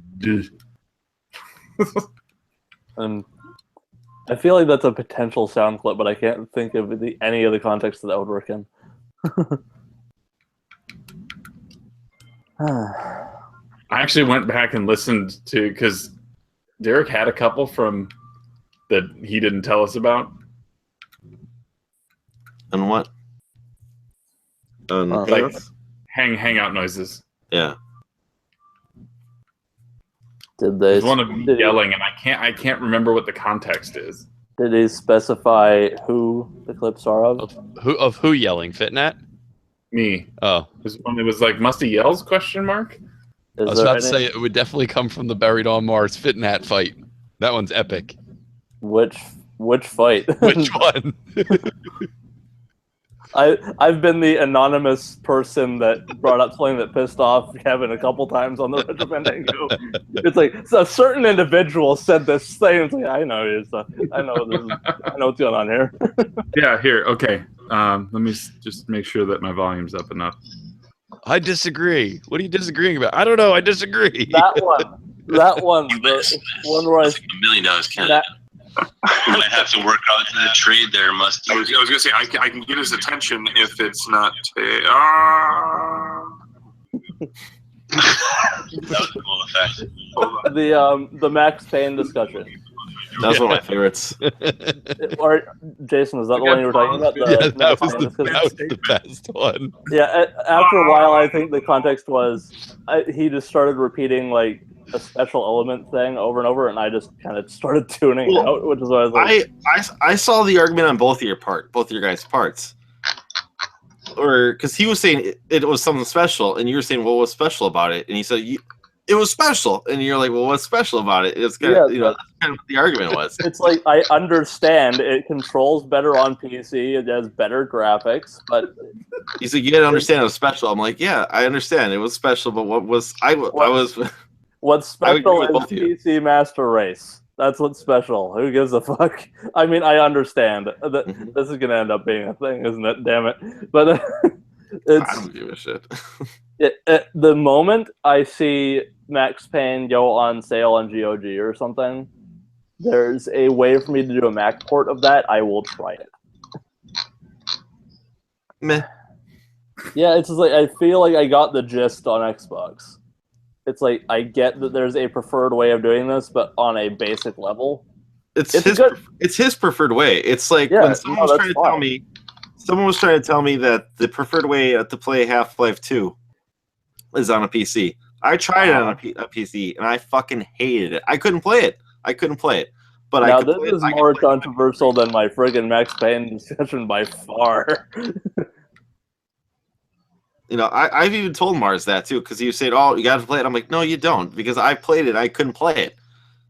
If you're a PC, first-person gamer, then maybe you think that's the way. But for someone who does not enjoy playing games on a PC, I actually tried playing it on a PC, and I did not like it. It's fair. It's not your preferred way. No, I'm just saying. But when people try to tell you, you're both wrong. No, I disagree. Oh, Reginald. I disagree. That is a useful meme. What's this? What's up with that? What's up with that? What's up with that? That was actually pretty close right there to the cliff. I actually say that all the time. That's why. I think it's hilarious. For a second, I had to look up. I was like, "Does someone actually have the soundbite here?" Because that was pretty damn close. Is this the friggin' Fandango rant section of the Hangout? Jesus. Oh well, we all like it. It's fine. So do I. That's you know what? I actually really enjoy having long podcasts like that. The short ones are good, but it only gets me one direction to work. Oh yeah. My drive is far longer than that. I need the long podcasts. I like having them. I have an 8-hour work shift, and I need to get through my day. So the longer, the better. And everything comes like it's so bad that I'm to the point that I'm so caught up on everything that I'm like anticipating and eagerly awaiting podcasts to be uploaded. The best is when we get hit with like 4 podcasts in one day situation. Yes. I'm like That perfect. perfect storm where the first of the month is a Monday, and yeah. It's just I'm caught up on absolutely every. I'm looking for new ones. That's like a. I wish I was caught up on everything. I wasn't listening to way too much crap. Yeah, I don't know. I'm trying. I've gone through the entire. I've literally listened to the entire Kane and Rince library, all of them. I've listened to all of the Cartridge Club episodes. I've listened to. I'm working through some of the Fandango backlog. There's just. I just ate everything up. I listened to everything. You know, like my reserves honestly are probably the All Gen Gamers because there's like 200 of them, and I missed the Friday the first 100. Yeah, I missed that whole podcast series. Mm-hmm. I was lucky in the sense that I was like really like just getting into collecting when they started. Like maybe a year and a half before they started, I was getting into it. Yeah, and at most. And I was already. Well, I didn't even know they had it because they never advertised it on their channels. Oh, they advertised it immediately, but they just didn't really talk about it that much after the fact. I remember seeing the video on Happy Console Gamer. And it's like, we're doing a podcast, and it's like, okay, I'm on this immediately. And I remember that it started July 31st, 2010, because that was my birthday. So it started. Episode 1 was on my 20th birthday, and then it's like, okay. I haven't listened to the last 6 or 7 episodes though, so. But I've been on that. One of their best episodes. One of my favorite episodes is when I think everyone bails early, and it's just Jason and Metal Jesus, and they're just talking about like their favorite pop songs. It's one of my favorite episodes. Start talking about like Spice Girls and crap. Oh, it's so good. It's because it's like they're talking about guilty pleasures, and that's totally like one of my guilty pleasures. Just 90s pop music. I love 90s pop music. It's fucking great. I find the only thing I find difficult with backlogging like podcasts, like listening through a backlog, is if it's not extremely topical, like Cartridge Club episodes, like Kane and Rince episodes, where there's no news, there's no current events. I have a hard time getting through them when they're old because, you know, especially like in a case where the podcast, half of it is updates and news and stuff. It's hard to get through. You know what I'm saying? Yeah. Where it's just like a riffing podcast and they're talking about goings on and stuff like that. It's hard when it's old because it's old news. No, there's like a really, I think, early on episode of like All Gen Gamers where they get like Howard Phillips on there. I thought that was a pretty good episode. Talks about his time in Nintendo and everything. That was like a really good early episode because I started going back because I said those are my like reserves when I'm like just scraping for something. I actually do like God, I'm like drawing a blank right now. The newest one that's all over the friggin' place that P1's talking about. Polykill. I do. I like Polykill a lot. That one, and there's another one that everybody's been advertising recently too that I started listening to. Gaming Outsider? I listened to a little bit of that. That one sounds like it's going to be a pretty good one. I went through Retronauts was like that, where it was like a bunch of people were talking about it, so I went back and started listening to all the backlog of it. And... You know, I wish. Well, maybe it's good not to tell because Paul's not here, but I was listening to the last leftover bits, and I almost fell asleep at work. What's up with Narc podcast? I heard this is like the last season, but there hasn't been an episode since like October. Yeah, they said it's probably just gonna end because I think they're running out of ideas, and they're just kind of like it's getting in the way with their family shit. So, yeah. Well, they said they were recording an episode, and then it just never came out. I think. They're doing a full 4th season, I think is what they said. Yeah. They're doing it all in like one shot, I guess, interviewing a bunch of people or something. I don't think Chris Roberts wants it to end, but I think Rip does. I think that's what it is. Like Rip doesn't have time for it anymore, and he's the one who does all the shit. Mm. But no, like I was gonna say that like I was listening to it, and I think I determined that Paul's voice to me, like it's like very sleep-worthy. Well, like honestly, like the soothing. That's a very nice way of putting it. Sleep-worthy. It's I'm listening to their conversation, and all of a sudden I'm like, I gotta get more coffee. And I said, feel sedated. Well, because Paul talks generally like this, you know. He's sleep, really, 1 minute sleep. And I'm just like Enzi never talks. It's all Paul. I think that's why Paul throws the chips in there.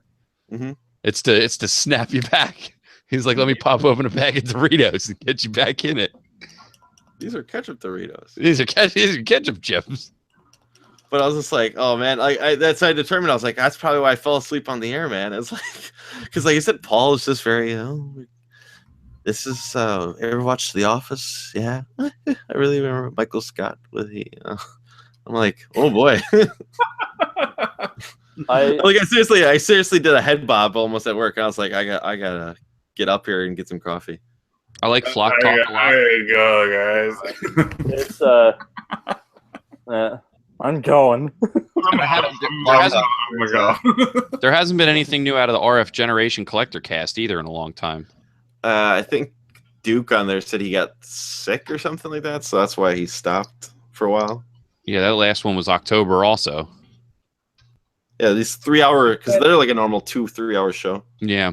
It's that end of the year where everyone kind of has to, Musty, it's March. Well, no, I mean, it's not January anymore. Now it's March. I'm saying the beginning of people's like hiatuses also coincide with like November, December, holiday times. That makes sense, but I was hoping some of them would come back in the new year, but they appear to just be gone. I mean, there's gaps. There are gaps that are meant to be filled. Yeah, trying to find new stuff. It's tough. Have you listened to Retro Pixels stuff? And his stuff's too short. I'm on Android. And too short for you? No, I mean I like it, but I'm saying like that. I said that half hour fill doesn't. I need at least an hour here, buddy. I need someone to kill some time here. It's tough to do that solo, though. I mean, yeah. Hell, listen to Pat on the CU podcast solo. It's difficult to fill out and like have a really good solid show like that. I stopped listening to, not because of that. I just kind of got done with hearing his opinion all the time. Well, I like Ian. He's my favorite part of the show. Yeah, I was so thrilled to see Ian come back. And I thought it was hilarious with the Goldberg entrance. Personally, I don't know if you any wrestling fans, but I thought that was hilarious. Where he gave him a Goldberg entrance. I thought that was funny. But I know he started his own political podcast or something like that now. Pat did, where it's about news topics and everything. And I'm like, I'm not listening to that, Pat. No. Come on now. What is he going to join InfoWars or something? Speaking I think he said he doesn't want to have like political topics or news topics on the gaming, his gaming podcasts. Which is reasonable. Nobody wants to listen to that if they're into gaming stuff. Speaking of the political gaming people discussion, did anyone see the JonTron draft yesterday? I heard about it. That shit that went down. Yeah. Oh my god. Well, I never liked JonTron to begin with. There was more after the crazy tweets and stuff. Oh my god! You should. He went on a debate show then. Track down the debate. Worse. I listened to that entire 2-hour thing. It was freaking get the popcorn gold. I immediately unsubscribed and unfollowed him after the fact, but it was entertaining while it lasted. It's like, what the fuck is wrong with this person? He did a debate? Yeah. Yeah, he did a live debate basically about like how America is no longer losing, because there's like big arguments where how whatever, like 20 years ago we were 90% white European, now we're 70% white European or some shit. He does like a whole thing on like tribalism and like it's insane. Wow. I'm not really all that informed politically, but I can tell like he was just like it. There's also like several like Trump-like things that you can tell about people that kind of think that way, where it's like he was asked a setting the stage question, like a base question to set up the opinion and discussion at the start of the podcast, at the start of the debate. He never answered it. Mm-hmm. I guess he never answers a lot of the questions either. Yeah, I just saw like because someone put on Reddit, put all his like answers like for everything basically. The answers, like. Well, like I said, I never liked JonTron to begin with, and then you're like, well, this really doesn't help you. And then I like some of his videos, but it's just like it's not one of the matters. Like if I happen to stumble across a good JonTron video that comes out, I'll probably watch it. But I'm not gonna support him by being a subscriber and being a follower on Twitter. It's like, nah, no thanks. according to I heard, he hasn't put out a video in 6 months. Yeah, and that's true. He was saying something like I think he said like whatever he can like he said at the end of that whatever conversation, he's like, well, goodbye my YouTube career or something like that. Yeah, he did say that in there. Yeah. He already made his money. Yeah. The funniest part about the like white discussion he was having, isn't he Jewish? He's from Iran. His dad's from Iran. Yeah, isn't he like he's half? He literally said he's half Iranian, half Hungarian. Ah, I haven't a clue what you're talking about. Yeah, You're probably better off. Yeah, John. Well, he's like a big YouTuber, and he went on like a tirade about all kinds of stuff. Tirade. He's part of Pro Jared and Gerard Completionists Network. Yeah. Yeah. He used to be part of the Game Grumps, and yeah, he was in AVGN's basement. I know. Yeah. Yeah, he already made his money though. He was one of the early YouTubers that started out back in like 2006, and he made his money by like 2012, and he doesn't need to do this shit anymore. Yeah. But the thing about that debate was like Destiny was the streamer that was hosting this thing and debating him, and he always had answers to every question and every counterpoint because he actually did his research on it. And JonTron would just like every time anything was questioned, he'd just kind of laugh it off and tell him uninformed. Fake news. Fake. Alternative facts.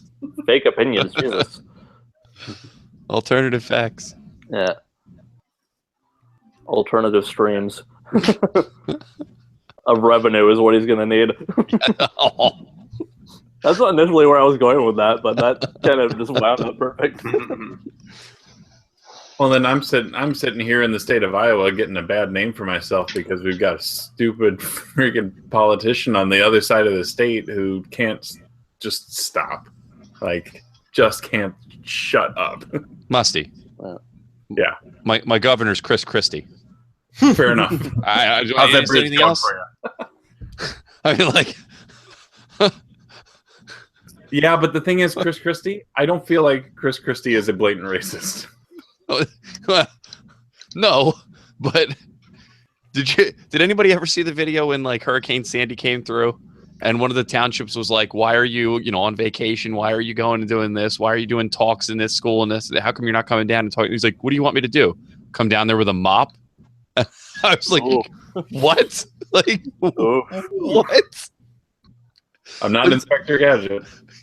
But I mean, like these people are talking about how like, insurance companies aren't paying out for their flooded homes and blah, blah, blah. And he's like, would you rather me come down there with a mop? I mean, I got to keep doing my job up here. And I'm like, wow.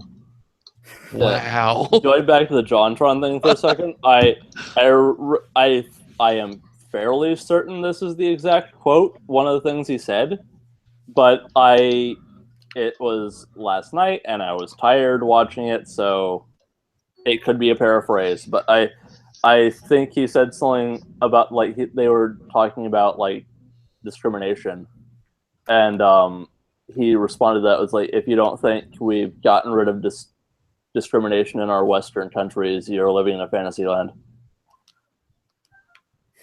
So it's like he doesn't think discriminatory statement. Yeah, I don't think he thinks there's discrimination against people that aren't white. It's like, okay. That's just crazy. I don't know why anybody's paying attention to something a YouTuber says anyway. I was because he's a somewhat popular YouTuber. But does he like the Ghostbusters movie? That's the new one, not the new. The new one. Yeah. No, that would be a sign of. So I'm sorry, but why were they discussing that in the first place if his bread and butter is video games? Well, I guess he went on a tirade on Twitter yesterday, and then it was a couple weeks ago. Yeah, well, then someone asked him, "Would you like to come on a show to discuss it?" And like explain it away, and it just made it worse. Yeah. Yeah, like the streamer guy, Destiny, he had his hands through his hair several times. Like, what the fuck are you talking about? It started I think 2 weeks ago. He made a tweet that was derogatory. People called him out on it, and he instantly rebutted with another derogatory statement. That's always a good follow-up. It just snowballed. Yeah. People called him out for being racist, so he basically called them idiots. Yeah. It just went nuts. Yeah, it's funny to hear someone who hasn't answered a single question an hour in call the guy that has been supporting everything with facts for the past like hour and a half uninformed. It's like, well, if you don't think that, you're just uninformed then. And it's like, he's been answering every question you've had immediately with actual facts that he can back up. That seems to be the common, like, especially with like the whole Trump election and everything. That's a common thing you see on both sides. Whenever there's any kind of like political debate in public where you have somebody like a reporter or something interviewing people on site, they ask a question, and if somebody doesn't have an answer, that's their instant response is, "Oh, you're just uninformed," and it comes from both sides too. Or I don't know about that, which is another thing he said several times. Oh, or they go, "Oh, there's plenty of examples," and then somebody goes, "What examples?" "Oh, you're just uninformed." That's usually what somebody. That's putting somebody on the spot right there. Like, how would you know of every example of whatever it is, no matter what it is? That's usually what happens. Someone's like, "Oh, you don't know about that? You must be ignorant." It's like, I know a bunch of stuff about video games that other people don't know. I don't call them ignorant because they don't know that stuff. That's ridiculous. And I brought up this discussion, so I'll admit I am very ignorant politically, not like just uninformed myself. That's why I don't get all that involved. Yeah, and it's just I want to get more informed on it just so I know what people are talking about, especially now. And I'm not really up on history because I just never really learned it or paid attention to the class. But now I'm interested, so it's like I want to get more informed on that now, just so I kind of know what's going on. Well, if you want to know something, in 1867, Canada became a country. So now you know some history. Hey, what's the deal? Why is Canada Day July 1st? I wanted to ask that question. I don't know. I was curious because July 4th. We're just being polite. We don't want to step on your day. Well, because I just want to know if that was like the day Canada declared itself a country or something. July 4th, Independence Day. Like, it's the same. It's the same kind of shtick, man. Or is it a made-up holiday? When the aliens actually showed up, and then for 2 days, That's the day the aliens showed up and invented maple syrup. Well, because your Thanksgiving's in October, right? So, yeah, that's the legit one, though. Did Christopher Columbus come up in Canada and celebrate it there for with the settlers? Canada wasn't a country until 1867, so yeah. But no, I'm just saying, like, so you're like, oh, October, okay, we're gonna do it here, and then as opposed to like, we're gonna do it a month before America does it. Troy, somebody needs to capture that, and that needs to be like Canada's slogan from here on out.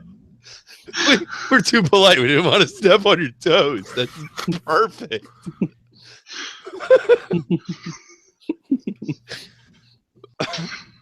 That's an alternative fact. Yeah. That's an alternative fact. You got to Monday to give me the provided facts or something too. What is Boxing Day aside from another Black Friday? What is Boxing Day?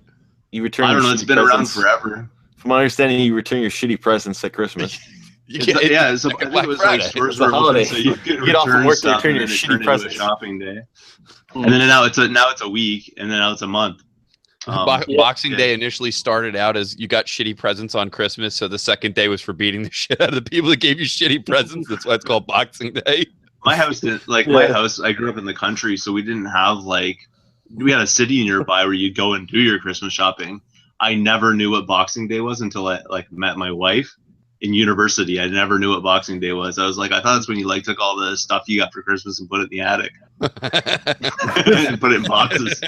I literally thought that's what it was. I had no idea. It's when you take down the decorations and put them away. Yeah. I mean, that's just like a product of my world, right? Like, we had a satellite dish, so I never watched commercials ever. And I had no idea. I'm like, what? I was like, I'm going shopping for Boxing Day. I didn't even know stores were open on Boxing Day. I thought it was for packing up all your Christmas tree or whatever and putting it away. Honestly, I think I thought that at one point too. Yeah, I know, but I was 20 until that day, and then I figured it out. It was actually a thing, and now it's turned into Boxing Month. So yeah, it's like Black Cyber Boxing Months is now the sale. Yeah, actually, yeah, it's basically like that. There's like 3 months that are just all mushed together. It's one big sale. The week before Thanksgiving till the week after January 1st, it's all just one big sale now. Basically, that's what it felt like this year. It's like, geez. Yeah, but I know. And I like, just, I boxing month's over, but we still have the deals. Come get it. That Black Cyber Boxing Months thing is actually what I started referring to it to. Like during the sale, it's like fucking stop. Anyway. On that note, guys, I'm out of here. Yeah, I'll see you. I'm gonna leave too. It's a little after midnight here, so yeah. All right. We'll see you guys later. Okay, see it. See you next week.